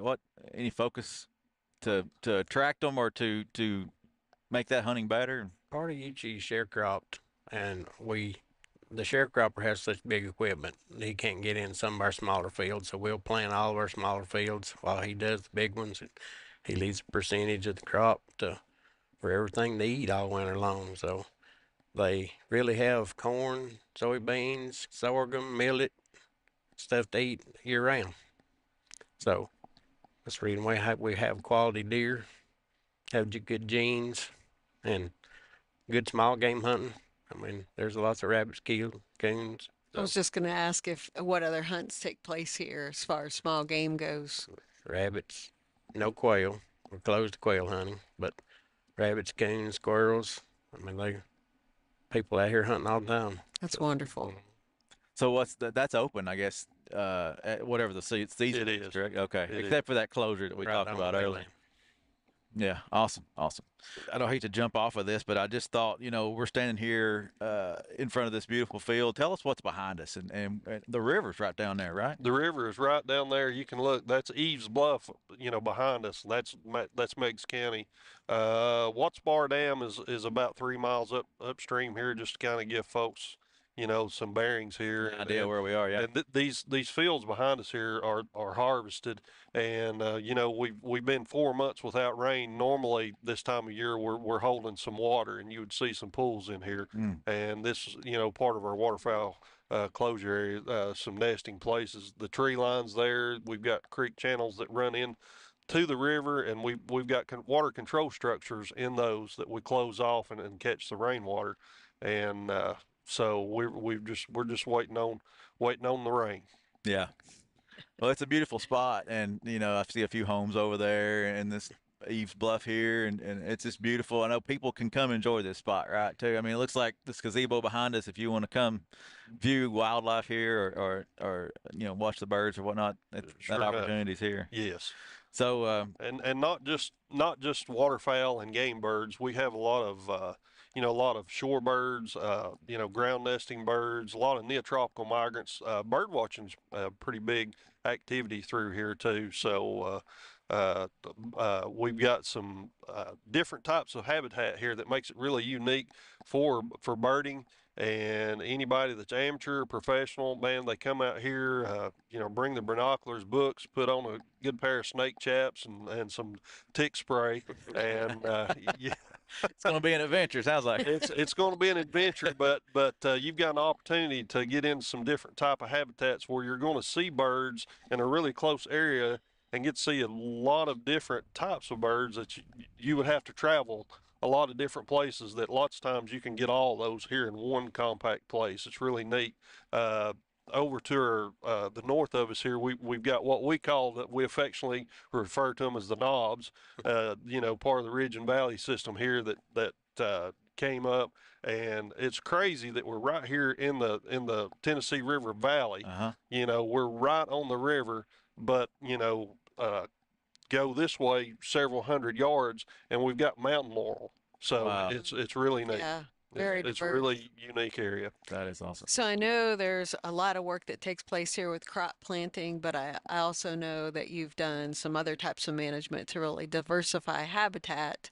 Talk a little bit about the big projects that you're working on, and multiple year projects. We're continuing our early successional work here in Savannah type work. That was started probably 10 years ago. And we're continuing to work on that. Scott and I are a little bit of firebugs. We like to set those fires, but it's all for a good purpose. And we like to create those savanna type habitats and keep those. And fire is our best tool that we can use. A lot of the species in there are fire typic, which means they really thrive on the fire and they regenerate through that. And the fire gets rid of some of the undesirable species that sometimes that wildlife doesn't particularly use. And it's provided herbaceous soft mass plants and things, not just for we're kind of targeting quail right now, but it also man, I'll tell you what, Scott and I have really seen an increase in our turkeys, nice. Increase in our dove population. Our doves, we have doves here just year round, just tons and tons of mourning doves. And he and I both speculate that it's really, they're keying in on the soft mass, the seed and stuff like that that's coming from our early successional habitat work. Yeah, I've seen that. We've talked about many times, Jason, the most imperiled ecosystems in Tennessee are the grassland species, the grassland ecosystems, and trying to restore that. Not just, it doesn't just help quail and birds, but everything, insects to our deer and turkey populations and so much more. We just finished up a timber harvest where we did it's commonly known as residential thinning, where we went in and reduced the basal area. And basically what that means is we went in and just reduced the number of trees in that area down To get the sunlight to the ground floor, so we can get some plant growth in that understory. And then we'll go in and manage that with fire. Fire will be our easiest way to manage that. And already seeing from when the over the year that we started the project to the finish, the species composition of the wildlife that's using that has changed. Basically, and I hate to use this term, but I really do feel like that kind of fits it. It was kind of a biological desert just within that little 40-acre stand of loblolly pines. And so we've got it thinned down now to where we've had one plant species in there, which was a loblolly pine, and that doesn't produce any seed or anything like that that wildlife's going to like, other some nesting habitat. To where now we've got all kinds of new lush understory growing, and we've still got the nesting habitat with the trees that we left.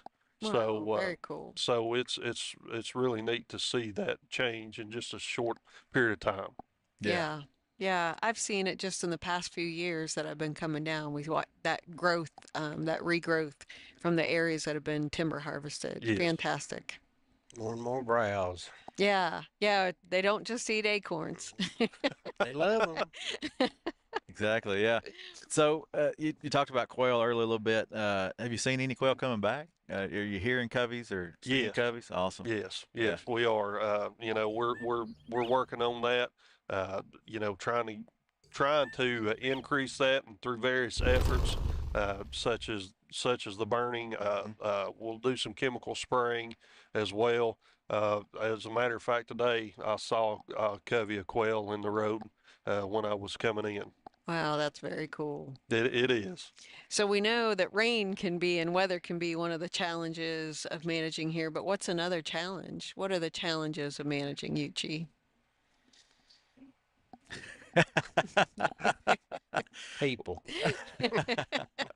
People, and he means that in the best terms. Folks have, they've got different wishes and wants and needs and For what sure, they would yeah. like to do with areas. And, sometimes it's a challenge kind of trying to juggle all that. We want to try to provide the best opportunities for sportsmen. And sometimes, doing that for deer may not mesh as well for the waterfowl. And so we, try to balance that just the best we can. Yeah. Yeah, I think that's all across the state. I think people have their preferences, and I mean, in life, just in everything, we're all different. We all want different things. So it's a challenge, and that's just part of what comes with it, And with urbanization, there's not a lot of places folks can go, and sometimes we'll have we've got squirrel season, rabbit season going on right now, and we'll have all these guys in here at the same time. And, you've just got to kind of make it, try to give them the best opportunity that they can together. And those guys know it too. Mm-hmm. Yeah, the repeat customers, we talk with other WMA managers, and I know you all know the people coming and going most often, and I'm sure they get used to and ask questions. And speaking of questions, we kind of wondered, what are the most common questions you receive here on the WMA that we might share some information with listeners? Oh, that's great. One thing that we talk about with, we've got the wetland side that Scott spoke of earlier and the upland side. And then we, for our hunts, 5 of our hunts are open for the whole area. The last hunt that we have is during the refuge closure for the waterfowl side, so it's the upland side, and folks want to know, what's the difference. And basically, we've got a county road that runs right through the middle here, and it kind of delineates that the right side of the road basically is our wetland side until you get to right where we're at, and then this field right here is wetlands. But everything on the north side of the road is upland and huntable for those deer hunts. Okay. And that goes for our coon hunts and rabbit hunts as well, and squirrel hunting. And that closes November 15th, and it goes through the last day of February. I think about you talked about the deer quality management, and I think, what are people expecting to see when they see the deer? What's some of the big deer that's come off this property, and any stories that you've seen some big ones come through, and just to get, entice people to put in for these hunts? I know I'm thinking about it. We've had several, 5.5-year-old bucks killed here. So, around close to here, maybe not in Middle Tennessee and West Tennessee, but that's a pretty good deer for around this area. Yeah, for sure. But 3.5, 4.5, it's pretty common here. So the quality is, the genes are here, the quality's here. It's just the bucks are smart. There's so much pressure. They go nocturnal, and it's hard to kick them up. You really have to work and hunt. Yeah. Well, it comes back to personal preference too, on maybe on this one. But some people think we don't need an antler restriction, and some places have them, some places don't. That may play a factor in it, may not. Everybody has their own opinion, but it seems like it's working for you guys. For this piece of property, it's worked well. It's worked well, and if it's not broke, don't fix it. Just keep on trucking, right? All right. Let's see where we at. Maybe current projects. Well, I wonder too, out of all the hunts you do, I'm sure you enjoy the juvenile, but what's been some of your favorite hunts throughout the year? Yeah, that's it for me. You hit it right on the head. It's the juvenile hunts. Seeing a kid come in with their first deer or their fifth deer, but lots of times we get the chance to see those kids come in with their first deer, and I like to send you those pictures. Yes. And we try to post those, and I always get the parents' permission, of course, but those kids come in, they're just beaming. Yeah. And I know Scott has the same sentiment too. I think if we could have all our hunts, juvenile hunts, we just he and I, we probably would, just for the, and I'm being a little selfish here, but just for the self-satisfaction of seeing those kids. I mean, it's just, that's a lifetime for them, yeah, that and first memory, that's wonderful. They have the potential of killing a deer of a lifetime here, and a lot of them do. The other question we had is, if someone's never been here before and they put in for a hunt, and after a couple years they're lucky enough to be drawn, what do they need to know? Tell us about the terrain. Tell us if they've never been here before, what they should know about coming to Uchee. The terrain is diverse. We've got here on the river bottoms, that's pretty flat, but if you decide that you want to take a chance and go up into the knobs, and sometimes that's where those deer they'll kind of get back in some of those spaces, you better be in shape, because it's pretty steep, and if you're lucky enough to harvest a good deer, you may have a pretty good drag. It's good to know, though. It's definitely good to know. Yeah, and like we said, you've got to harvest that doe before you take that buck. So always, be mindful of that. Yeah. Yeah, that's good to know. And like check in when you come to those hunts. Are you just good to go, or do you have to check in that morning, or how's that? You're good to go. And I tell folks while they're in the stand, they harvest that doe, to go ahead and check it out on your phone through the app. Yeah. And keep on hunting. And then when you're done, just if you're lucky enough to get that buck too, just bring them both in. We get the data off of them there at the check-in station, and they're good to go. That's cool to know. That's good to know, and I can apply in the field on your own property. Absolutely. Checking in and using that app, and so handy. Yeah, keep hunting. Yeah. The restrictions aren't applied on the youth hunts. We won't. Okay. We won't do that to a kid. I mean, not yet. So hopefully we don't ever have to. No, we're going to grow them. No, I hear you. Yeah, that's awesome to let them, take what they want. They may not ever get another chance. So that's a great way to maybe get them hooked and lock them in. And the youth hunt is a draw hunt as well, or is it? It is. Okay. Yeah. So make sure if you're a parent out there listening or watching, put your kid's name in the hat. Make sure they get on the list to maybe get a chance out here. That's right. From far and wide, or do you see mostly locals putting in for those hunts? No, out of state. We get folks from everywhere. Yeah, that's fantastic. Very cool. Well, current projects that are taking place. Anything coming up down the road or happening right now that on the property that you want to share or talk about? Yeah, we just finished up installing a fire break on the north end of the property. That side of the refuge really hasn't ever been burned on purpose. So, whoops, yeah, a few lightning fires. Yeah, few weather issues, but we've installed that with our thanks to our heavy equipment crew. They came in and had the equipment to get in on the back of those. Like I said earlier, that's some really steep terrain back in there, so it's really kind of made it almost impossible to do any controlled burning on that side of the road. So we got that completed this summer, and we we're hoping that we continue that, break it up so we can manage some smaller blocks in there and be able to manage our fires in there and be able to do some habitat management and increase our footprint there. Very nice. Very cool. Yeah, that sounds something to look forward to for the future too. I mean, watching that progress is always amazing. definitely. All right, let's see. Any other things y'all want to cover about this place? And then I want to ask a few questions. No, I think we've pretty much covered it. Can you think of anything, Scott? Yep. Just get out, get your name in the hat for these hunts. Come do some small game hunting. Enjoy the bird watching. It sounds like a fun place to hang out. It's a really cool place, and we'll have to get you guys back and throw you guys on a buggy, and we'll go take a tour of it sometime. I'm up for it. Let's do it. I'd love that. I'll just come knock on your door. And the squirrel hunting and the small game hunting is a good way to learn the area for a deer hunt. So if they can have time to come out, it's a good way to feel it out, learn what it's about. That's a good tip. Yeah, come out here and do some small game hunting, and you kind of have an idea of the terrain and what you're going to be expected to tackle. Yep. Well, I'll let whoever wants to jump in.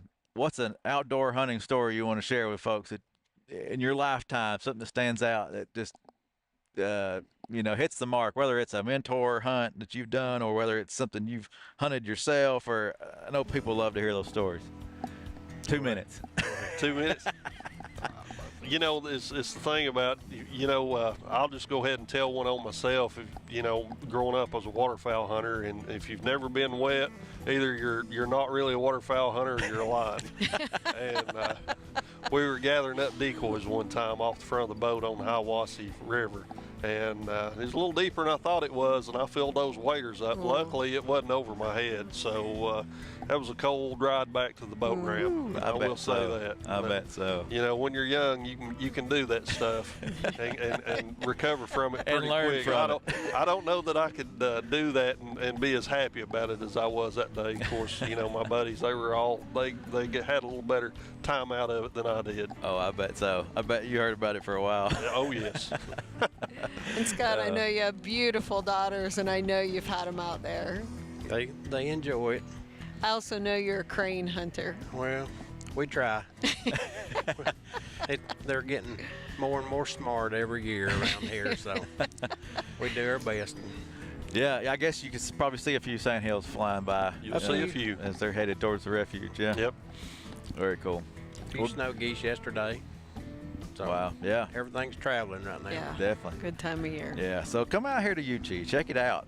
Like we talked about, hunting, bird watching, being in God's country. It's nice right here. I love it. It sure is. Well, Mimi, thank you. Guys, thank you. Yeah, thank you both. Thanks for coming out and having us. Yeah, you're welcome. You're welcome. Thank y'all.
Good evening, and welcome to the public hearing of the Board of Mayor and Aldermen. It is 6:31 p.m. on February 6, 2024.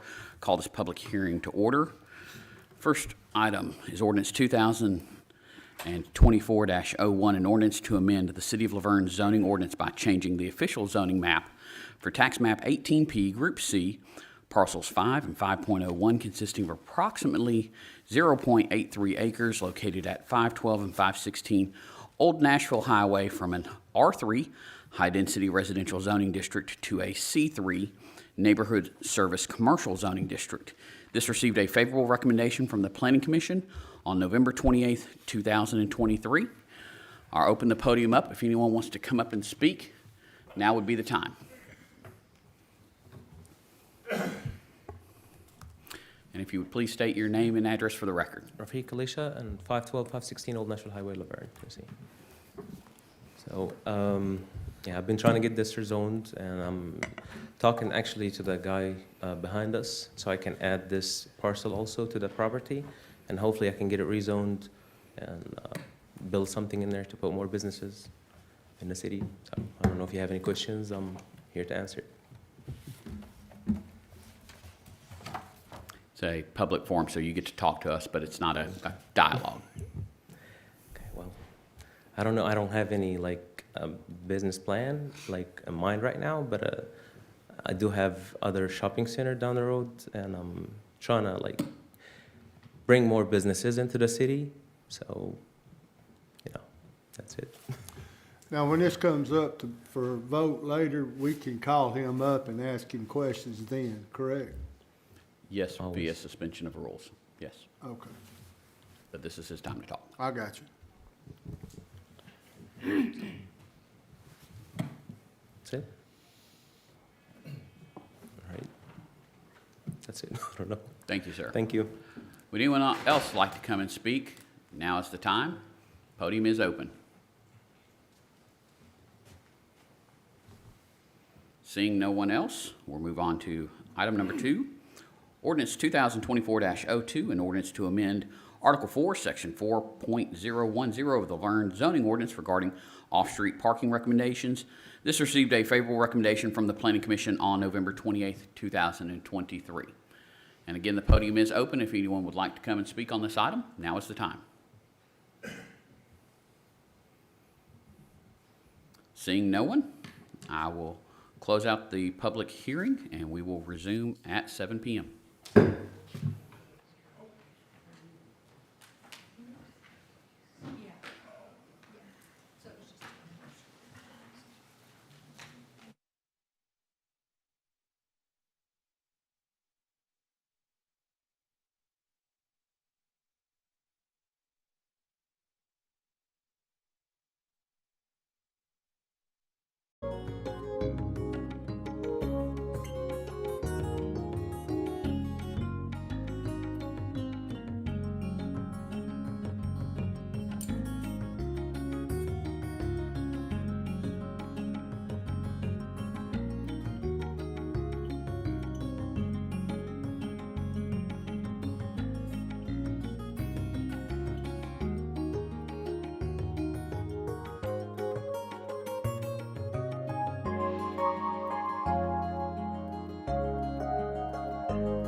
Good evening and welcome to the Board of Mayor and Aldermen meeting. It is February 6, 2024, and it is 7 p.m. Call this meeting to order. We do have a quorum. Tonight, Alderwoman Hobbs will have the prayer. I'll have the Pledge of Allegiance. If everyone will please rise for the prayer and the pledge. Dear Heavenly Father, we come to you now and we pray for the safety and protection of our city, our first responders, and those who reside here. We pray that you guide the decisions of our leadership, give us the wisdom and courage needed to lead. And we thank you for our city employees. We thank you that they share their gifts, their hearts, and their talents in helping us all build towards a better LaVergne. In your name we pray. Amen. Amen. I pledge allegiance to the flag of the United States of America and to the republic for which it stands, one nation, under God, indivisible, with liberty and justice for all.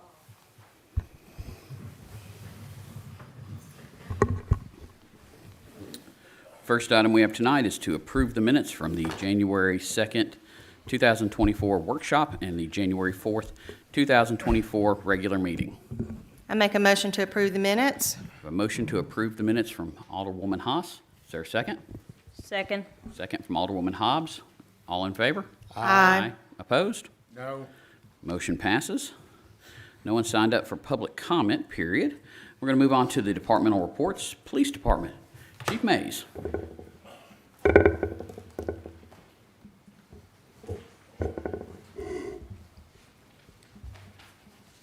evening, everybody. Just, you have the report before you. We're trending in the right direction. We have a lot of green on the report.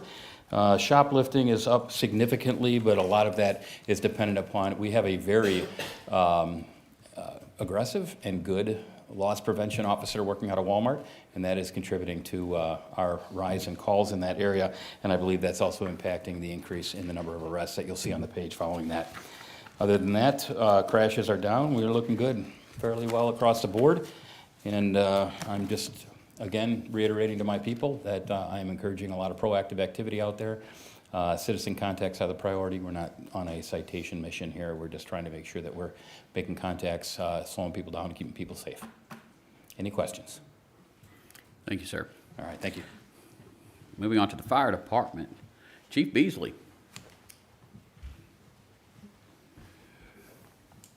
Well, this is intimidating. Miss Donna's already got the library thing up here. Good evening, Mayor, Vice Mayor, Alderman. I trust that you've had an opportunity to look at our monthly reports. If you can see that we're trending about 30 runs or 30 responses greater than we were this time last year, but there's nothing that gives me significant pause to understand exactly why. I think it's just part of the run volume that comes in time to time. You can still see that our response times are beating the national average, and I believe everything else is within order. Any questions? Thank you, sir. Wait a minute, no questions. Chief, just a comment. I was happy to see that you put the transparency and pictures out there of the new fire hall. Absolutely. On social media to show people how things are progressing. So I really liked you doing that. Yes, sir. And, because I hadn't been inside, just doing a drive-by, but up until this point, it's been difficult to kind of make out what's within each specific room, but they got the steel studs up, and now you're starting to make out office spaces and sleeping berths and where the fitness room is upstairs, and so it's starting to really come together. They got most of the windows in, probably less than 5 left windows to install. Saw some of the doors being installed, so making really good progress, and we're really excited about that. I hope you do it again in about maybe a month. Yes, sir. I'd like to fly a drone through there and get a recording of it. So I think that would be my next goal for that one. Well, somebody in the police department's got one that they. Oh, we got 3. So. Is it yours? I didn't know this was a competition. And we fly there. So. Oh, okay. All right. Thank you, sir. What, Chief Mays? What were we going to say, Bauma? Bauma. Now trying to follow that up is David McGowan for the Parks and Recreation Department. Oh, how I'm missing Donna right now. Thank you, Mayor, Vice Mayor. You guys have the parks numbers for the month. 74 help desk tickets, 471.5 man-hours devoted to those. You see some upcoming events is going to be our Easter drive-through, March the 23rd, 10 a.m. to 11:30, or while supplies last. That will be at Veterans Memorial Park. Past events, this past Saturday, father-daughter dance. Senior Center upcoming events, Valentine's Day lunch, February the 12th. Upcoming meetings, February 19th. Senior Advisory at 5, Parks and Rec at 6, and then the Greenway Advisory at 7. Any questions? David, talk to us about the father-daughter dance. Absolutely amazing turnout, slamming. We may be outgrowing that venue. I don't know. I think everything went off with a hitch.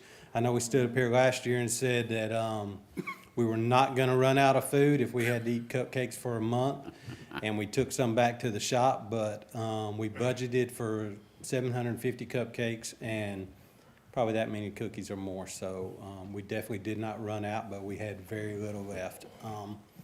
It was at 2 o'clock, about 5 till 2. We were getting kind of nervous because nobody was there. About a quarter after 2, it was absolutely packed. Couldn't ask for a better turnout. So whatever you guys are doing on social media, pushing it out and us getting the flyers into the school is definitely helping.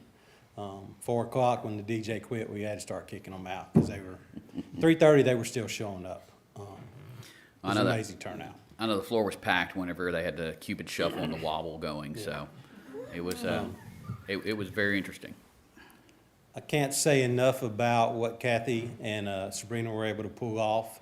Whole team effort, because they start working on this, a month out, and the day before we were loading stuff up and taking it over and setting up and breaking down.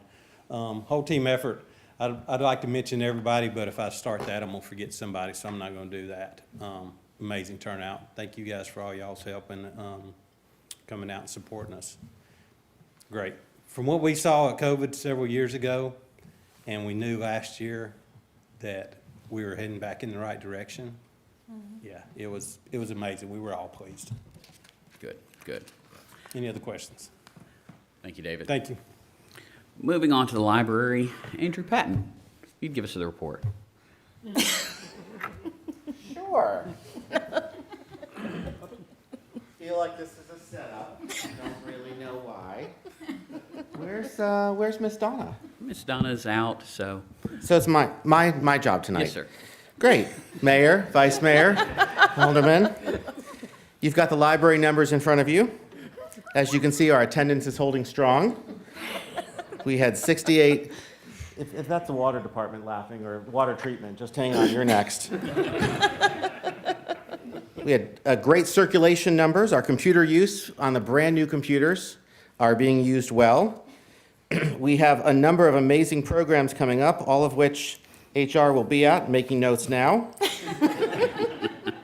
It's really too many to go over if you think about it. They'll be all on the website. Do you have any questions? No? Fantastic.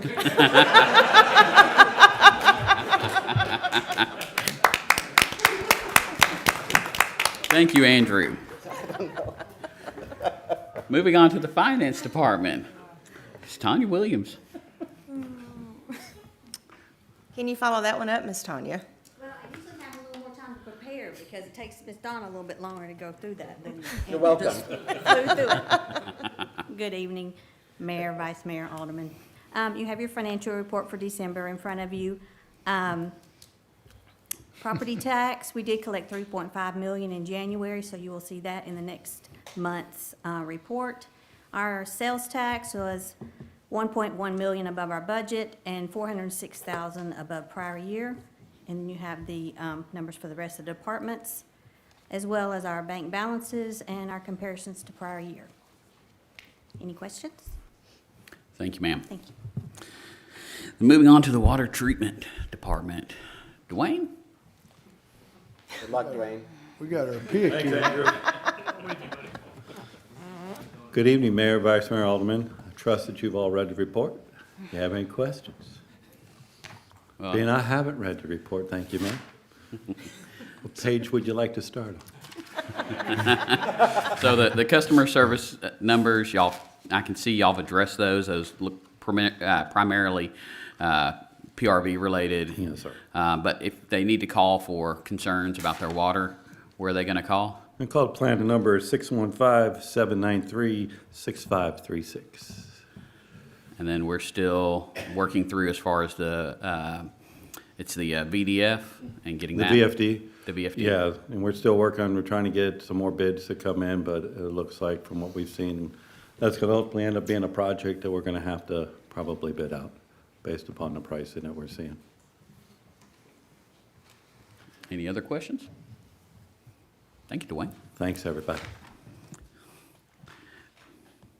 Now moving into old business, second reading ordinance 2024-01, an ordinance to amend the City of LaVergne zoning ordinance by changing the official zoning map for tax map 18P Group C parcels 5 and 5.01 consisting of approximately 0.83 acres located at 512 and 516 Old Nashville Highway from a R3 high-density residential zoning district to a C3 neighborhood service commercial zoning district.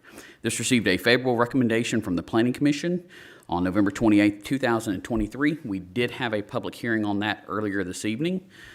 I'm going to make a motion that we suspend the rules to allow some discussion with the applicant. Is there a second? Second. Alderman Waldron. Aye. Alderwoman Hobbs. Aye. Alderwoman Haas. Aye. Vice Mayor No. Aye. And I vote aye. So the rules are suspended. And if the applicant could please come up.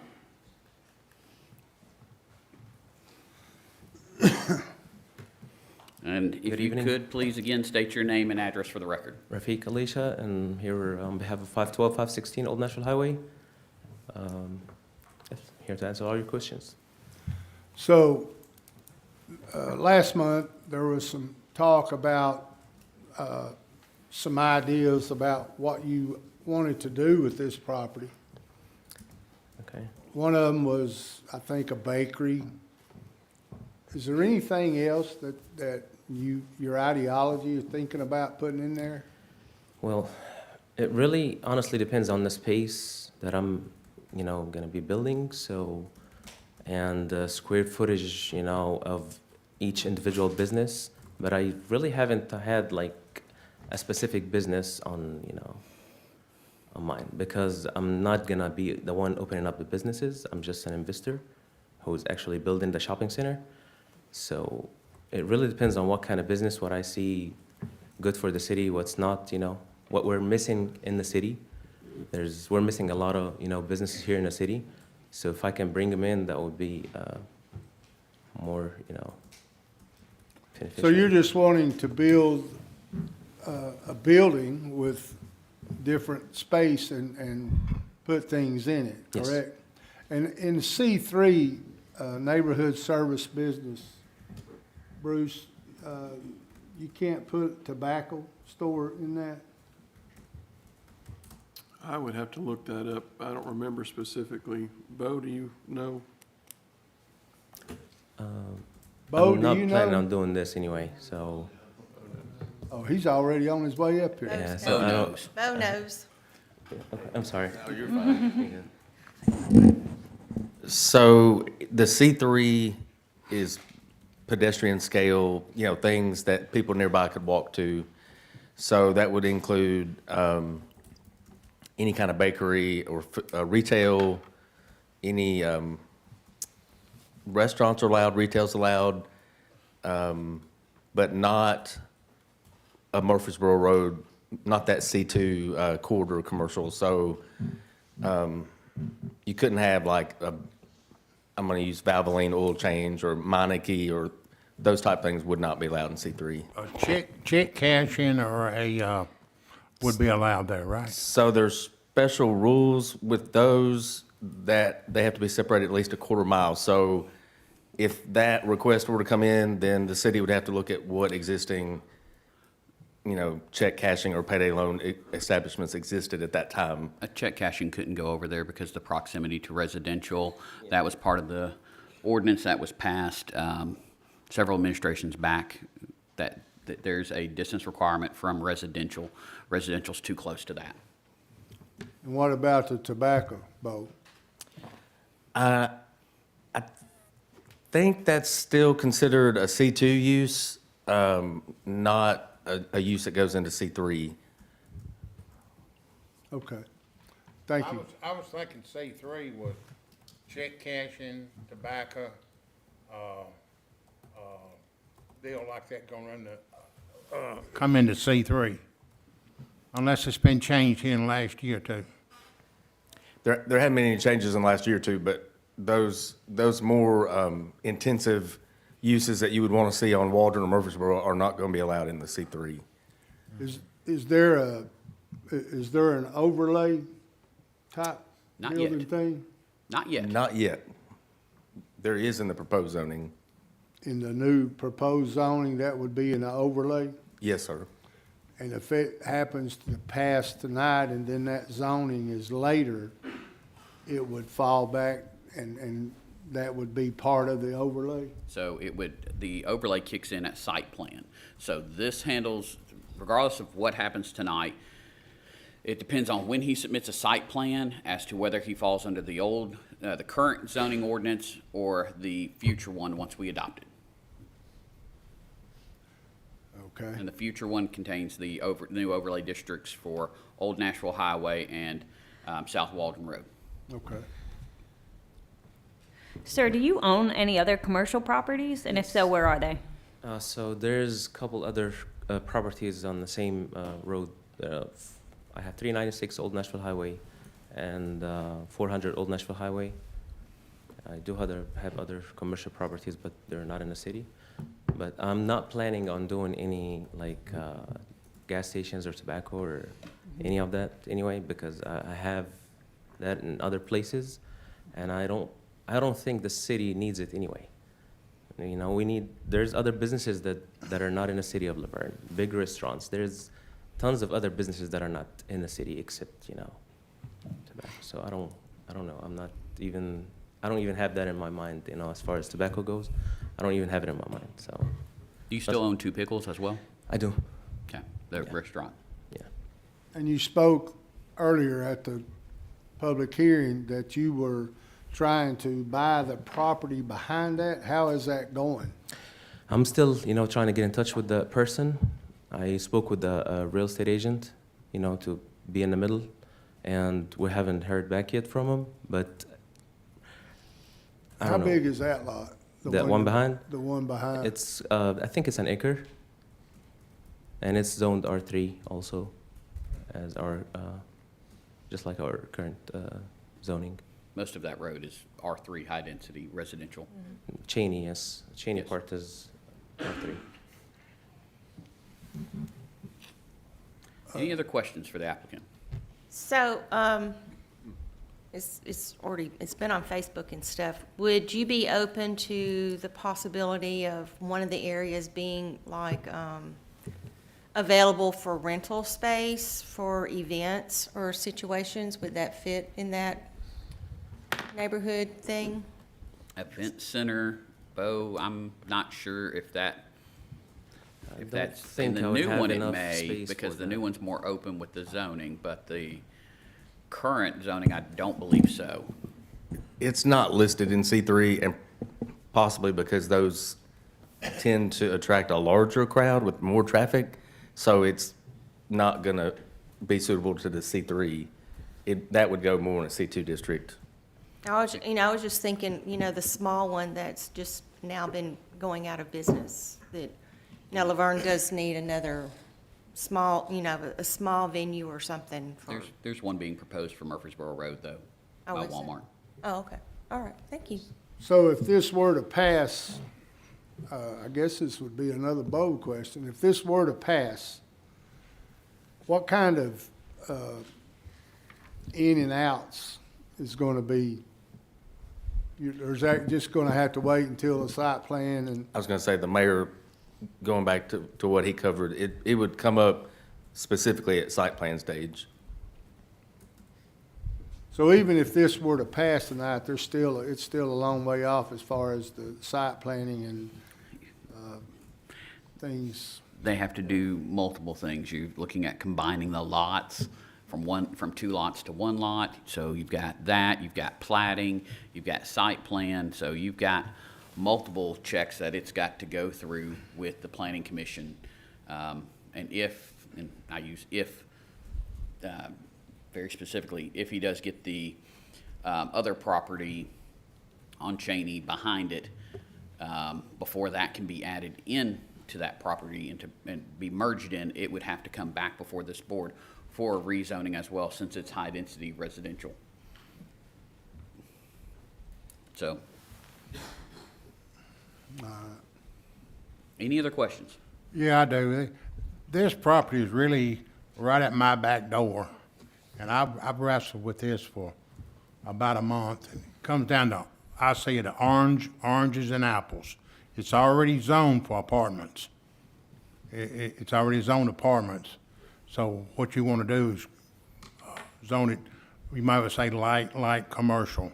And I've been on the board for 20 years, and more or less, and the master plan we had years ago is Old National Highway sooner or later is going to be all commercial. It might not be in my lifetime because I don't see LaVergne widening Old National Highway in my lifetime, but sometime down the road, the long-term plan is the whole Old National Highway be commercial.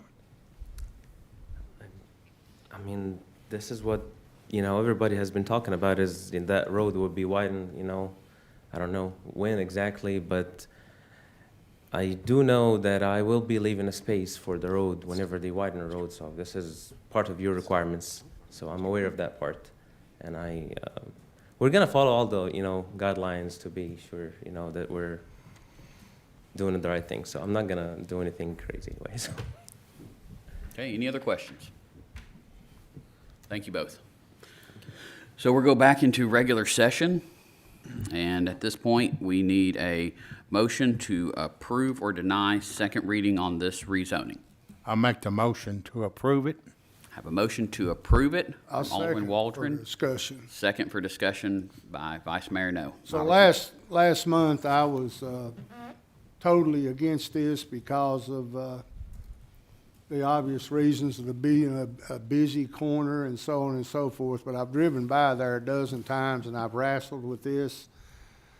I guess I've come to the conclusion that I would rather see it C3 than R3 and have more apartments and stuff. So that's just, I guess I got flipped. Okay. Any other discussion on this? Like I say, I'm the board member this thing's in my backyard. So whatever comes in, it's going to affect me more than anybody else.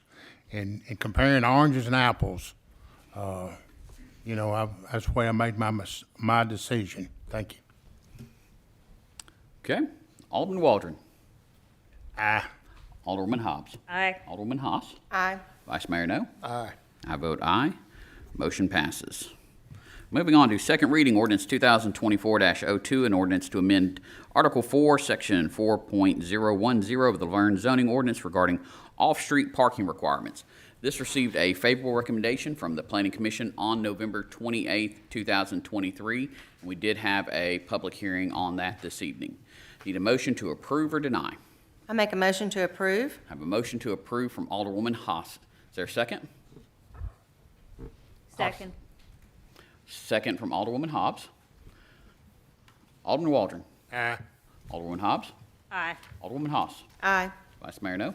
Aye. I vote aye. Second reading passes. Moving on to the consent agenda. Need a motion to approve or deny?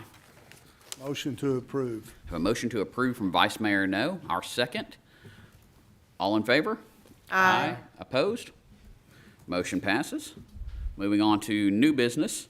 First reading ordinance 2024-03, an ordinance to amend the fiscal year 2023-2024 general fund budget. Need a motion to approve or deny? I make a motion to approve. Have a motion to approve from Alderwoman Haas. Our second. Alderman Waldron. Aye. Alderwoman Hobbs. Aye. Alderwoman Haas. Aye. Vice Mayor No. Aye. And I vote aye. Motion passes.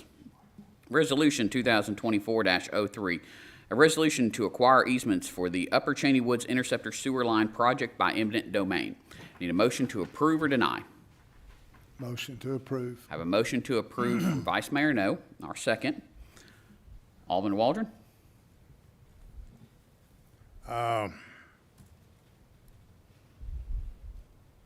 Eminent domain, that's condemning somebody's property. Yes.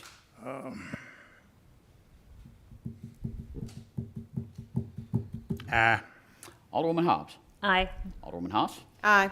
Vice Mayor No. Aye. I vote aye. Resolution passes. Resolution 2024-04, a resolution to amend the City of LaVergne check signing policy. Need a motion to approve or deny?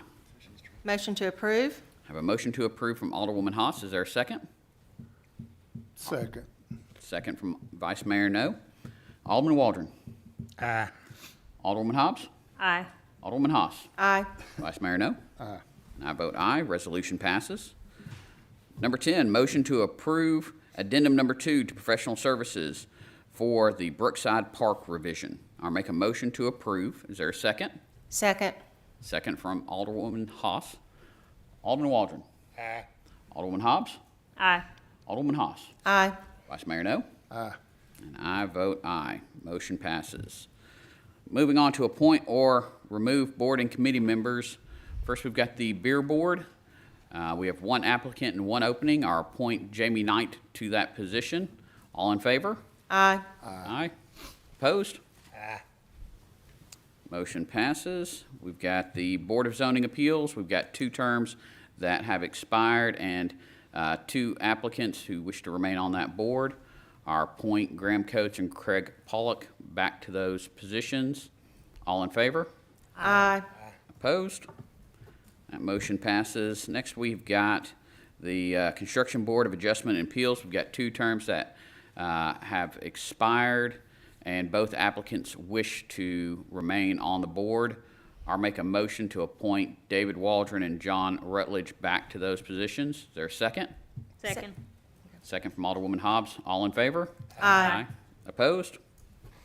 That motion passes. Next, we've got the Greenway Advisory Committee. We've got 1 term that expired, and that applicant wishes to remain on there with no other applicants having applied. I'll appoint Leslie Ballard back to that board. All in favor? Aye. Opposed? That motion passes. And then, let's see here, we've got the library board. We've got 1 vacancy, and we have 1 applicant. I'll make a motion to appoint Renee Cruz. Is there a second? Second. Second from Alderwoman Haas. All in favor? Aye. Motion passes. And then last, we've got the Local Emergency Planning Committee. We've got 5 terms that are vacant. And let's see here. I will appoint Brian Gaither to the Rutherford County position and Joe White to the Codes Department position. All in favor? Aye. Opposed? Motion passes. Moving on to Mayor and Alderman comments. Alderman Waldron. First, I want to reach out to Tanya, the finance director. Friday's her last day. She's been here a long time and done a great job. She was assistant finance director, and she stepped up to the plate and done a great job, and she's leaving us Friday, and you're going to be well missed around here. You've done a great job in some difficult situations. Myself, I appreciate your hard work and your determination. And good luck. Good luck. And another thing is, I know everybody's got emails on the Walden Road, South Walden Road, deterioration of the roads, where the side of the roads has got a drop off. And I think, Mike, I think you've had some stuff to it. I'd like to see something done on the South Walden Road, out there at school buses and fire trucks and emergency equipment. You know, it could be a hazard on the right scenario if it's raining, foggy or something, because even where the white line, those saying, as long as the road has got a white line on it, you know, it's fair game. But a lot of places, the asphalt of the white line is chipping off. So I think that's an issue that needs to be looked at closely, not just on South Walden Road, but it's some Old Nashville and Stones River is another a thoroughfare that needs to be looked at for safety. And hope everyone has weathered the big cold snowstorm. I know I got my electric bill the other day, and I got sticker shocked. It's substantially higher than the month before. So I'm gonna have to go see my banker, see if I can get a 90-day loan on that. And check on the elderly. I know we got some crazy weather, but it's nice now. Check on the elderly, if you know any elderly people in your neighborhood, and make sure your pets has got ample water, fresh water, ample water, and shade, and shelter. We ain't out of the. I know the groundhog didn't see shadows, so have an early spring. I'm afraid we're gonna have a little bit more winter left to us. And thank you. Alderwoman Hobbs. Yeah, I want to echo Alderman Waldron. Thank you, Tanya, for your years of service. You do an excellent job. We will miss you very much.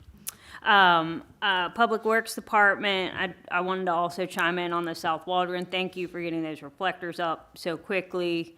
The community thanks you for your swift action in that. I do agree that we need to maybe have a discussion at the next workshop, next meeting about a long-term game plan as far as what that looks like. I know we've got the expansion of Waldron Road eventually, so we kind of looking for almost a temporary solution, really.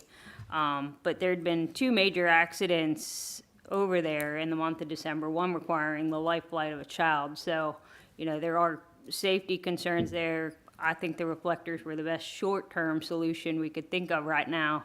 So thank you guys for getting those out there. I also want to thank you for your tireless efforts in the Snowmageddon 2024. I know it's hard. We're not typically used to that kind of extreme weather, but appreciate the hard work you and your staff.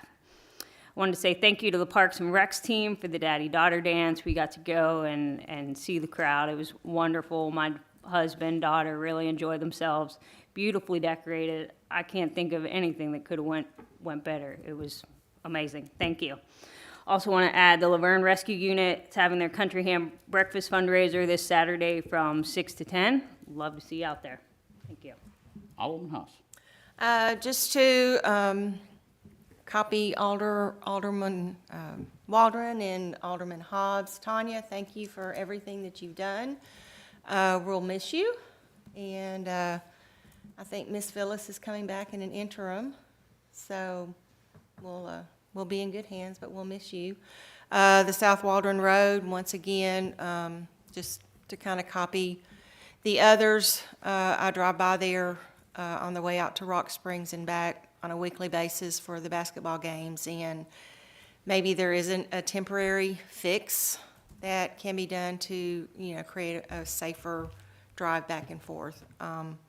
Once again, thank you to the Public Works and everyone that was out working during Snowmageddon, those who were going to the restaurants to provide food. What they were called back in COVID was essential workers. So thank you all very much. And the aftermath, thank you all for filling the potholes. I know once you get one filled, there's probably 3 more out there. So thank you all very much. And to David and Parks and Rec and their team, awesome. Again, on the daddy-daughter dance, I worked one of the photo booths, and all the smiles and the pretty dresses and all the daddies and the mamas that were dressed up. It was really a great event. So thank you to the community for coming out also and supporting your children and showing them that they are important also. Thank you. Vice Mayor No. Yes, I got some stuff too. I wanted to say I remember the first time that Miss Tanya came up to the podium to give the report, and Phyllis was sitting in the crowd watching, and Phyllis came to me, Tanya, but before the meeting, knowing that I'm not very shy, and she wanted me to say some things, but I didn't. I let it go. But you will be missed. You've done a great job, and we appreciate it. Hope you and your husband enjoy your retirement, and you don't get on each other's nerves. The Driveway Group is the company that's giving us the dumpster at February 24th from 7 to 12 at the senior center. You'll be able to bring your electronics, TVs and things and throw them away. There's no charge, but we will graciously take any donations. And if anybody's ever tried to get rid of a TV, you know what they charge. So remember, February 24th from 7 until noon. I know Kara over in her neighborhood, there's a bunch of people over there that's got a bunch of TVs in the garage, and they need to bring them and make donations. So I want to give a shout out to the Driveway Group. Infomart, man, we got all kind of people here. Looks like we got some pretty big wheels, don't we? It's my understanding you guys are going to be at the senior center Thursday playing games and stuff. Well, as the chairman of that board and those people down there, and they're I know them all and very personable. They will love it. You will enjoy it, and you may even learn something. I know you're smart, but they're wise. And if you don't know the difference, I'll explain it to you.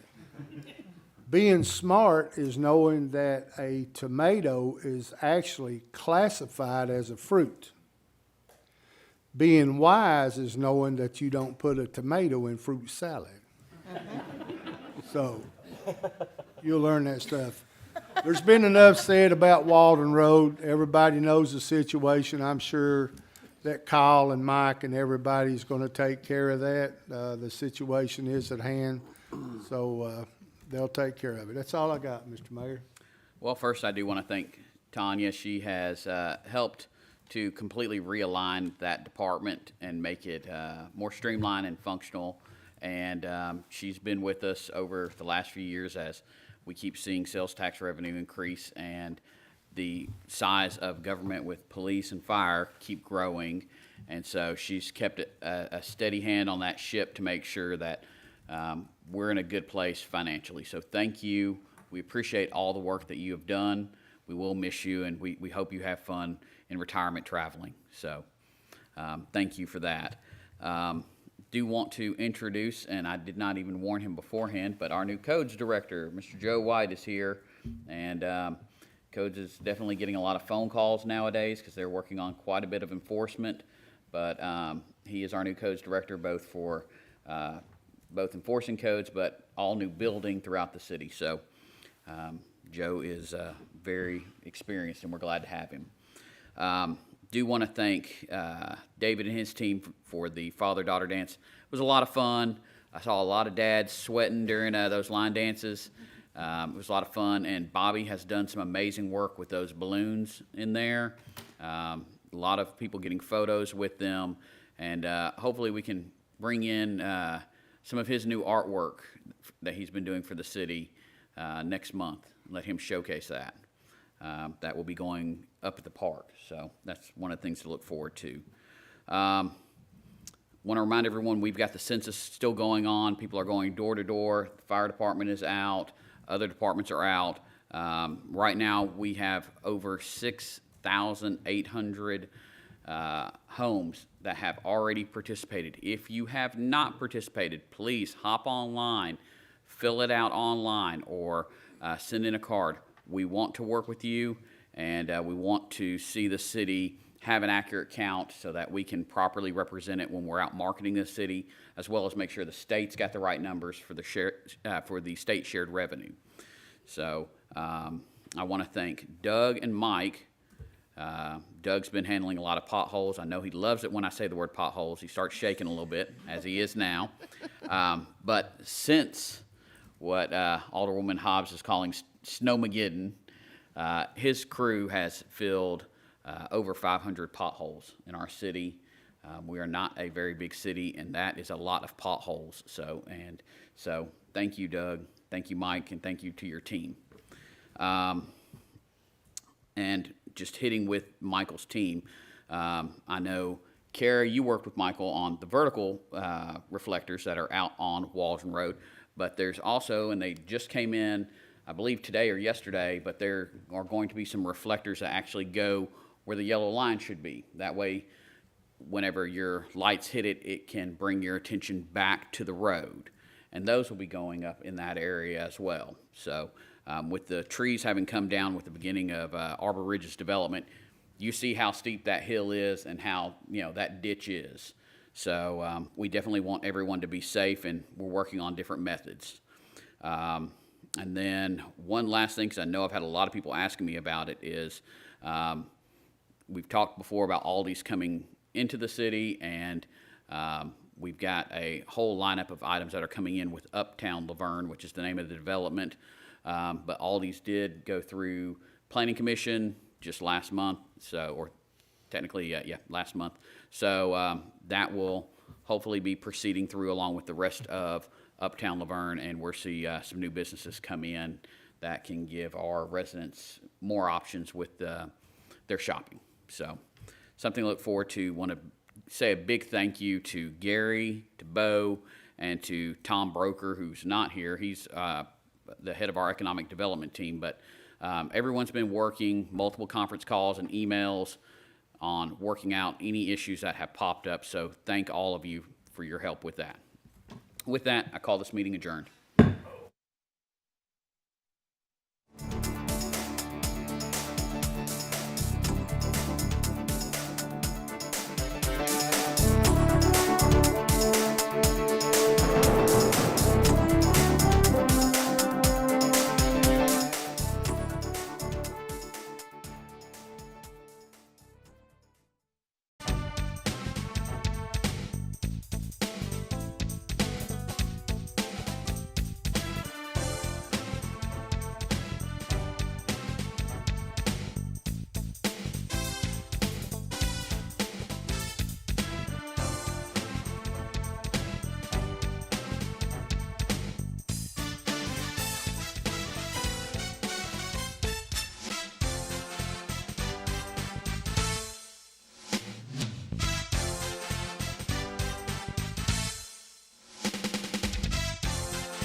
you.